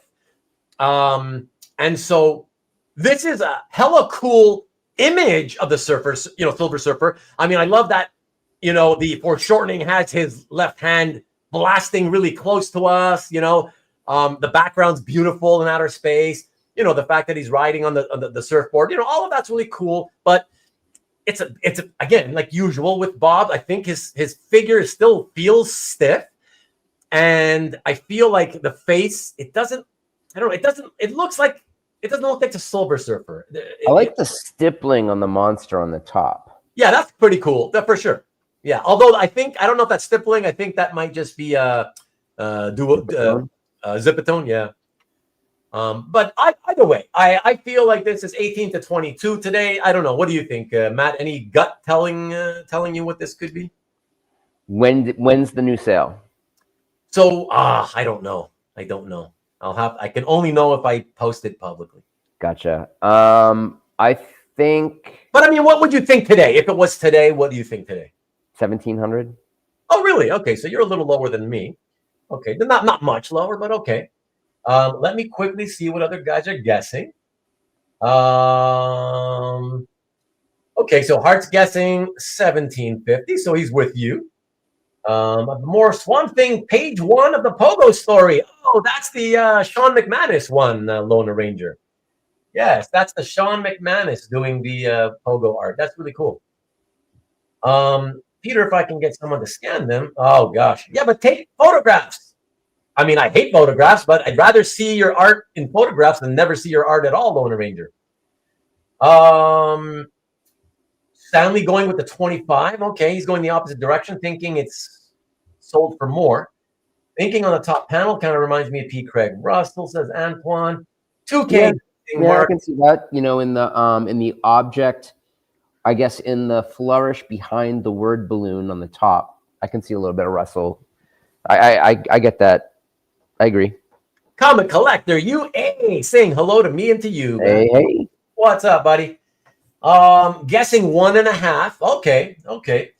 Hey, I'm just trying to cheer you on. I definitely would rather see bad images. I as much as I hate them, I'd rather see a bad image. But I always tell people, like, if all you have is a phone or a camera, just try to take the best possible. Make sure you have good lighting, and try to take it without an angle. Like, in other words, lay it flat, let's say on the floor, and maybe stand over it and try to take it straight on, a straight ahead image rather than at a sharp angle.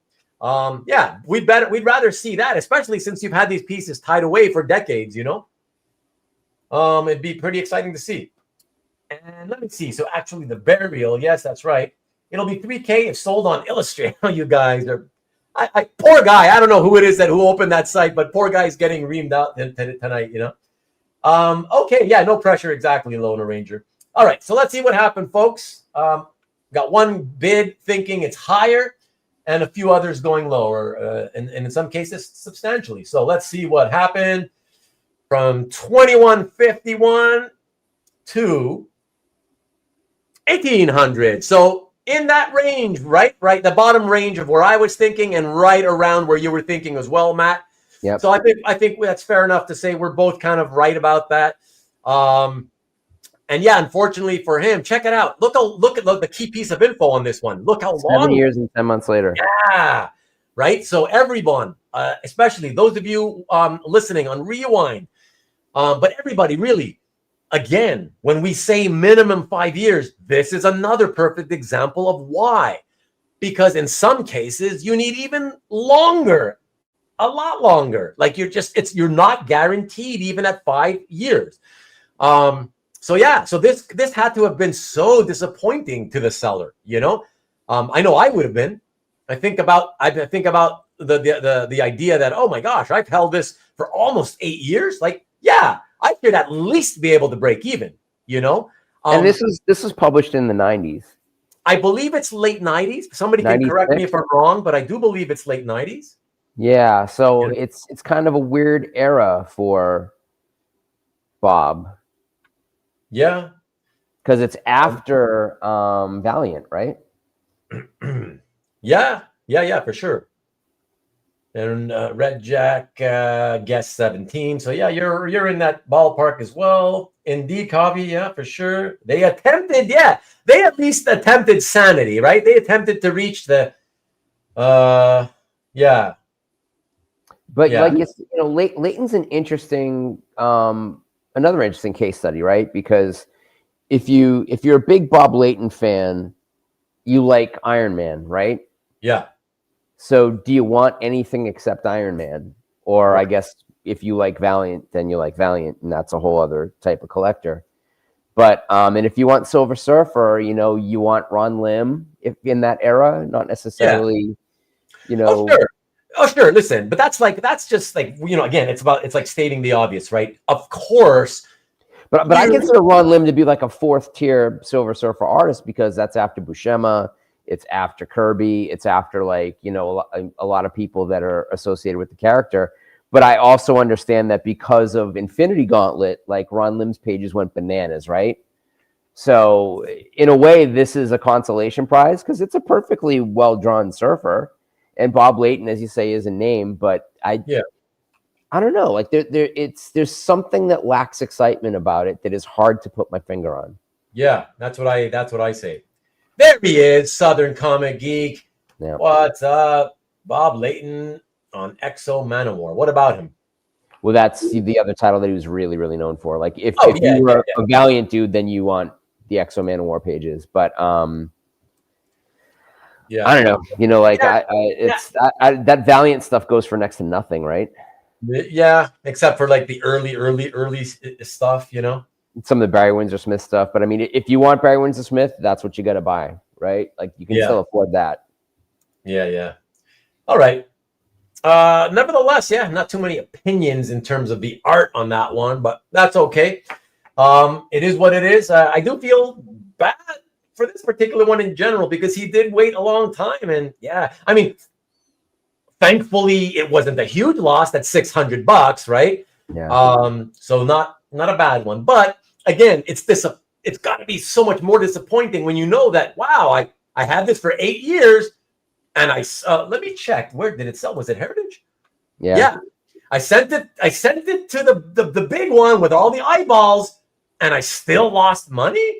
Like I gotta admit that is very disappointing. But I also feel very strongly that Bob Layton has strip mined the value of his printed work by doing multiple copies of his most iconic stuff. Like, if you want Demon in a glass bottle, you can be the 50th person to own Demon, a hand-drawn Demon with a glass bottle. You know, like, if you want Armor Wars, you can be the 27th guy to own the cover of Armor Wars. You know, like, because he keeps cranking out the same stuff. And like, but he's not making any money on the resale. So what does he care if he devalues his old market, as long as he's making whatever he's making to redraw stuff that he was famous for 30 years ago.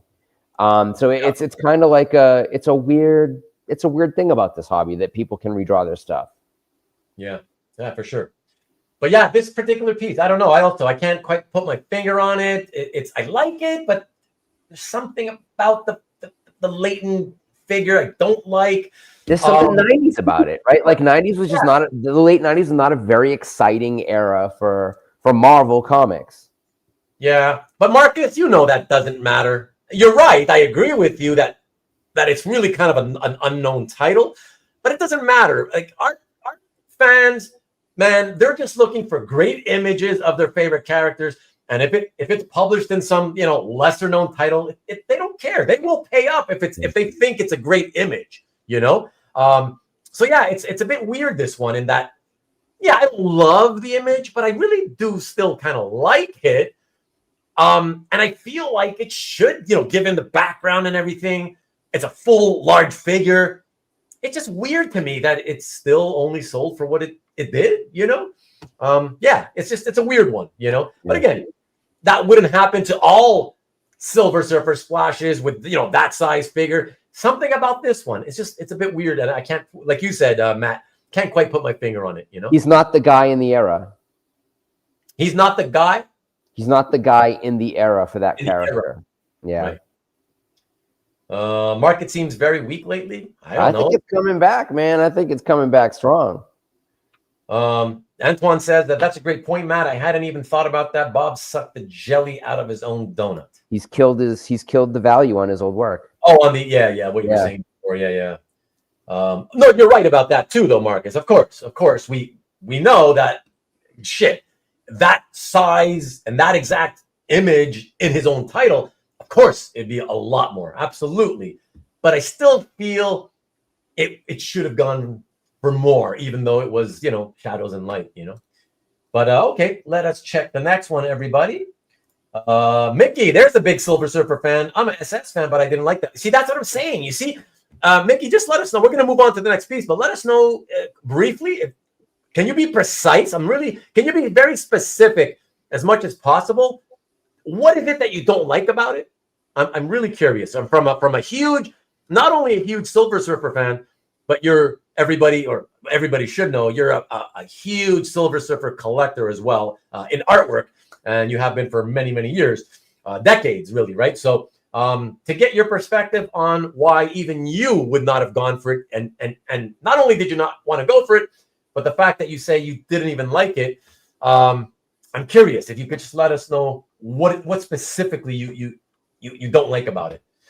Okay, and let me know. Yeah, we admitted to that. But again, usually, Rick, if people consider it a large, cool-looking image, the obscure title factor doesn't really hurt it that much. Like, the fact that it's a huge image on a splash usually makes up a lot of that, of what you lose from the obscure title factor. So. But okay, hopefully Mickey's typing his answer for us. And should I suggest that screen tint on that Silver Surfer, I think Zipatone, made him look a little bit more ethnic? It's okay to say that on my channel. Trust me, you can say that. We're not overtly PC here. I'm respectful, but I don't overdo the PC stuff. Okay, I don't think it mattered, and I mean, when you realize that the screen depiction of Silver Surfer was voiced by, Lawrence from The Matrix.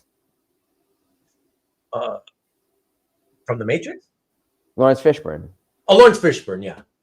But even so, I mean, the Silver Surfer is the Silver Surfer. You know, like I don't think that had anything to do with it necessarily. I just don't think people are very excited about Bob Layton's Silver Surfer. Thompson. Yeah, no, I that's fair enough. That was Silver Surfer. What? Mickey has answered and says that the figure looked awkward. Okay, so it's that's probably he's looking at that stiffness that I always point out that Bob has always had as a penciler. So it's got that awkward look to it. And it didn't really look like the Surfer I know and like. I agree, exactly. And especially if you look at the face, the head, the face, it doesn't quite look like the Surfer's face is supposed and head is supposed to look like. Something is off about it. Yeah, so just hopped on super. I know you're here again to Thompson to catch the last couple. There's only I think a couple more examples, so you can stick around for a few minutes, anyways.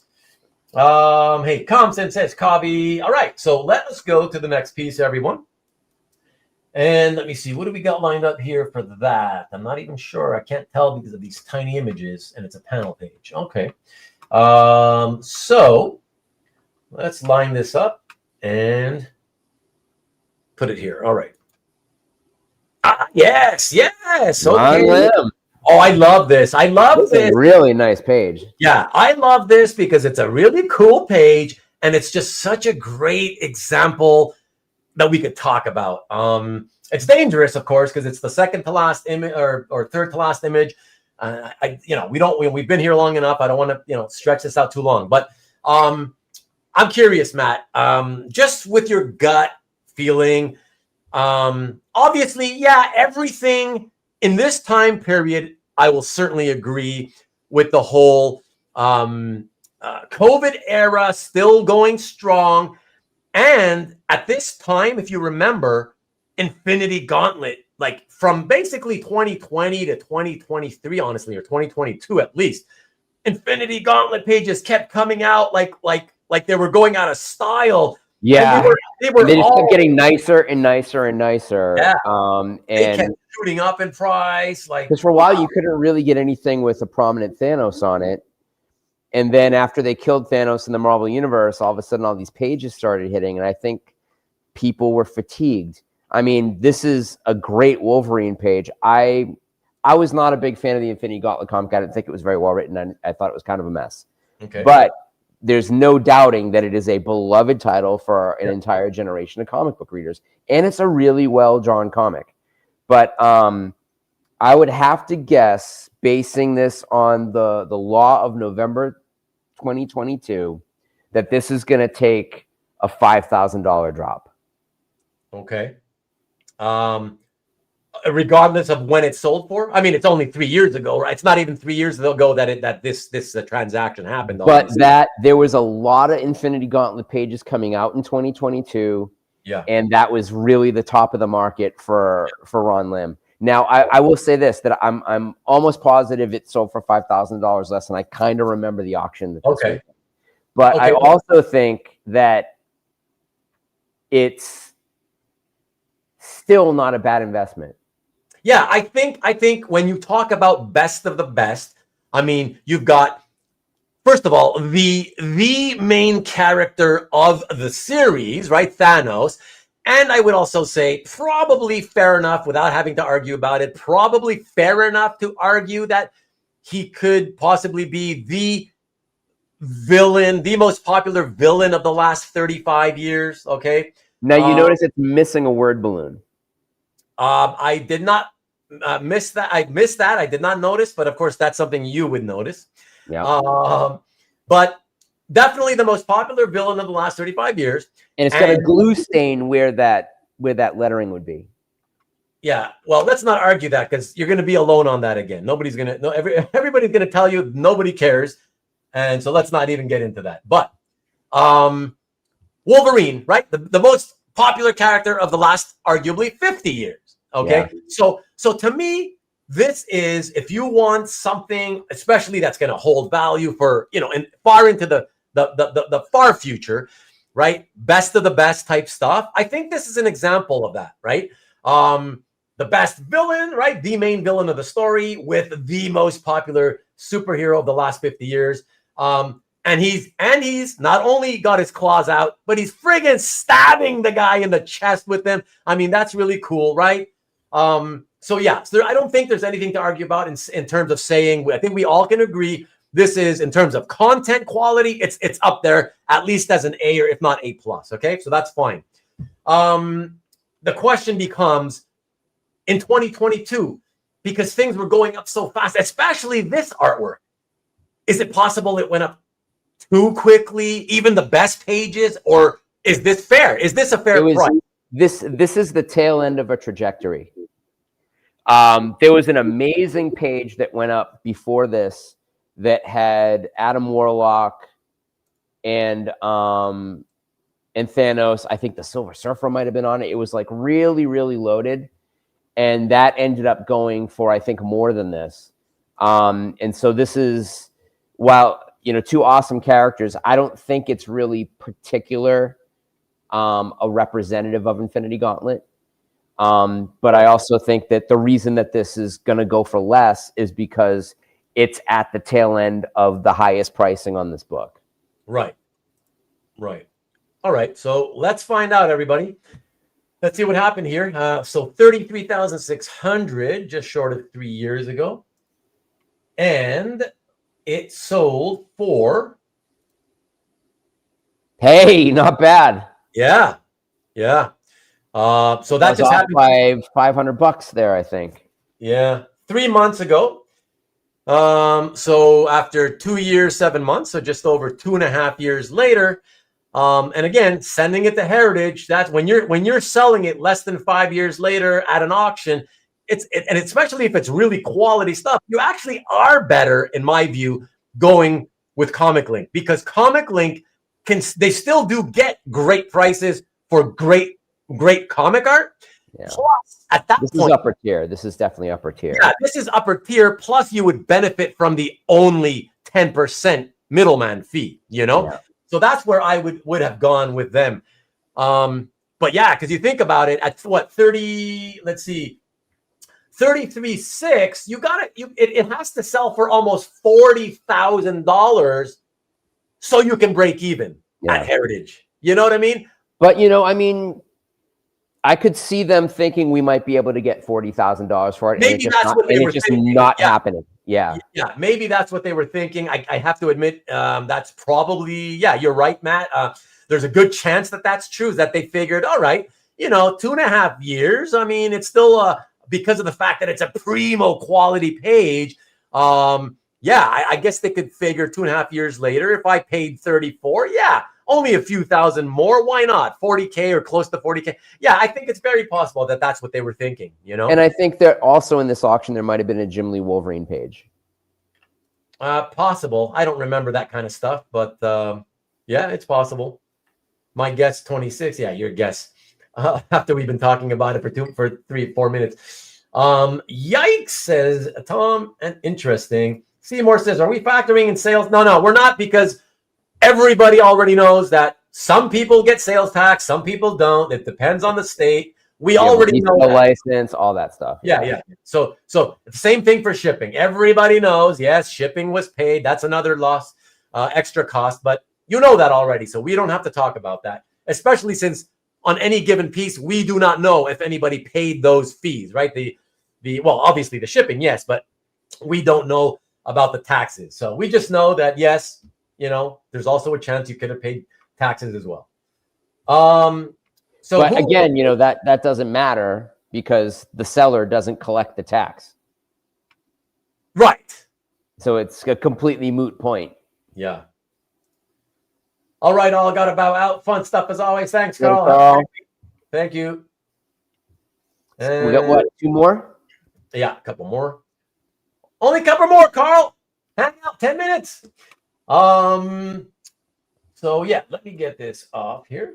But I think it's unfortunate. It's you held on to it. You're thinking it's a again, the whole thing about blue chip, stick with the blue chip. You can't go wrong, right?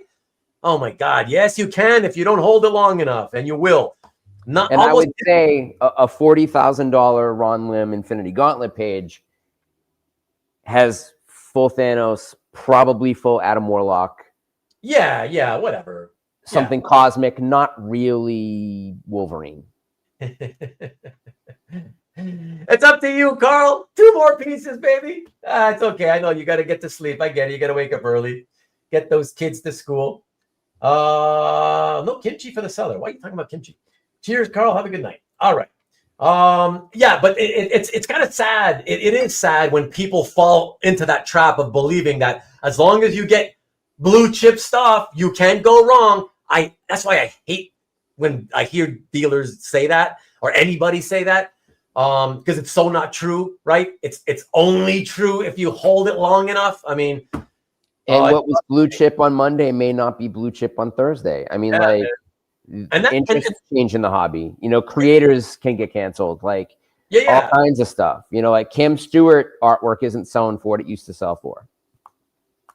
Yeah, I mean, and not only was it a loss, that's the sad part. The saddest part is that it's a great quality page. And not only did he lose on it, but he lost big time. Yeah. Like almost $10,000. Like, what the hell, man? Yeah. So it's hard to see that, $10,000, guys. Like, a lot of us can't afford $10,000 pieces. That's just the Never mind losing it. Yeah. Loss on the page. Jesus. Okay, let's get to that second to last page, everybody. What do we got here? Okay, so a low content quality page here, folks, but a great inker on a not so great penciler, but a popular nonetheless because of the inker, a very popular run of pages here. Check it out. Machine Man miniseries, first issue, page 10. But again, low. No Machine Man. No Machine Man. Yeah, content quality on the low end. So, but. I would say that very identifiably Barry Windsor-Smith. Oh yeah, for sure. And given that there's no Machine Man, actually, I did think that $1,900 is still around the value of a page from the series that has no Machine Man. So I don't think that's high necessarily. It is what it is, right? Right. It's not a great page, and content-wise, and because the content is so underwhelming, it's the kind of page that will. If you're taking your chances at auction, especially, it could easily disappoint, right? Because you don't have anything visually to make people go, ooh, I might bid on that one. You know what I mean? You're kind of most people will just be underwhelmed by it, Yeah. So let's see what happens. Let me quickly take a look at see if there's any guesses, guys. Shaq was in blue chips. He went on to be a champ. Nice. Blue chip. I've been buying blue cheap all these years. 1,100, Stanley. Wow, you're really not optimistic. Barry Windsor-Smith so prominent on this page. I almost don't care that it's Trimpe. Well, that's what a lot of people. People are buying it for Barry Windsor-Smith, not for Trimpe. Yeah. It's a starter BWS page, that's for sure. And Trimpe is completely invisible on this. Who? Sorry. Trimpe is completely invisible on this. Exactly. Which is why these guys are saying it's like a starter page if you want a BWS, a placeholder in your collection. I mean, this is I would say again, this is a little high for September 2022. I would say that a more based price in that era would have been about $1,250. Wow. Well, check out what these guys are guessing. It keeps dropping. So Tom's like the most optimistic at $1,750, and then it goes Peter at $16. Mr. Rejek at $15, Kavi at $14.22 and 94 cents. And I bet he's closest to the pin. Let's see. The McDonald's BWS Trimpe page was more.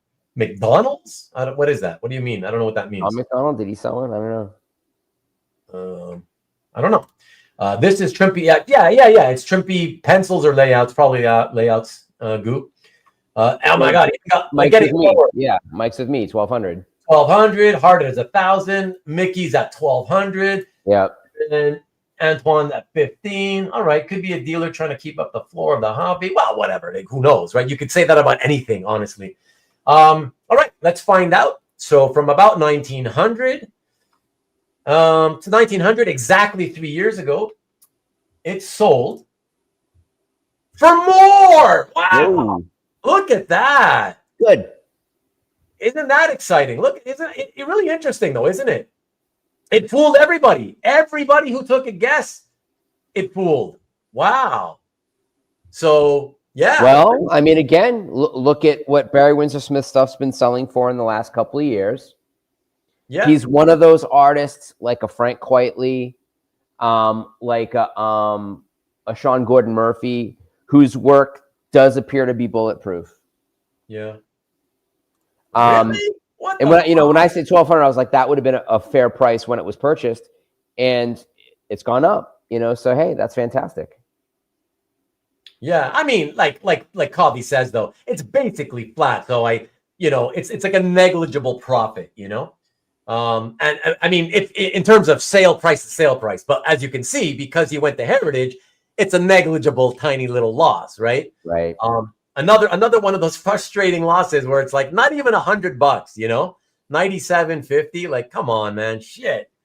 Yeah, so it's too bad, but again, that's what happens not only when you sell too soon, but when you sell too soon, and on top of it all, I think he got really lucky when you consider it went to the auction house with the highest fees, and it's a low quality content, right? So you're taking the risk of auction. You're taking the risk of the most expensive feed auction, and what you're sending in is low content quality. So it had a lot negative going for it, right? It could have been so much worse if you think about it. It certainly, and I think that we're looking at a new base for starter Barry Windsor-Smith pages, right? Like this is very in line with my prediction that the hobby's on the way up. I mean, this is a golden example of that. I hope so. We're not there yet, but like this is a really good indicator. And like you have to look at certain, like Jim Lee, a lot of pages are hitting the market. Barry Windsor-Smith stuff is still just not super common. He didn't do a lot of comics, and that Machine Man series is an amazing series. It's not as well regarded as the Wolverine stuff, the Weapon X, but it's still a very highly regarded series. Certainly higher regarded than any of the Valiant stuff. Yeah, for sure. It still has a lot of fans. Absolutely. One more thing I want to mention to you, Matt, and everybody else. One more thing that it had going against it. Look how quickly he flipped it. 7 months. Yeah, holy shit. Like it really, that's four things that it had going against it. It really, all things considered, it really should have gone like for like what a lot of the guesses were, like closer to like 1,400 or something, Yeah. He's really lucky that he basically broke even on that, So anybody, again, this is, if you go back and look at the time and you look at where pricing was happening between 2022 and 2023, that you see Barry Windsor-Smith as this outlier. Like that if we go back and look at everything that was on the market, we're going to see that he's an outlier at a time when the hobby was going down and now it's coming back up. But that, like you said, that sales a couple years ago. It almost has no influence on what the market is right now. So I was incorrect in saying that that's a great indicator of the hobby going forward. That's an outlier because that's 2 years ago. That was 2 years ago. Yeah. Well said. Yeah. All right, man. I mean, we learn a lot of things on this show. There's so much in the data you can glean from it, right? There's so many little things to consider. I think there's a lot of variables. A lot of variables. Yeah, I mean, that's what I've always said about selling art. When people say, like, what do you think? How do you like when a lot of people, they'll ask me, hey, I have this page or whatever. What do you think it's worth? Like without showing me, and like. Are you kidding me? Like, it's a piece of artwork. Like, how many variables there are in there? Like, you couldn't. What you have to ask them? How many lines are on it? I should. And just watch their heads, like watch them turn their heads like they're with a straight face. Scanned by Michael Ironside. Yeah. The third panel looks like Sylvester Stallone with a dark wig on. Nice, Brian. That's awesome. Buy BWS, buy Pokemon. There you go. But yeah.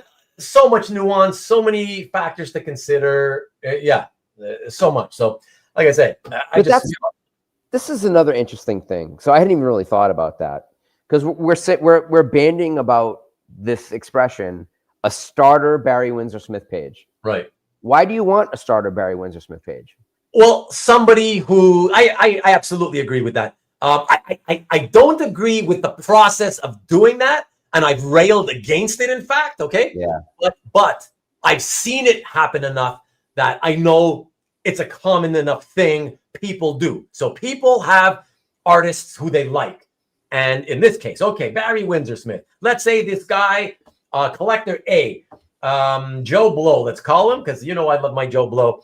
So Joe Blow loves Barry Smith. I don't know, Conan, but Conan pages are $10,000 or $15,000, and you know Joe Blow can afford, if he saves his money up long enough, he might be able to afford a piece that's worth $3,000. You know, right, like I'll try to get a good piece for $3,000.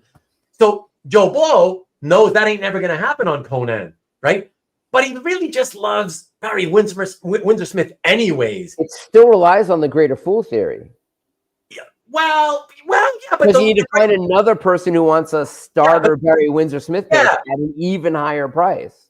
It's true. It's true. But I will say, to give the benefit of the doubt, I will say that in our hobby, it's established enough and it's strong enough as a hobby that, again, but here's the clue I got to preface. If you hold it long enough, okay, it always comes down to that, right, Matt? Yeah. If you do hold it long enough, your starter page, that, again, and to finish my thought, it's the people buy it because, oh, I can't afford anything I really like by that artist, but I really want something by that artist. So I'll just get something I can afford, whatever I can afford. And I know it sounds like it makes no sense. And to me, it really doesn't. And that's why I've railed against people doing that.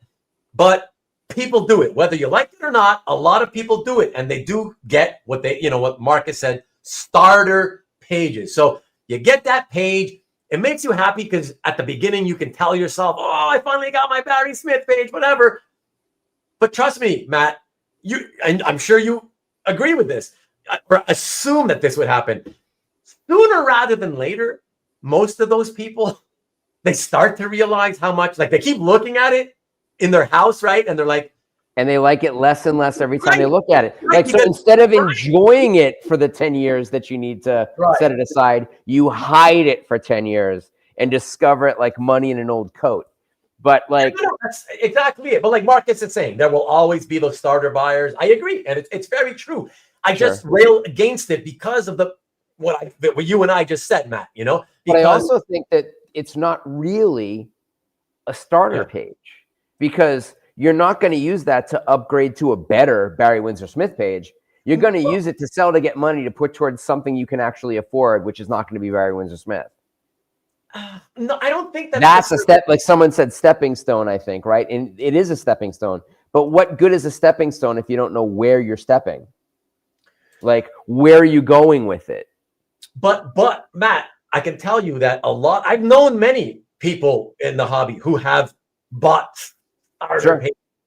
And I tried to teach them all. Like, well, the ones that I was kind of close enough to that wouldn't get offended, I tried to teach them all. Like, I get it. I understand where you're coming from and why you did what you did. My friend Robert, who used to live next door to me here in Pill River recently, and he moved out. He bought a home many, many years ago.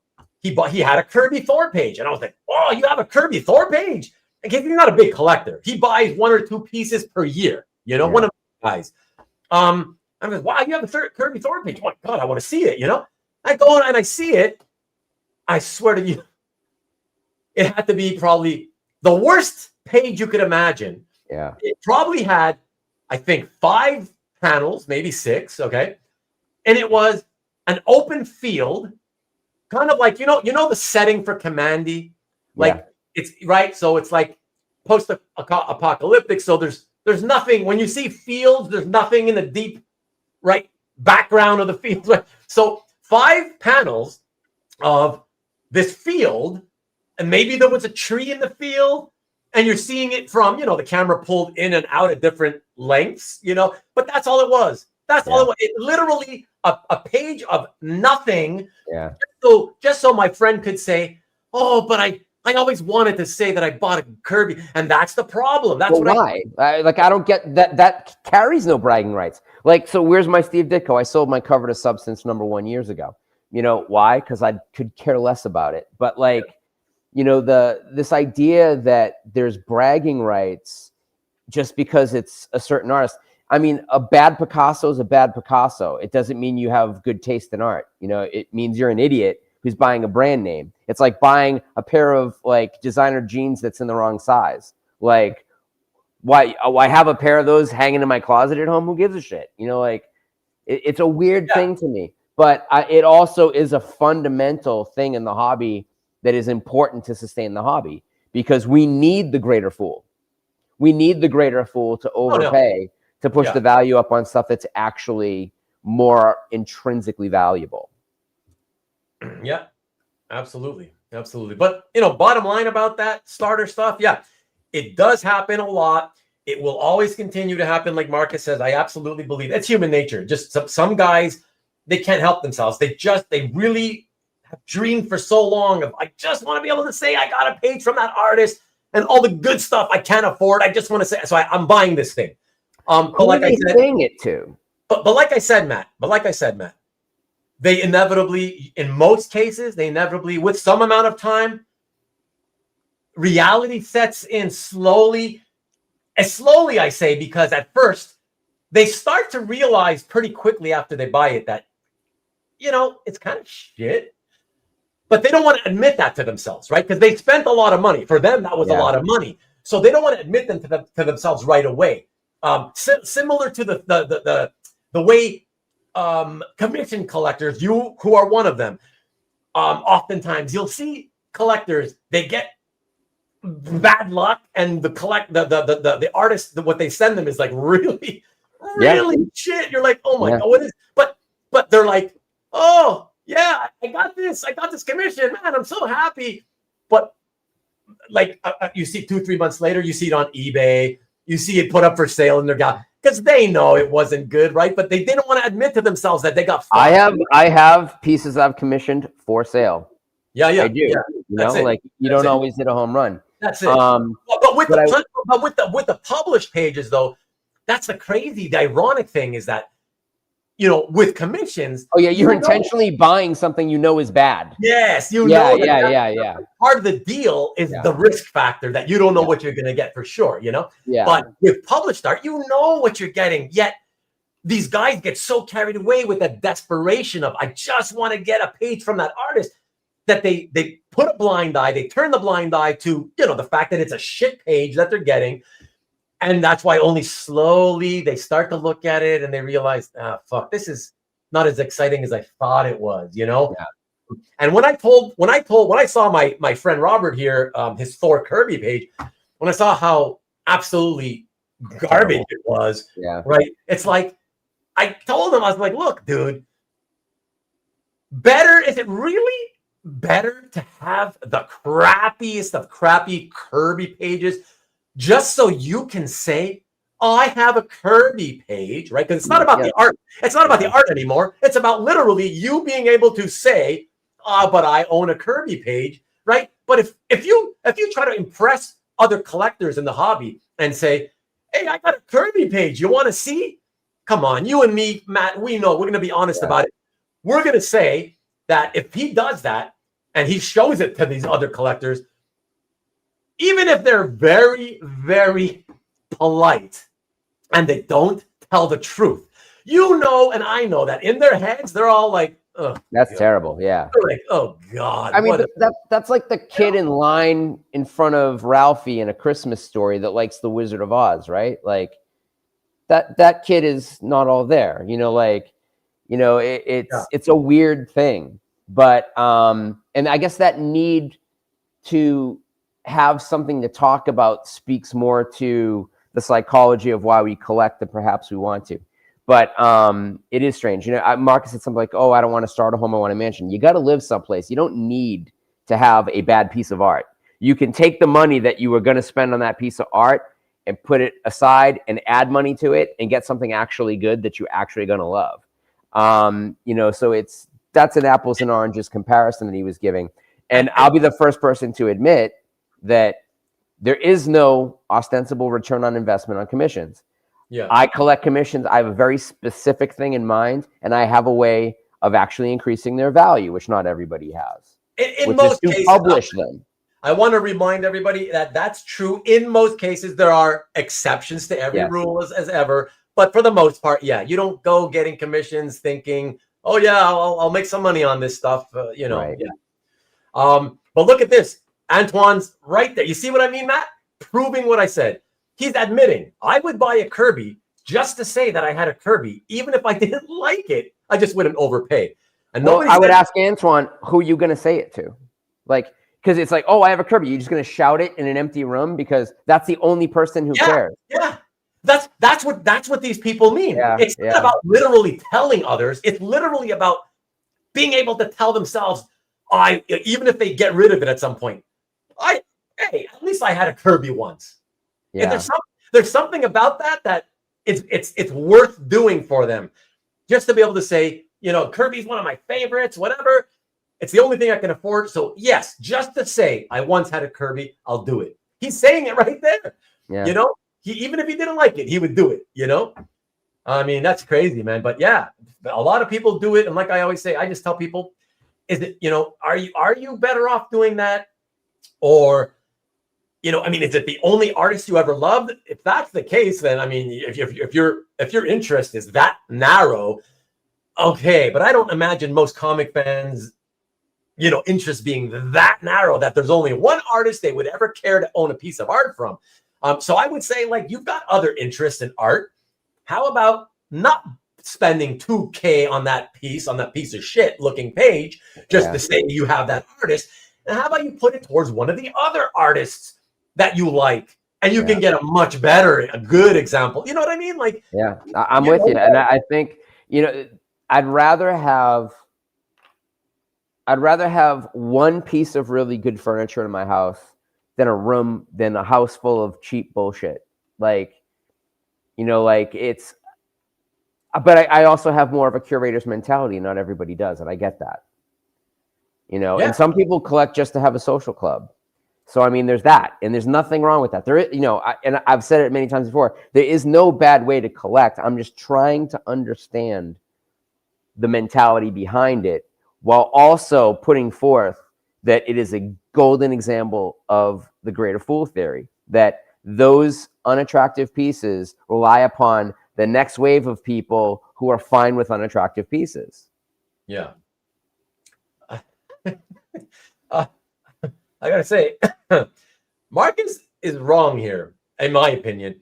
Having a crappy Kirby page is better than having the best Joe Schmo. So, by Joe Schmo, do you mean any artist that never had a premium attached to his comics, back issues, and artwork, Marcus, which is most artists? So in other words, would you say that Keith Pollard, very solid artist, but never had anybody, looking for his back issues?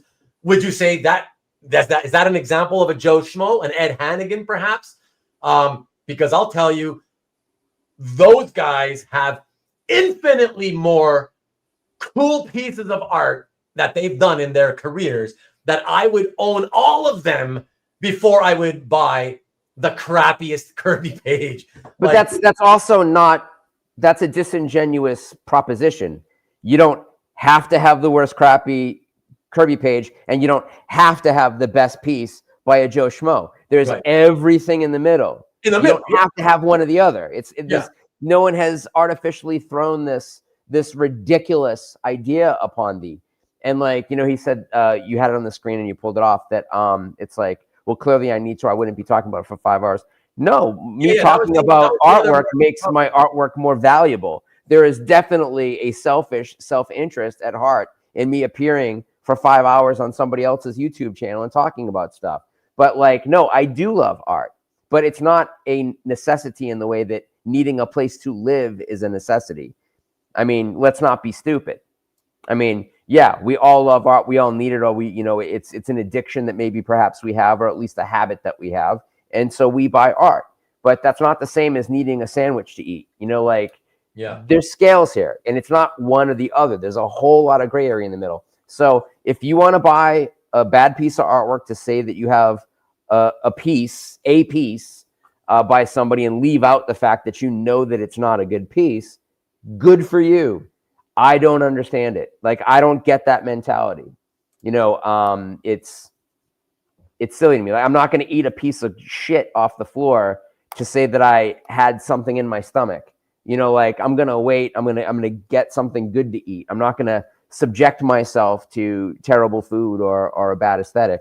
But again, we're talking about differences in opinions here. That person that picked up that terrible Thor page, maybe he fucking loves grass. Like, maybe that's his favorite thing, and he has fulfilled not just his need to own a Jack Kirby page, but he's fulfilled his lawn mowing fetish. I don't know, but that guy's probably out there, and maybe that's this dude's greater fool if he's not him. And let me also, I have to interject, because so Marcus has told us my example of Pollard, who I often use that word. He didn't have a recognizable style, okay, as immediately recognizable, where you always, no matter who inks him, you're like, oh, that's a Pollard pencil page, right? So I always refer to those guys, you know, Hannigan, Pollard. Journeyman guys. I say that, but in terms of their style, I call them, they have a generic style. Nothing about it stands out to the point where, like, you can always recognize it. So, but he's saying that, no, Pollard is no Joe Schmo. So I got to ask you, Marcus, who's a Joe Schmo? You got to give us an example of what you mean by who's a Joe Schmo in your eyes. Yeah. You know? And it can't be somebody who just sucks.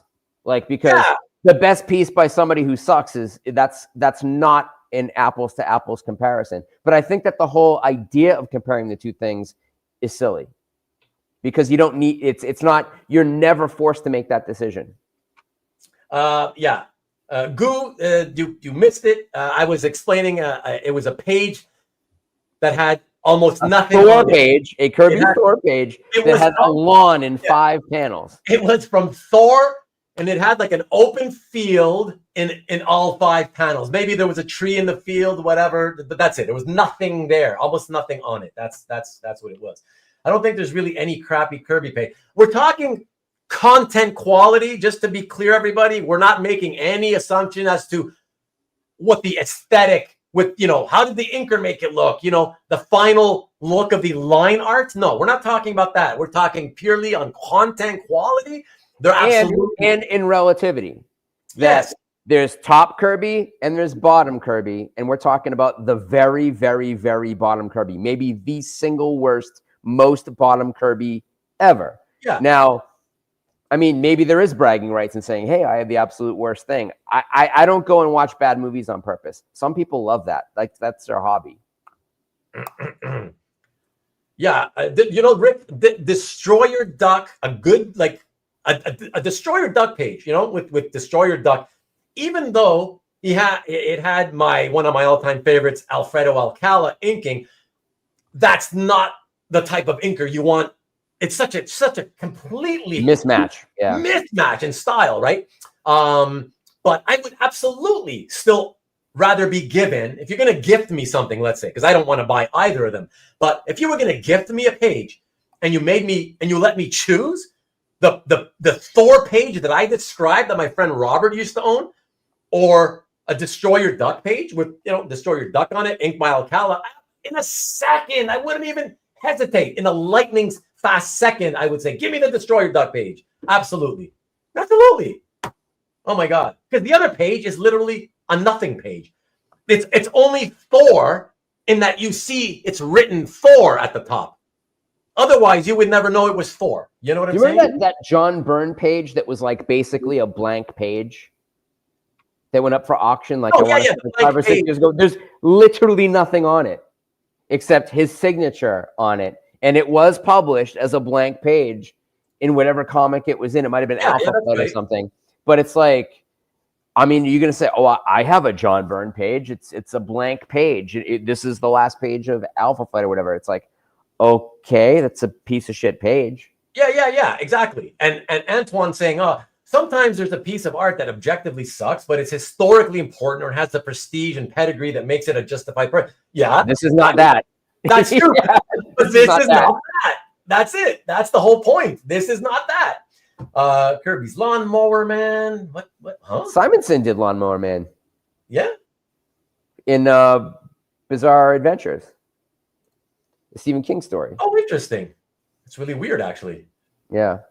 Well, as I illustrated some of the earliest Garth Ennis Hellblazer stories, I still can't get myself to buy a page because he sucked. Okay, you'd have to count the number of lines, but you still didn't give me an example of who you mean. You're telling me that I said Milgram? No. You give me a name of who you think is a Joe Schmo. Why are you avoiding giving me a name? You have to count the number of lines, as we said earlier. Lowest Kirby. But again, it doesn't matter. Like, he could name whatever artist he wants, but it doesn't matter because that's never the choice you have to make. Milgram. Okay, I would take the best Milgram New Mutants page over a Jack Kirby page with just grass on it all fucking day long. Yeah, me too. Yeah, absolutely. Yeah, Snowblind. Alpha Flight number 6, I believe that was. Yeah, with the plenty of, multiple pages back to back that had no art on them, just the balloons, Yeah. Polar Bear in a Snowstorm, yeah. Burn Minimalist Art, kind of agree. Took a lot of issues for me to get to Will Simpson. Okay, so you think so? He's I don't know. I'd like to hear somebody else though, because as I've said, as an inker, he sometimes did great stuff. Like he inked Starlin really nicely in the 70s, early 80s, mid 80s. So he had his moments. He's been around for a long time, so he's got some really good stuff and created characters. So you could have a page where the absolute first appearance of a character he co-created. I mean, there's a lot of stuff. And let me say this. Come on, Marcus. Oh my God. I can't. I have to take umbrage with what you said, that you would rather have the page I described by Kirby, right? It's just literally like when I say open field, it means I vaguely remember it, but there was almost no lines in any of the panels because it was just kind of like a few little wispy strokes to sort of indicate that there's like a wheat field, and that's it. And maybe one, like I said, maybe one or two panels had a tree showing, a little tree. There was almost no art on it, period. So, Marcus, I refuse to believe, if we're going to be serious with each other for a second, that you would rather have, and forget buying it or paying for it. Let's say just ownership, right? Let's say it didn't cost us anything. You given the choice. I'm going to gift you, and let's assume in this hypothetical that the art is worthless. You can't resell it for anything, okay? So it's only aesthetics. And, the fun of knowing you have, art from a comic, whatever, comic book by artists, I refuse to believe, even for a second, that you would rather have the page I described by Kirby from Thor than any of the spectacular Spider-Man covers, Incredible Hulk covers.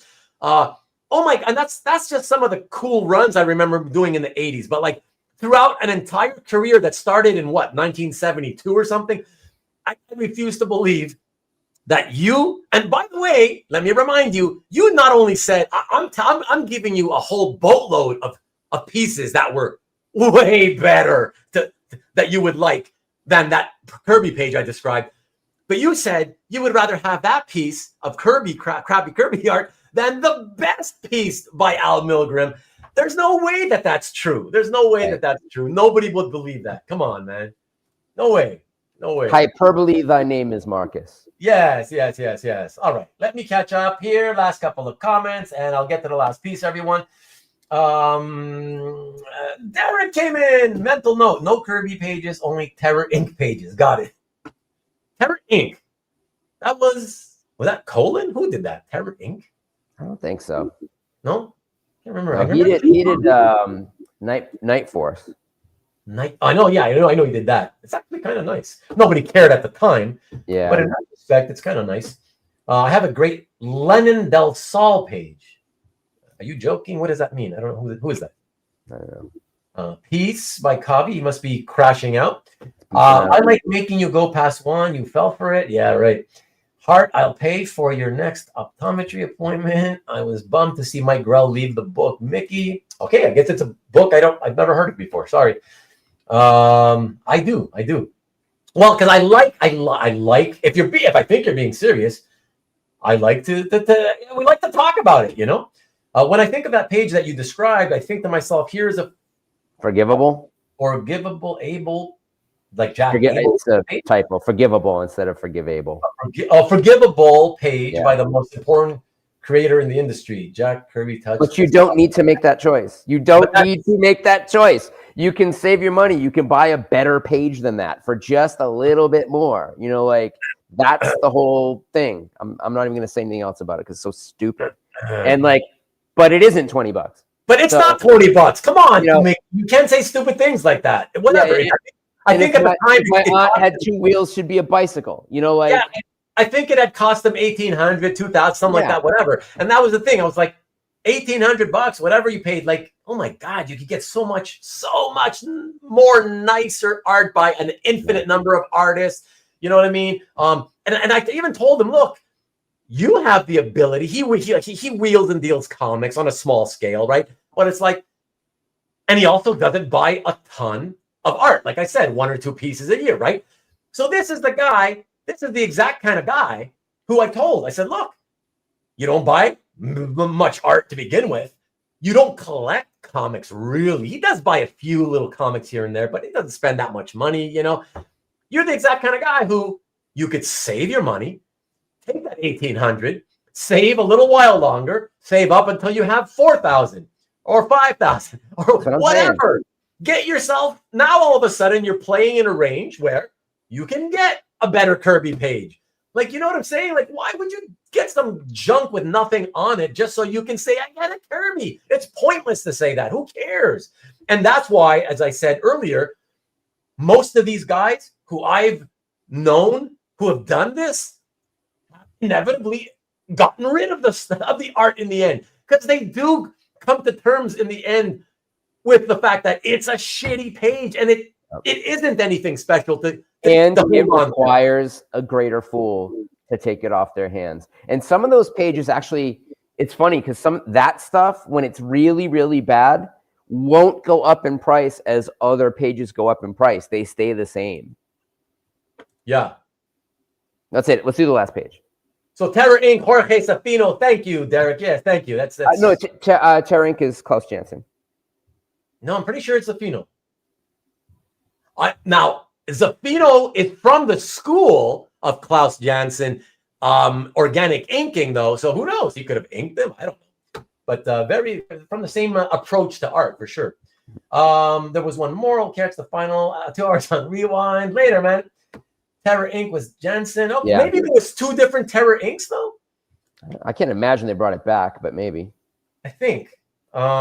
Forgettable, later, reach a little higher on the tree and get a peach that hasn't been pecked by the birds. Oh my God. I like that, Rick. I like that a lot. Thank you. Learn the ropes this way. They don't have to. You don't have to learn that way.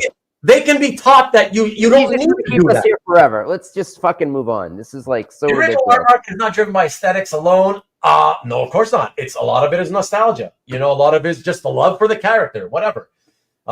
Historical importance, sure, that's part of it. Prestige, yeah, whatever, yeah. But the piece I talked about has none of that. Thank you. Yeah. Let's visit a building where George Washington took a shit. Who cares?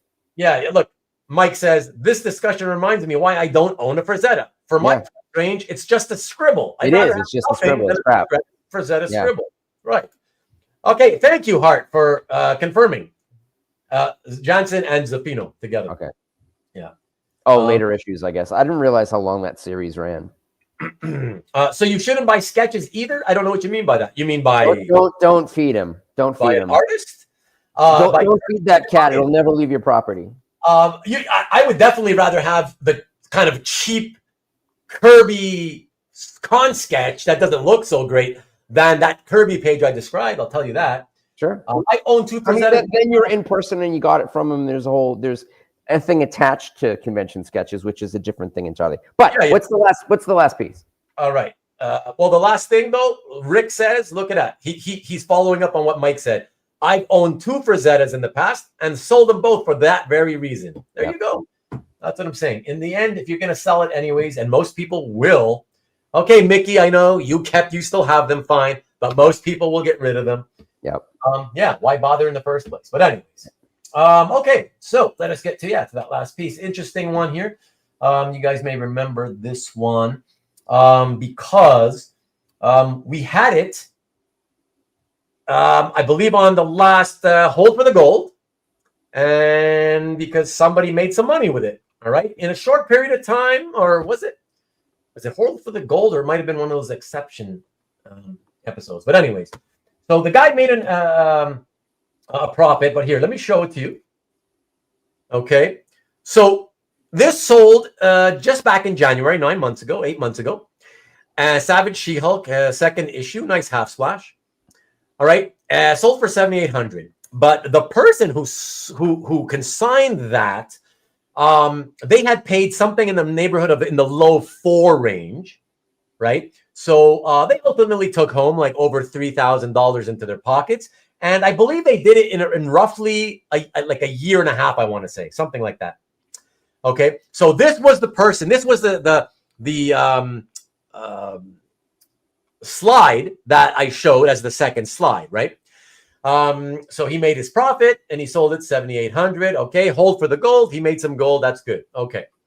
So now, unfortunately, we have this guy who bought it at $7,800, thinking, again, look at it, guys. Look at the date. January. This was this calendar year, 8 months ago.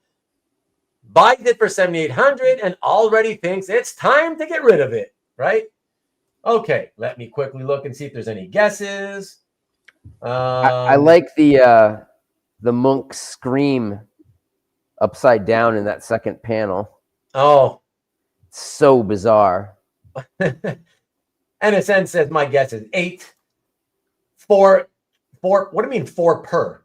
Because of the 4 per pair. Yeah. Wow, those Chickstone inks are just amazing. 5K says heart. Ooh, that's a big loss. It works for me. 6,500. So a very, negligible. Well, a little bit more than negligible, I guess, Rick. And you too, Peter. 7. 6 from Marcus. Wow, Mickey thinks it's a beating. That would be a beatdown, Mickey. All right, let's see, everybody. What now? happened? Where did they sell it? Did they keep it at Heritage or did they move it to Comic Link? We will find out in a second because I don't know offhand. All right, let's find out. Here we go. Comic Link. Wow. But 8 months later, guys, that's the key here. I don't care what else you want to say. The key is 8 months after the first guy made a pretty big profit, you're selling it again at auction. What are you doing? Like, seriously, what are you doing? You're losing 5% a month. Like $4,400. And that's what it sold for. He loses another 10 on top of that. Yeah. Right. So that was, an extra $440. So yeah, he lost a total of almost $4,000 just holding the damn thing for a few months. Now, look at the percentage. It's basically half. He lost half his money. Yeah. Why would you do that? It's kind of an interesting page. It is cool. It's fun. If I were a She-Hulk fan and I wasn't hell-bent on John Byrne, this is a pretty good one.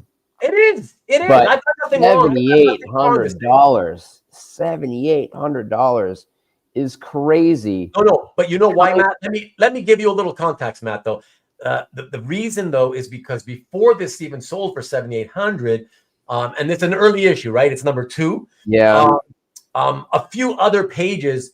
I want to say maybe at least 2, maybe 3 pages from, I think, 1 from issue 2 and 1 or 2 from issue 1. Also had sold for way more. I want to say 20-something thousand, maybe something in that range. Yeah. So I think, that's why I think this got bid up to 7,800, the first time around. So yeah, it makes sense to me. It's like, I don't have a problem with the 78. My problem is you paid $7,800 in January of this year.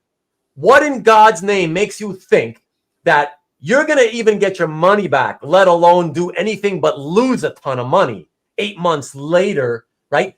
Because you gotta be thinking, oh yeah, if for me just to break even, I probably it has to sell for like $10,000. Yeah. What made you think that was gonna happen? Like I don't get it. You know, ouch is right, brutal is right, guys. I mean, I just don't understand that. I don't understand the thinking. That's why I keep saying I wish some of these guys would come on and just, let's talk about it. What are you thinking?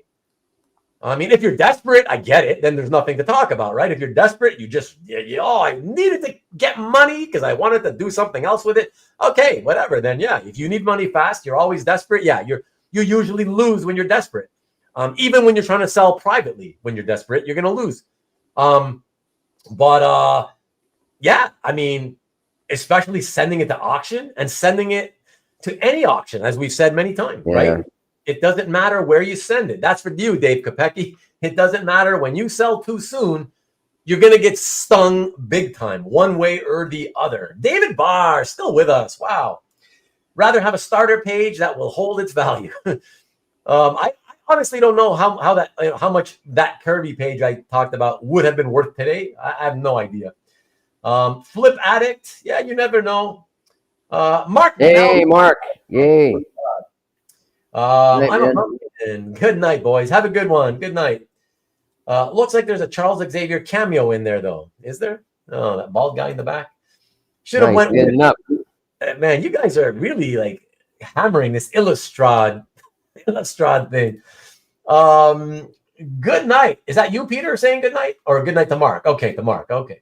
More like ill you fade.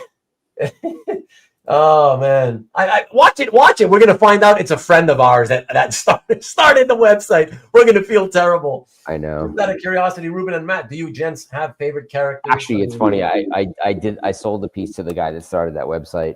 Oh, so you know who it is? Yeah. Oh, so are you willing to say the name? No. Oh, but wouldn't his name? Couldn't we find it if we look carefully on the website? Maybe I didn't get that deep. Oh. He reached out and he's like, "Hey, I bought this thing from you," and I was like, "Oh, okay." I still don't understand like what his motive is, but Antoine, everyone knows. Everybody knows my favorite. I know what you're doing, Antoine. I know what you're doing. But it was a great show, man. It was a great show, guys. And just so you guys know, if some of you might be wondering and not wanting to say, because you guys know that I've mentioned in the past, Matt only came back to do these shows with me. He missed it, but also he kind of, I told you he had been trying to say, like, let's try to find the way to make the shows shorter, whatever. If you're wondering why he was willing to be here and never seemed to be in a hurry to leave, even after, on another classic 5-hour show, he warned me. He told me that for this week, time wasn't going to be an issue. So I figured while we were talking, hey, as long as he's okay, you guys are willing to talk and you're having a great conversations. And we had a lot of great conversations tonight. Let's be honest. A lot of great points were made, a lot of good topics in that first hour, right? So that's the reason Matt's still with us, but obviously still want to get him out of here because it has been over 5 hours. Matt, by the way, does this mean is it because you're off or you just don't have to start as early as usual tomorrow, or what's the deal with that? Tomorrow, what I would normally have planned early isn't going to be as big a factor. I also took a very long nap in the day to be able to adjust for this. So okay, good. I'm happy we could do it. Tom was saying, Mark is saying Jeff Singh bought that She-Hulk. Yeah, no, he's saying because I said who owns the site, and he's saying it's Jeff Singh. Yeah, trust me, it ain't Jeff Singh. His name, so Mike, if you see his name, can you please just say it? Like, what's the big deal? His name's there. Just let me know. Do I know his name? At least tell me. Do you think I know his name? Would I know him? Matt, would you think I would know him? Or is it kind of like probably you know everybody. Okay, but is he an active art collector? He bought from me. Okay. If you flip it too soon like this, then you might as well put a kick me here sign for the beating they took on this one. Exactly, Brian. Hey, great to have you here, Brian. It's so rare that we get to see you for this long. You failed at finding a way to make it shorter. Well, no, because tonight we didn't try. Room the prognosticator. Sunrise approaches. Thank you. Good night, gentlemen. Lone Ranger, thank you as always. Appreciate it. Wow. You're awesome. you have no idea who he is. But then why are you so scared to type his name into the chat? Who cares? What's the big deal? I mean, he's trying to promote his site. It's attention. It may not, you guys may not have given him positive attention tonight, I admit. But hey, any attention, it's going to make some of you. What's more surprising to me is that people mentioned like 4 other sites that are apparently the exact same thing that I was completely unaware of. Yeah. And my whole take was that it's weird that these selling sites aren't really bringing anything new to the table. Like it has to be an improvement. Like if you're going to compete with something that exists, you have to offer some kind of improvement. It has to be either better or cheaper or more efficient or more fun or something. And I don't see that happening. But you know, I've said, I will always say that competition is good. If you've got, you know, something that makes somebody else have to elevate their game for whatever reason, that's good. But I was surprised. Is this it? Can you confirm it's at least Chris Nagamoto? I can tell you with 100 trillion% certainty, I have never heard of a Chris Nagamoto. So there you go. That's all I got. That's fine. I'm just curious, you know. And look at this. I put it up before, but I wanted you to notice it, Matt. David Barr in Australia says, thank you, David. Forward to the show, especially whenever Matt is on. Thanks, David. So yeah, that's fantastic. All right, guys. Driven by the love of the hobby, though. Who? That's in there. That's in their mission statement. Oh God, is it the premier? Oh wait. So remind me, because we you know, you mentioned the whole SNCC thing, and you mentioned this one. This one is, you said, is this one something that looks like it's meant for trying to sell art? Yes. Okay. So they're driven by the love of the hobby. Okay. Yeah, and 10% apparently. Not like the rest of the of you that crap all over starter pages. Exactly. Driven by cash. All right, guys. Thank you so much. Hey, listen. Next week again, as usual. I mean, unless Matt wanted to come back and do another adjacent or whatever show, I think I'm going to do a because I got nothing planned. So I think I'm going to do another hangout. Anything goes. I'd like to talk about some comic books I've been reading, and so yeah, I'd like to get maybe a kind of comic book theme going in there. I'd like to get more people like me who haven't really read a lot of comics, you know, in recent years, to maybe think of maybe trying to get back into it like I have been. And so I want to talk about a little bit about some comics, whatever you guys want to talk about in terms of comics. If you guys have been reading anything, you know, the usual. If you guys have seen any movies since we last talked about movies, we can talk about that. I'm always looking, even during an Anything Goes episode, I would love to talk about original art as well. It just seems we never get to it. Nobody seems to have any stories to talk about with original art. So, but yeah, man, we'll try to come up with a whole bunch of different stuff. Actually, I will say that Carl Choi, the loudmouth who was here earlier with us, he is going to join me for a little bit. I'm going to help him do a little promo for some projects he's got. I figured it was, you know, it's a bit much to have him do that on a show like tonight. He was going to do it tonight. And I said, no, it's not good. But next week, since it's Anything Goes, so he'll be with me for a little bit. But yeah, man, we'll hopefully your game to do what? I didn't ask anybody to be game for anything. What do you mean? You said later. And then you said, let me see if I don't want to miss anything. You said, later, boys and chatters. And then you said, I'm game. Okay. Explain what that means or email me. Comic Collector UA, who often leaves me from time to time comments, even after a live or watching a rewind. So I appreciate that. Thank you, Peter. Interesting. Thank you. I thought it was great fun, and thank you for contributing. Thank you to all of you for contributing. That's you guys together. We all make the show what it is, right? That's why these are so much fun. So, buy Dave Chisholm comics. Can you talk about the From auction? I don't even know what Keith From. I don't know what that is. I don't know if that is liquidation auction house. I don't know. Is he going to have his own auction or something? Cheers, Antoine. Thank you, man. Great comments by you too. I appreciate the variety of views and viewpoints you come with from like the more of an artist viewpoint. So very interesting as well, right? So I appreciate that too. Go and SNR Preach, Monsters, Halloween, Blind Bags. Thank you once again, guys. Great show. Thank you, David. Thank you as always for watching. To watch the show. Always game to watch the show. Game to watch the show. Why do you need to tell me that you're game to watch next week's show? You're weird. Carl, the people's choice. He has his own hair. Oh, does he? Holy crap. Wow. He must have some good stuff, huh? Keith Ron passed away. Yes, I know. I'm aware of that. Okay. Well, I guess we'll find out what happens with this auction when it happens. Yeah. So, guys, Matt, is there anything by any chance that you would want to say or promote or anything before we go? I mean, just keep your eyes peeled.